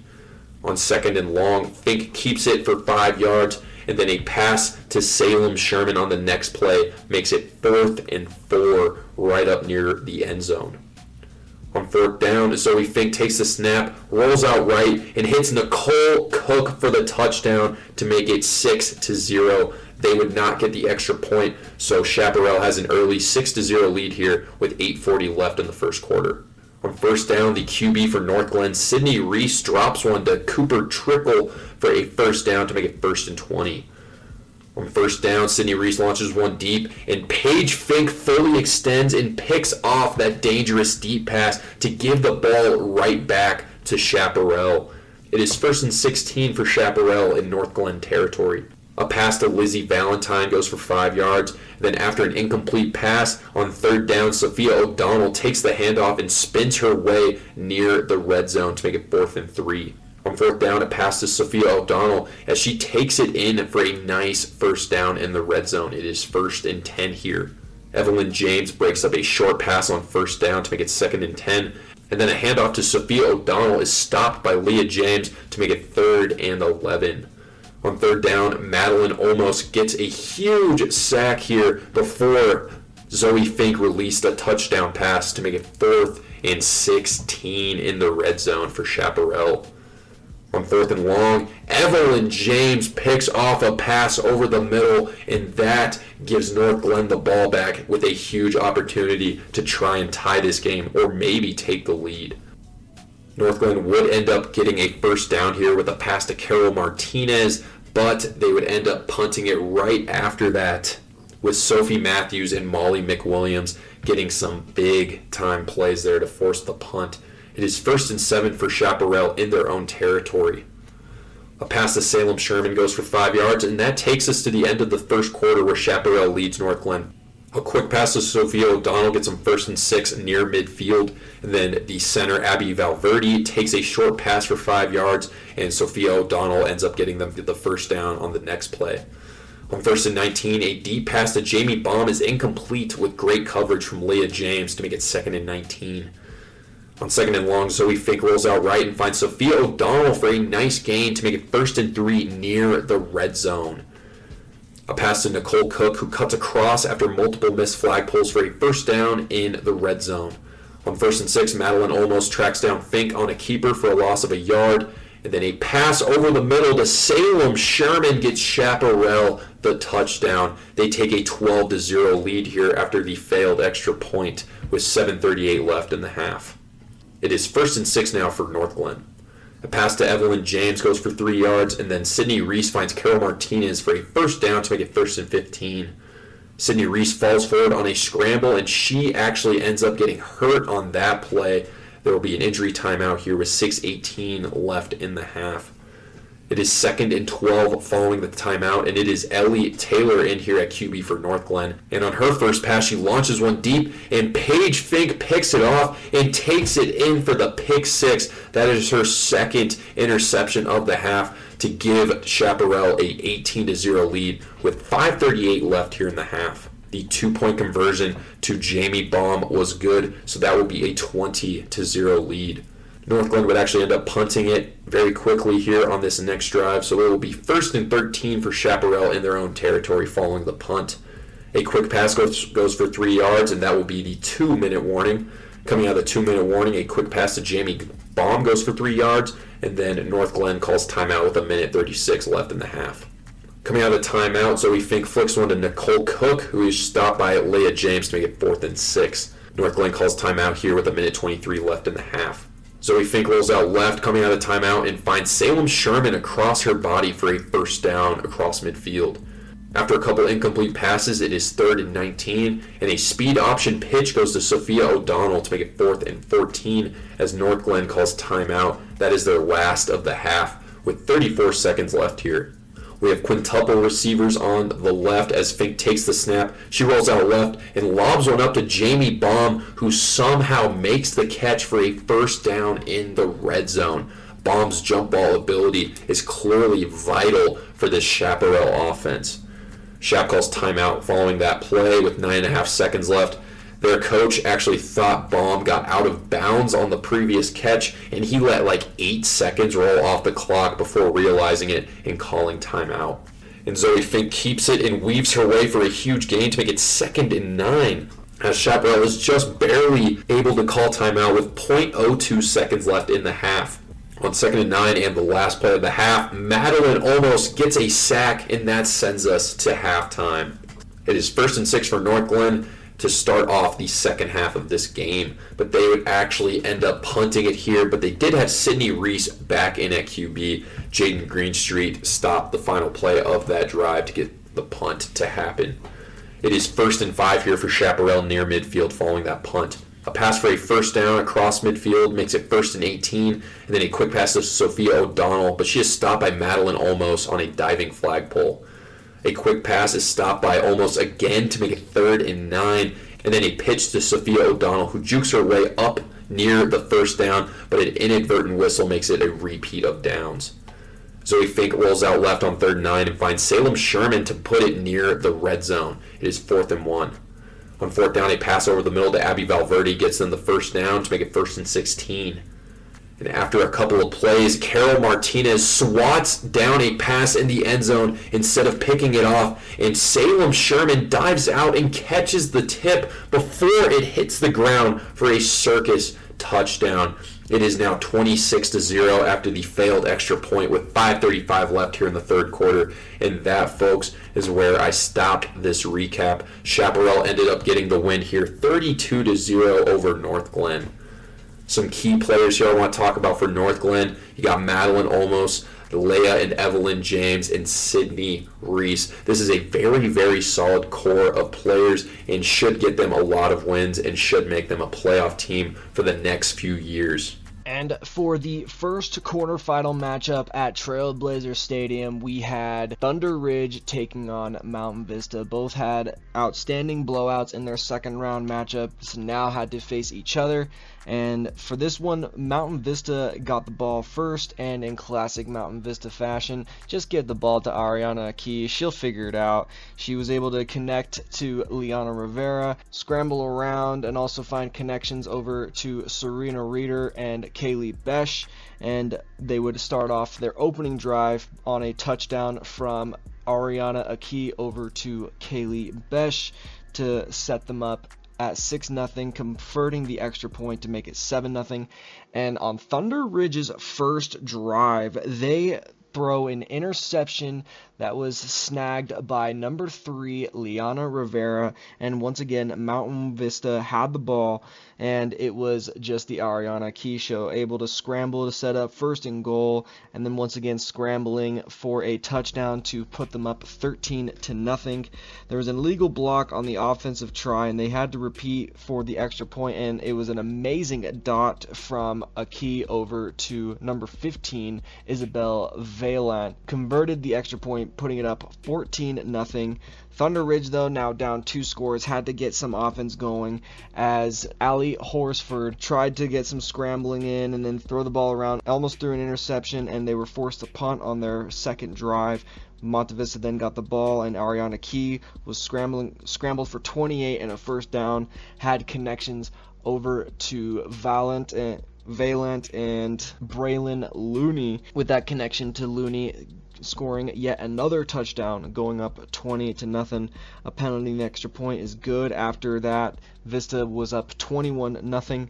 ThunderRidge just could not figure anything out, throwing back-to-back incompletions, but Allie Horsford was able to scramble for first down, able to get a connection over to Jordan Cochran and scramble for 8 more, but an incompletion on setting up 4th and 1 would lead to a big-time pass from Horsford over to Cochran for a head catch and a first down. Finally, ThunderRidge would get some points on the board as number 7, Sophia Lancaster, got it in to the end zone to get the score 21-7. Vista then got the ball and took care of business. Ariana Aki able to scramble for first downs, leading to another touchdown on a big scramble, making 3 defenders miss and going up 27-7 with the extra point no good.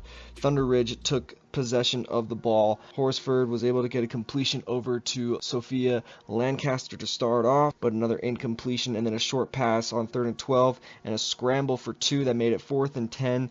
They tried to go for it, but Vista was on it on defense as number 9, Kiana Gallo, had a sack in the backfield, giving the ball back to Vista. And Vista was able to get the ball within the goal line, but ThunderRidge's defense was able to hold on. Pass broken up by Jordan Cochran, setting up 4th and goal on the 7. After a Vista timeout, there was an illegal forward pass that resulted in a turnover on downs, with ThunderRidge taking over. Then ThunderRidge had to face a 3-and-out, making them punt the ball back to Vista. Vista then took the ball back, and it was just a few dots from Ariana Aki over to Liana Rivera, Isabel Valent, Liana Rivera again, and then finally finding number 14, Kaylee Besh, over the middle for a touchdown, setting them up 33-7. Extra point was converted, so it was 34-7. ThunderRidge then got the ball with 3 minutes left in the half, trying to find something, but almost got intercepted and could not get anything moving and had to punt again. Mountain Vista then got the ball back, but 3 back-to-back interceptions on a 4th down. They had to figure something out, and Ariana Aki got it over to Riley Rivera for 20 yards and a 1st and goal on the 4. Ariana Aki then scrambled up for a touchdown, increasing the lead 40-7 with converting the extra point, making it 41-7. ThunderRidge then got the ball to start off the second half, with Allie Horsford scrambling for 8 and a 1st down. An intentional grounding was then called afterwards and an incompletion. Horsford would then scramble again for 15, but a flag got called for flag guarding, resulting in a 4th and 8. And they would turn the ball over on downs on their 4th down attempt, and that's when Notes was officially stopped because the game just kept getting out of hand in Mountain Vista's favor. Going into the 3rd quarter, Vista would continue to dominate over ThunderRidge. ThunderRidge did get some final scores, though, within the 4th quarter. The final score would result in Mountain Vista getting the win over ThunderRidge and moving on to the semifinals, 55-20. Now, folks, we are finally going to talk about the 2 quarterfinal games that went down at Jeffco Stadium. Coming up first, we have Douglas County versus Arvada West. Douglas County rocking the 10 seed and Arvada West rocking the 2 seed. Arvada West is the reigning state champions, so they obviously are the favored team. And I'll just say right away that this game was not pretty, so I'm going to make this recap as quick as I possibly can so we can just move on to our next game. It is Douglas County ball, 1st and 6 here to start off the game, but they would actually end up punting here on the first drive. Alyssa Alberts was making some big-time plays here to get that punt to happen. It is 1st and 7 for Arvada West following that punt, but they would actually end up going 3 and out as Jillian Cabral and Alani De Leon both got a sack there to force that punt. And following the punt, it is 1st and 2 here for Douglas County, but they would actually end up going 3 and out as well for another punt. So it'll be 1st and 14 for Arvada West. And a slant to Santana Pena goes for 9 yards. And then a slant to Sarah Walker for a nice gain and a 1st down across midfield to make it 1st and 15. On 1st down, following an incomplete pass, a quick pass goes to Sarah Walker for 9 yards. On 3rd and 6, Swanson scrambles for a 1st down into the red zone to make it 1st and 19.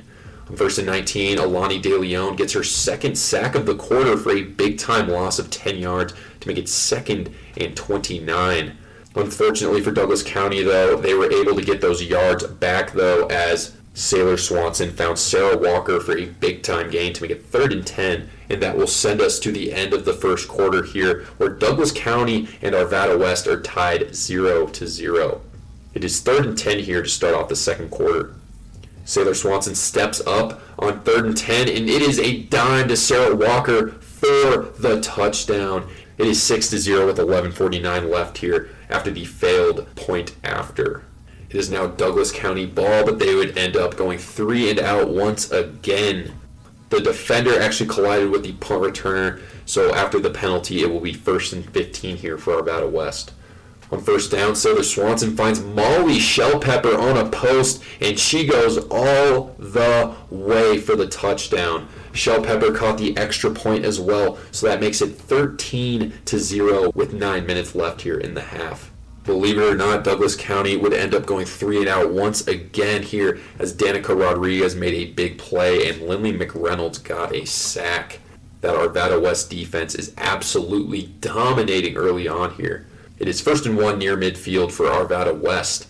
A deep out to Sarah Walker is easily caught for a huge gain and first down across midfield. On 1st and 7, a pass to Molly Shellpepper, who takes it for another first down, plus roughing the passer makes it 1st and 9 for Arvada West. On 1st and 9, Ellie Bowers gets a diving flagpole on the Santana Pena sweep to make it 2nd and 15. Bowers is one of the top playmakers for Douglas County and should be one of the best linebackers in the state for the next couple of years. On 2nd and 15, Sarah Swanson takes the snap and decides to keep it as she dances into the end zone for the touchdown. Arvada West leads now 20-0 after a Shell Pepper extra point with 5 minutes and 55 seconds left here in the half. It is 1st and 6 for Douglas County. A pass to Kenzie Jones is shut down by Alex Antill to make it 2nd and 3, and then a pass to Faith Turnbaugh for a first down to make it 1st and 19. A pass to Nevaeh Goebel goes for 4 yards, and then on 2nd and 15, Sarah Walker gets her 4th pick of the playoffs and makes it 1st and 1 in the red zone for Arvada West. Sarah Walker is just playing light out here for Arvada West on both sides of the ball. On first down, Swanson scrambles, but it is Ellie Bowers who gets a diving flagpole, but it is still 1st and 20 in the red zone here. On 1st and 20, Alani De Leon gets a big-time sack to make it 2nd and 25. On 2nd and long, De Leon tracks down Swanson as she tumbles to the turf for another sack here to make it 3rd and 33. A double pass to Molly Shellpepper here, and it is shut down by none other than Alani De Leon. What an unbelievable defensive possession there from Alani De Leon and the rest of the Douglas County defense to force Arvada West to punt despite just being in the red zone a couple plays ago. And nothing would really happen here in the rest of the first half. Arvada West would be going into halftime with a 20-0 lead here over Douglas County. It is 1st and 6 here for Arvada West to start off the second half of this game. On first down, a pass goes to Alyssa Alberts over the middle for a first down to make it 1st and 16. And then a quick pass to Molly Shellpepper goes for 5 yards. Then a failed hook and ladder makes it 3rd and 8. On 3rd down, Swanson surveys and decides to keep it for a nice gain across midfield for a first down and 11. Following a missed play, it is now 1st and 15 in the red zone for Arvada West. After an incomplete pass and a Swanson keeper, it is 3rd and 10 here in the red zone for Arvada West. On 3rd down, Sailor Swanson finds a crossing Sarah Walker for the touchdown. Walker catches the extra point as well here as Arvada West takes a 27-0 lead over Douglas County. And that, of course, is where I stopped the recap. Arvada West would end up getting the win 48-0 here to move on to the semifinals. They will face the winner of Valor Christian versus Chaparral.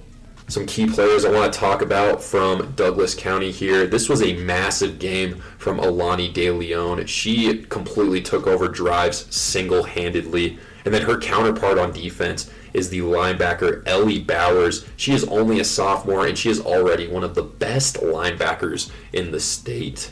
And then, of course, you got to talk about Jillian Cabral, who is a fantastic two-way player. Her, Ellie Bowers, and Alani De Leon form a lethal defensive front that any team would be lucky to have. These three are athletes, and they dive all over the field to make plays. And I'm just really excited to see what they do with them in the next couple of years. This is a very well-coached program with a very bright future ahead of them, and I expect to see them in the playoffs regularly from here on out. And that will do it in this recap, folks. We're going to go ahead and move on to our next quarterfinal game, and that will be our final recap here at Jeffco Stadium. It will be between Valor and Chaparral. The winner of that game will face Arvada West in the semifinals. What is good, y'all? Let's go ahead and talk about our final game at Jeffco Stadium from Saturday. We have the Valor Christian Eagles facing off against the Chaparral Wolverines. The These two have not faced each other yet this season, but they are very evenly matched, make no mistake. Valor Christian has a little more experience, while Chaparral is the young and exciting team, so it should be a very interesting turnout to see who comes out on top here. Valor Christian is rocking the 3 seed, while Chaparral is rocking the 6 seed. Valor Christian beat Ralston Valley earlier to get to this game here. The winner of this game will face Arvada West in the semifinals for a chance to play in the state championship. With that all being said, let's not waste any more time and jump right into this recap here, where we have Valor ball, 1st and 6 to start this one off. A double lateral on first down from Savannah Kahn to Alexis Wood gets them the first down to make it 1st and 12. On 1st and 12, the QB Faith Prinzo connects with Savannah Prinzo to make it 2nd and 3. On 2nd and short, Prinzo throws a dot down the sideline to Alexis Wood in stride for a big-time first down in the red zone. On 1st and 20, Prinzo keeps it for 2 yards, and then a deep ball to Alexis Wood is incomplete in the end zone. On 3rd and 18, Prinzo keeps it and flips it to Savannah Prinzo for 3 yards. It will be 4th and 15 in the red zone here for Valor Christian. On 4th and 15, a pass to Savannah Kahn on a post is complete, but she is just short of the end zone. So that is a huge goal line stop there for the Chaparral defense to force a turnover on downs. But they would actually end up going 3 and out here after that defensive stop, with Kian Hazel-Riggs breaking up a deep pass on 3rd down. It is 1st and 8 here for Valor following that punt with 6:36 left in the first quarter. A Faith Prinzo keeper goes for 7 yards, and then a pass to the sideline is incomplete. On 3rd and 1, Prinzo keeps it for a first down in the red zone. It will be 1st and 19 here for the Eagles. Jaden Greenstreet got a flagpole on a scramble for a gain of only 2 yards, and then a slant to Alexis Wood makes it 3rd and 10. Following an incomplete pass, it will be 4th and 10 for the Eagles. On 4th down, a pass to the end zone intended for Savannah Prinzo is picked off by Chloe Petrillo, who makes a huge play and a great read on the ball to get that interception. It will be 1st and 6 for Chaparral after that interception from Petrillo and the touchback. Unfortunately for Chaparral, though, they would punt rather quickly here. Abby Brown got the stop on 3rd and 2, and that would force them to punt. It is 1st and 6 here for Valor after the touchback on the punt with a minute left in the first quarter. On 1st down, Faith Prinzo connects with Alexis Wood, who jukes out of 2 flagpoles and breaks loose down the sideline for a 66-yard touchdown. It is 6-0 after the failed extra point with 17 seconds left here in the first quarter. It is 1st and 6 for Chaparral, and after an incomplete pass, that takes us to the end of the first quarter, where Valor leads Chaparral 6-0.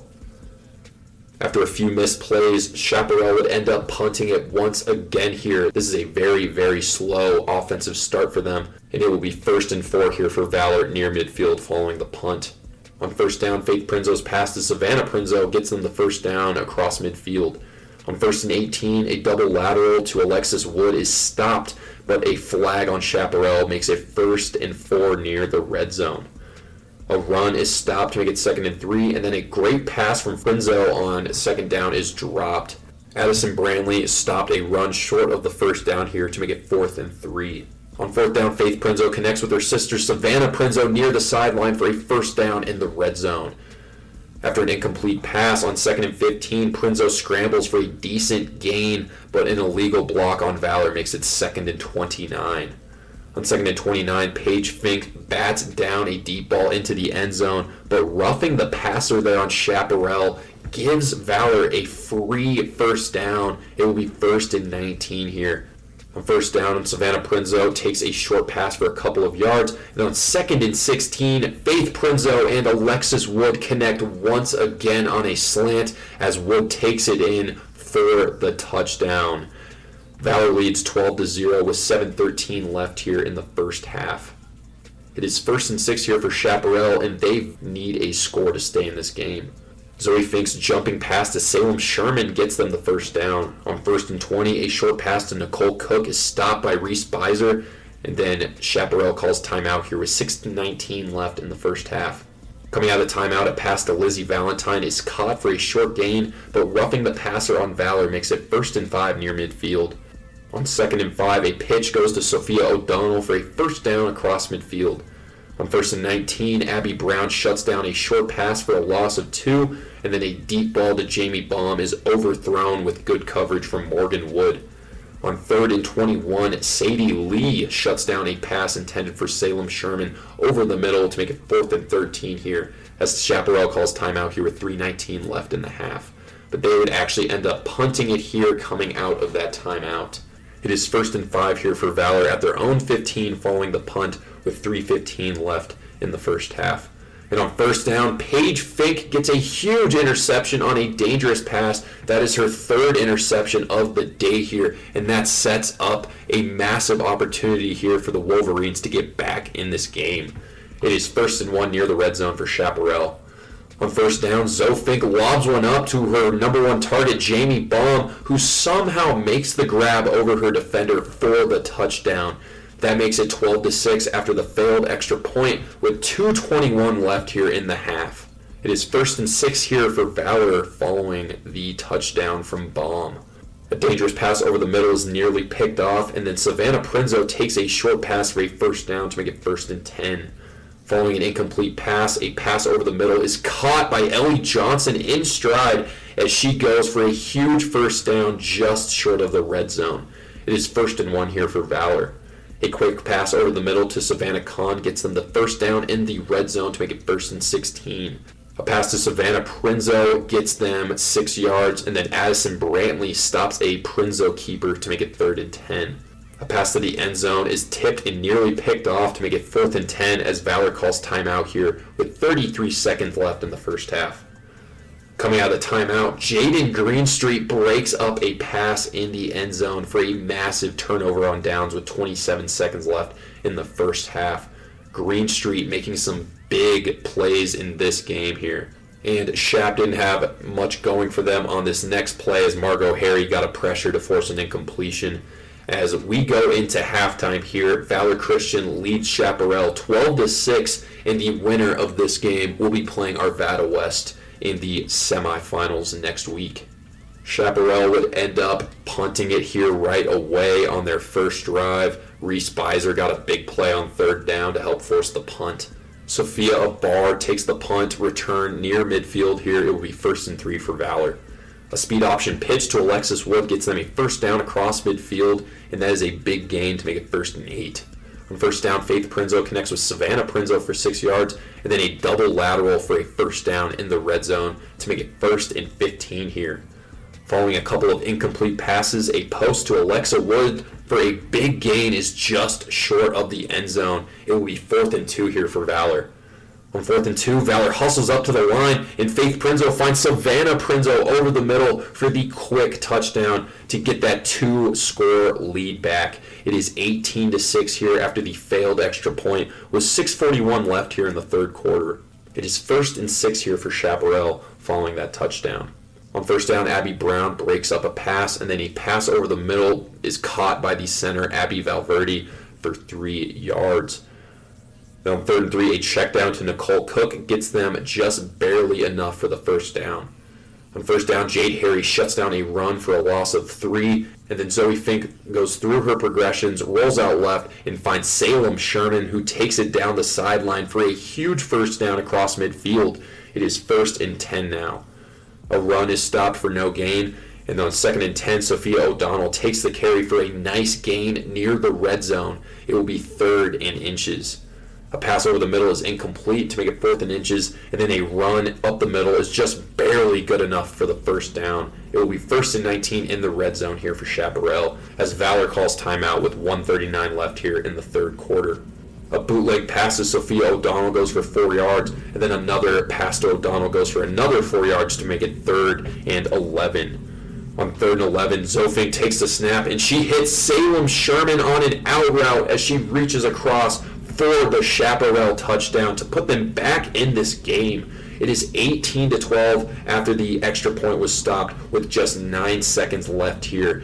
His 1st and 6 here for Valor, and a speed option pitch is way off for a loss of a yard, and that will take us to the end of the 3rd quarter. Valor leads Chaparral 18-12. The winner of this game gets to play Arvada West next week for a chance to play in the state championship. Let's go ahead and see what happens here in this final quarter of the game. Valor would actually end up going 3 and out on this drive, so they will punt right away. And it is 1st and 8 here near midfield for Chaparral following that punt with 10:38 left in the game. But they would actually end up going 3 and out as well, as Reese Beiser made a big-time play to break up a pass. And that will be Valor ball 1st and 5 at their own 15 following the punt. But guess what? They will be punting as well, as Brianna Balzer made a huge play here for Chaparral on a speed option, and then a couple of incomplete passes here as Valor punts. It is 1st and 5 for Chaparral at their own 15 with 6 minutes left, down 6. On 1st and 5, Margot Harry gets her first sack of the game to make it 2nd and 8. On 2nd down, a quick pass to Salem Sherman. It goes for a big gain after multiple missed flag pulls, so it is 1st and 5 here from near midfield. A short pass to Lizzie Valentine is stopped by Reese Beiser to make it 2nd and 4, and then a pass is broken up by Margot Harry to make it 3rd and 4. A handoff to Sophia O'Donnell goes for 2 yards as Chaparral calls timeout here with 3:21 left in the game. It is 4th and 2 for Chaparral coming out of the timeout, and they desperately need a first down here to keep this drive going. On 4th and 2, the pass up the middle is broken up by Abby Brown for a crucial turnover on downs here for Valor. It is Valor ball 1st and 18 in Chaparral territory with 3:15 left in the game.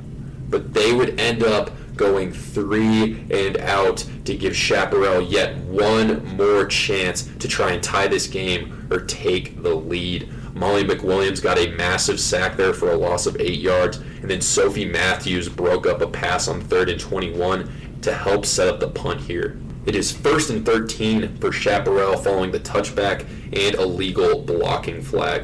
On 1st down, a hook and ladder from Salem Sherman back to Sophia O'Donnell, but a legal forward pass there makes it 2nd and 24. On 2nd down, a deep pass is nearly picked off by Kian Hazelriggs to make it 3rd and 14 here with 1:09 left. On 3rd and 14, Margot Harry gets the game-ending sack and a safety to make it 20-12 with under a minute left. And that, folks, will be the final score in this one as Valor's defense outlasts Chaparral to get the 20-12 win to face Arvada West in the semifinals next Saturday. Some key playmakers I want to talk about for Chaparral. First off, we got Zoe Fink and Paige Fink. Zoe Fink is one of the top young QBs in the state. It's really unbelievable that she's a freshman with how composed and confident she is. And then Paige Fink is just an electric defensive back, and she can do it on offense as well. So Chaparral having those two for the next 3 years is going to be unbelievable for them.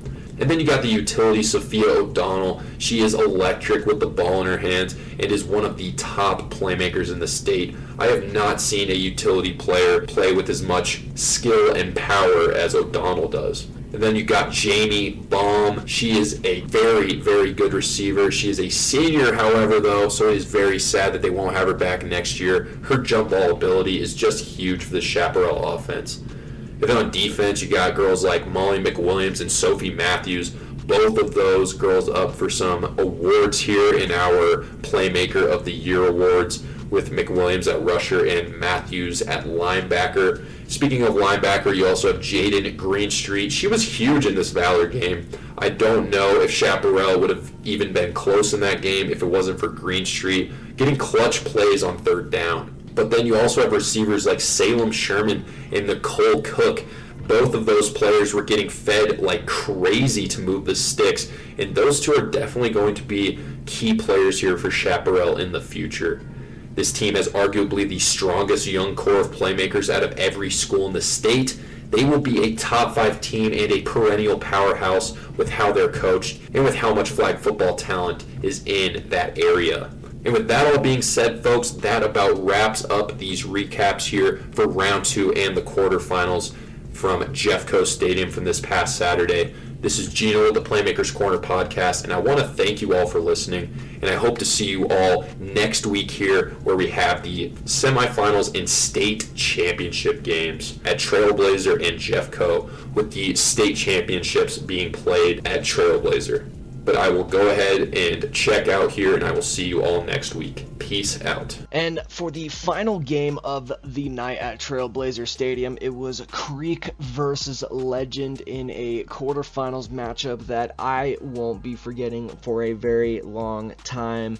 Gotta say, it's been my first time seeing a Cherry Creek versus Legend matchup of any sort of football, and man, the fans and just the animosity between both teams was high. It was electric. Legend was able to start off the ball with Maddie Mullen getting connections over to Maylee Wilhelm and Aislinn Corella to move the ball forward. They were able to score a touchdown on their opening drive after an encroachment penalty on the defense, which would have them go to the 4.5-yard line, and a touchdown run by Maddie Mullen would result in them going up 6-0, with the extra point being converted. It was then 7-0. Creek then took the ball over and was able to get started early, with Addie Beck getting connections to Ania Chambers for 15 yards and a first. Another scramble with repeated offsetting penalties throughout this matchup. Cherry Creek's first drive saw a lot of bitterness from the Cherry Creek sideline, as the coaches were not happy about how the game was being officiated in this one. They were trying so hard to get something going on, and a flag guarding call on quarterback Addie Beck turns back a touchdown they had and would result in a 4th and goal on their opening drive. And on a pass from Addie Beck over to Sophia Ball was short, resulting in a turnover on downs that really upset the Creek coaching. The Legend Titans then took the ball over and ended the first quarter up 7-0. An illegal strip would result in a first down as the quarter opened up, but a flag guarding would push them back to 2nd and 21. Back-to-back incompletions would lead to the Legend Titans punting. Creek would take over and would drive, with Addie Beck getting connections to Molly Dorigi, Jalen Nelson, Ashley Sands, and then finally finding Sophia Ball in the goal line on 3rd and goal for a touchdown to tie the game up. Legend would then take over with a drive of their own, and it was just a clinic for Maddie Mullen as she found Maylee Wilhelm throughout for a gain of 9, 7, and then finally it was a 20-yard touchdown from Smolin over to Riley Stuber for a touchdown, putting the lead up to 14-7. Creek would again get the ball back, and a pass interference on the defense would give them a first down to start off. They then would result with a hook and ladder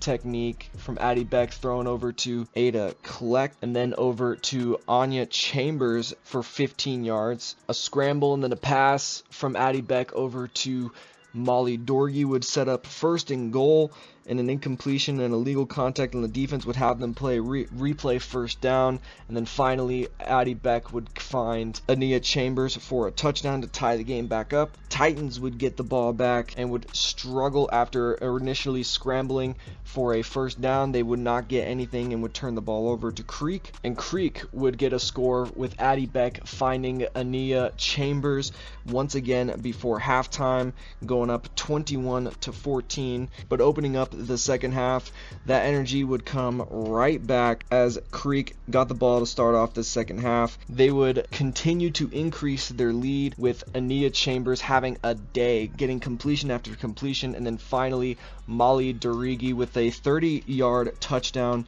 putting the lead up 28-14. Legend would then have to dig deep and figure something out, and on a double pass to number 1 Aislinn Corella would go in for a touchdown after a 4th and 6, setting it up, cutting the lead down to 28-21. Creek would then get the ball with Addie Beck rushing for a first down on a 10-yard gain. Addie Beck would continue to get the ball moving, throwing to Sophia Ball with completion after completion after completion, but the momentum would stop as Legend got a tremendous INT from Rhea Mataush, who went and took it all the way to the house on a tremendous pick 6, tying the game up.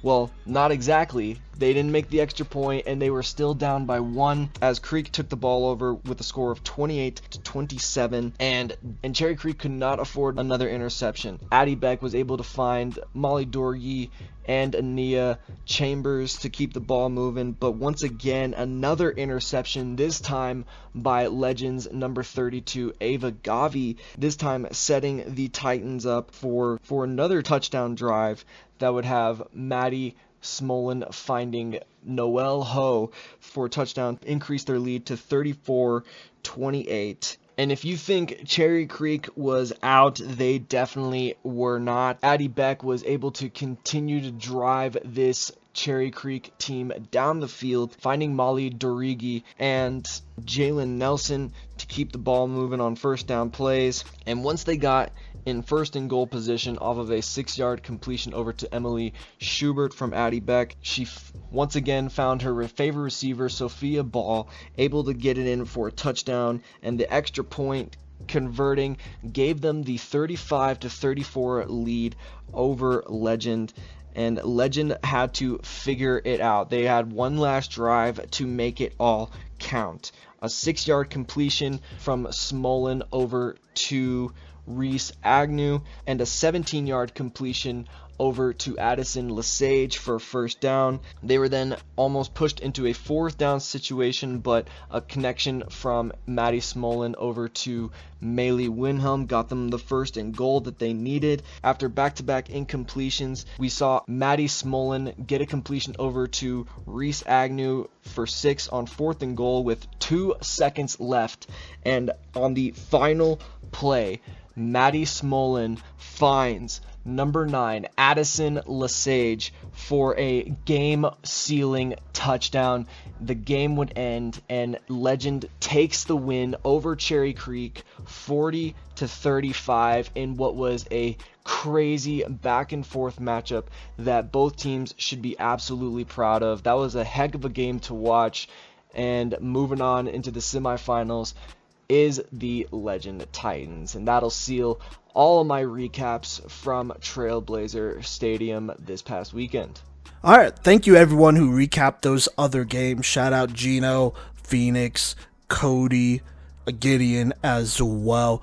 Couldn't have done it without them, and we were able to talk about every single game in detail, and that's absolutely awesome, and we love being able to bring that spotlight to such a great sport and some great athletes. But speaking of great athletes, let's talk about Playmaker of the Week. Just because the regular season ended did not mean we are going to stop giving out Playmaker of the Week. Yes, we will do it throughout the playoffs for both 5A and 4A, and here's what we have. Let's start in 4A here, but our Week 10, technically, Playmaker of the Week in 4A is Mountain View senior athlete Gwen Marks.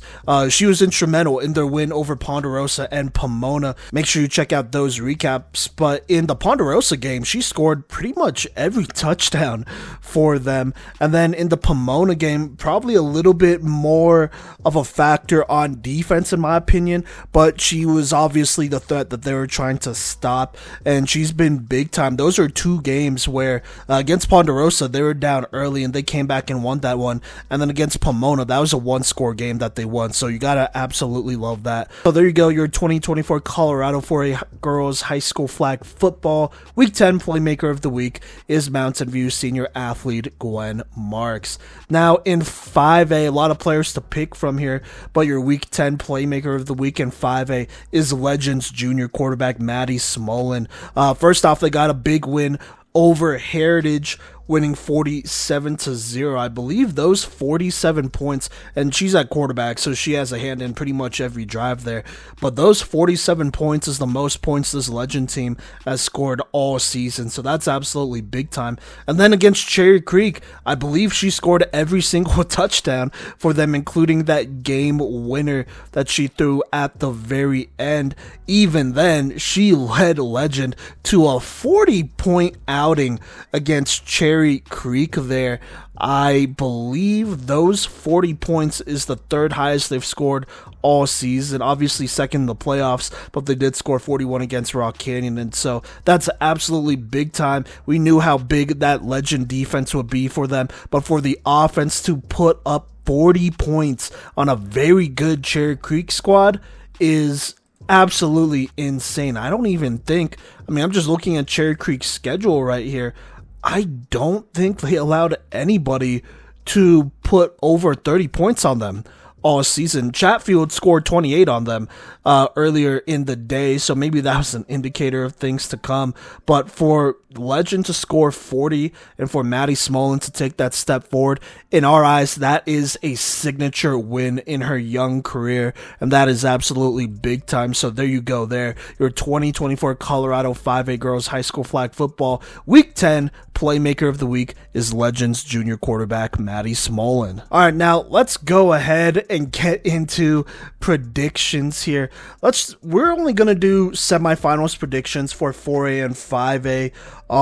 Obviously state is also going to happen on Saturday. That's November 2nd. It will be at Trailblazer Stadium for both games. So hopefully we get to see y'all there. It should be a great time here, but we're not going to predict that just yet here. If you happen to see us over at Trailblazer Stadium on that day, then you could ask us our predictions, and I would be willing to give it to you. Gino, I don't know. I can't speak for him, but let's go ahead and hop into it. Let's talk about 4A here. I'll give my predictions as well as Gino's predictions and his reasons here. But let's start in the semis. We have Mountain View versus George Washington. This is what Gino had to say. He's going with a Mountain View in this semis. He thinks Mountain View will go ahead and make state. He says, while GW is a cool story and all, Mountain View is simply built different, and they will definitely win this game. So definitely a level of certainty there for Gino. For me, I do think this will be a closer game. I think George Washington, it's hard to not feel like the underdogs, and with that mentality, there's definitely a freedom to that, especially considering Mountain View has been one of the favorites to make state all year. They're probably supposed to do that. For GW, I think they're playing with free money over there. But with that being said, I think I gotta go with Mountain View.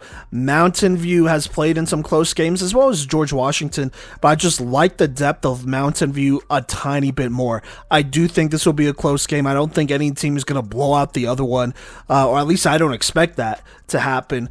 But I'm going to go with Mountain View, assuming they get Reese Peterson back, who I think is a very underrated part of this team. That gives them a lot more depth than George Washington, and just a lot of options to go to when things get tough, because this is the playoffs. I don't think there are many tricks to hide at this point. So there you go there. Me and Gino both going with Mountain View in the semis.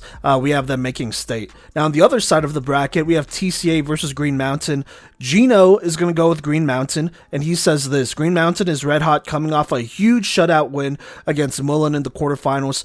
TCA has been a unanimous top 2 team in 4A this year, but I don't like how they match up against Green Mountain's size and experience. TCA will have to stop a very high-powered offensive attack, and I just don't trust them to be able to keep up. TCA could definitely win this game, though, if their defense shows up like they usually do. So he's going with Green Mountain. Call me a homer, but I honestly don't care.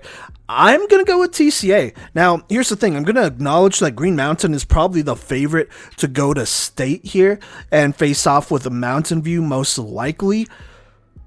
But I got to say this. You look at TCA's tough losses. They only lost 2 times, mind you, this season here. Those 2 losses are against Doherty, which is just a tough game, probably one of the toughest offensive performances I saw, which they only lost 13-7, and they had their chances in that one for that SCL title. And then the other one was an overtime game against Valor Christian, the same Valor team that is playing Arvada West for a chance to make it into the state finals in 5A. So that's not a bad team at all. Now, with that being said, having seen Valor and the athletes they have, I think they're very similarly built to the athletes that Green Mountain has. They're deeper, though, in my opinion, on both sides of the ball. And so for TCA to play that team that close shows me the potential of this team. Now, this defense for TCA, they have only allowed 3 scores to 3 different teams. One is ThunderRidge, right at the beginning of the season. They allowed 19 to them. The other one is Doherty, twice, 18.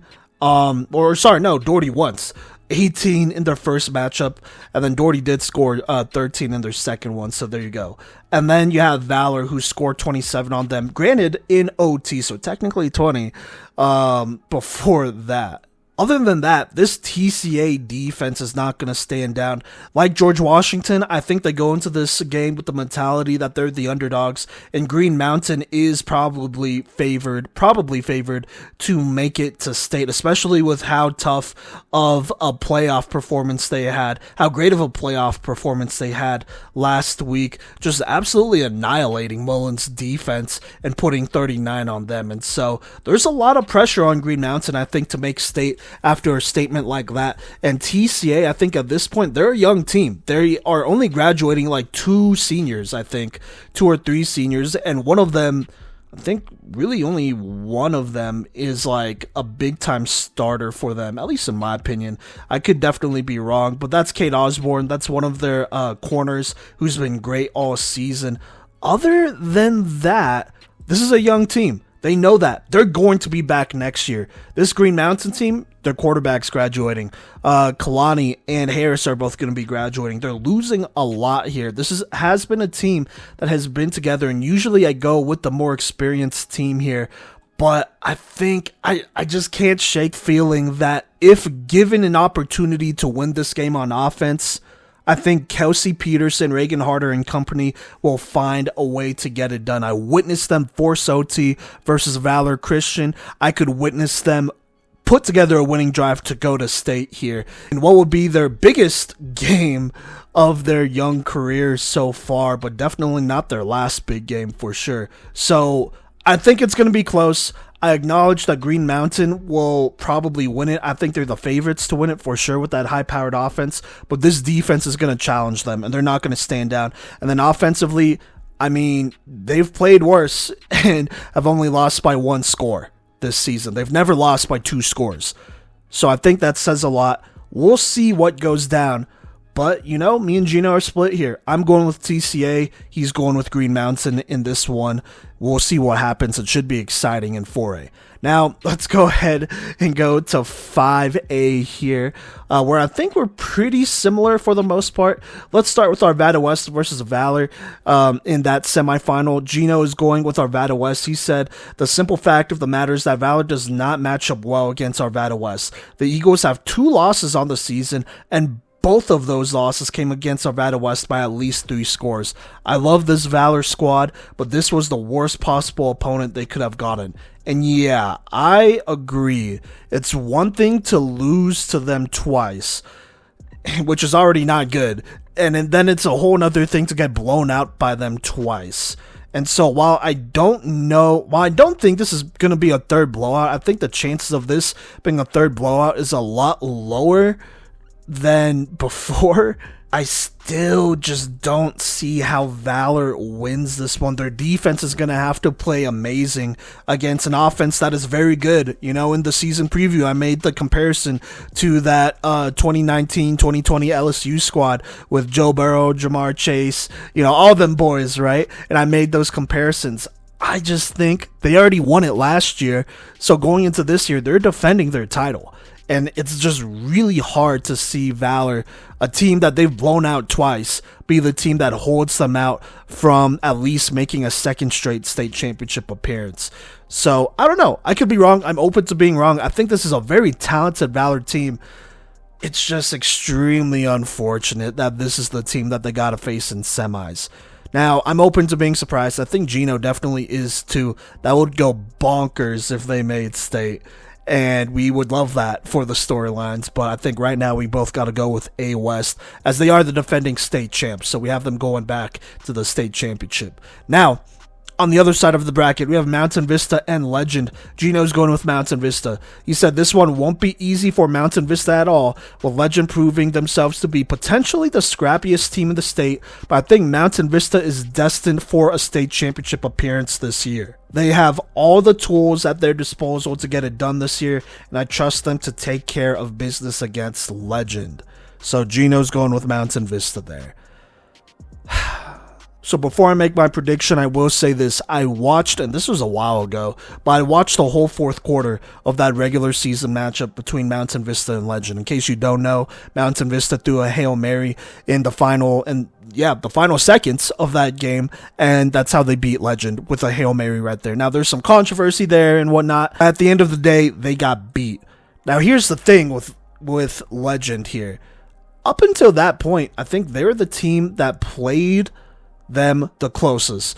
You can also look at Arvada West. That at the end of that one, that was still a 2-score game that Mountain Vista won by, but A West, they had their chance to win it and whatnot. They just didn't. But then the next team that played them the closest was Cherry Creek right at the beginning of the season, and they didn't have Addie Beck in that game, but they only lost something like 20-7. This Legend team beat that Cherry Creek team, albeit in a close one, 40-35, but to even score 40 against a Cherry Creek defense this good says a lot about this Legend offense that has come a long way from the beginning. Now, I'm not as concerned about the defense. I think as long as they're healthy, which I know they are right now, they're going to be able to go toe-to-toe with a lot of different offenses in the state, in my opinion, right? But the question was always about the offense. After that game against Cherry Creek and seeing Maddie Mullen obviously have a signature game being our Playmaker of the week there, in my gut, just right now, not even right now, I thought about this for the last 3 days. It is October 29th. I've been thinking about this since October 26th, so 3 days I've been able to sleep on this. I think Legend might be able to upset them. It would be absolutely insane and massive for them to do that, and it's not going to be easy. This Mountain Vista team is not going to go away. If you have a chance to go up by 2 scores, you need to do it, because even then I have seen this Mountain Vista team come back from 2 scores. So I'm just saying, you gotta take those opportunities when they're there, and you can't afford missed opportunities.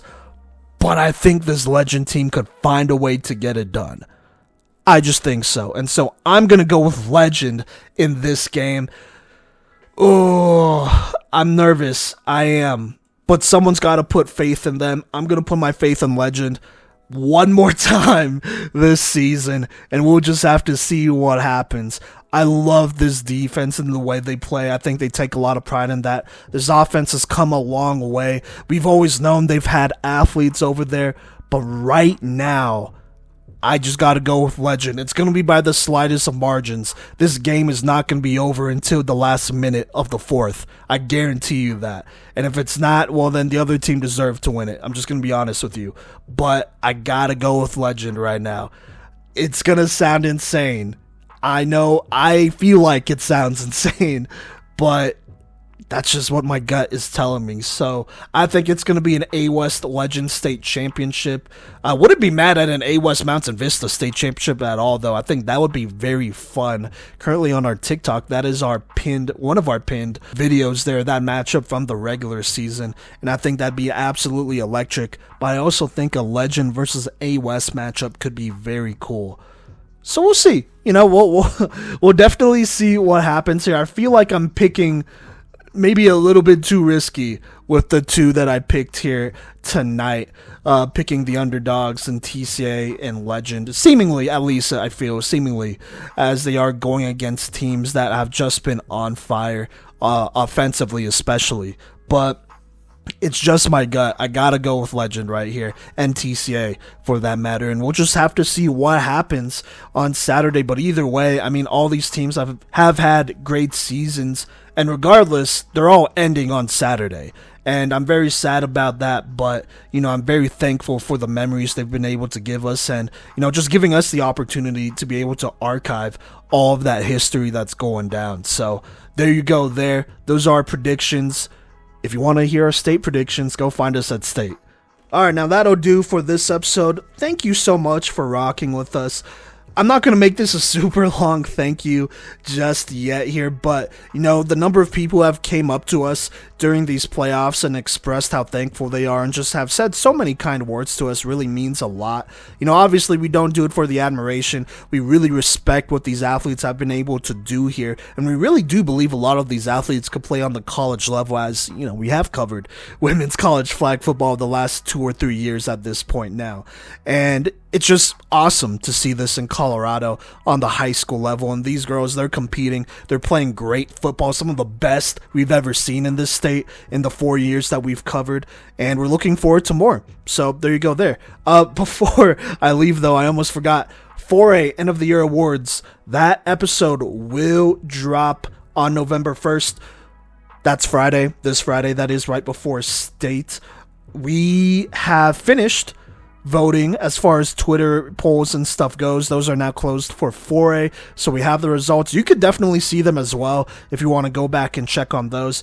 But remember, with these awards, you have the fan vote, and then you have myself and Gino voting. But if there's ever a tie between me and Gino, or just in general, the fan vote will be the deciding vote, and that'll decide who wins each award. So still tune in on Friday. That episode will be at least a fourth of this episode, so it won't be as long, so make sure you check that out. And then 5A End of the Year Awards, voting is going on right now. That'll close on Friday, November 1st, and then November 8th will be the 5A End of the Year Award show. We will also do all Playmaker teams or all PMC teams. That's kind of our version of all state.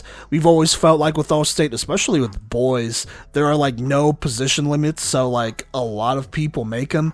With all PMC, we gotta make some tough decisions. That's just what it is. And so we highlight the best of the best here. We have position limits, like only 2 quarterbacks can make it for 5A and 4A. So just keep that in mind. That's going to be tough. We're going to release that at the same time as our award shows. So November 1st and 8th, be on the lookout for that. But until then, we'll see y'all at state, and we'll catch you next week.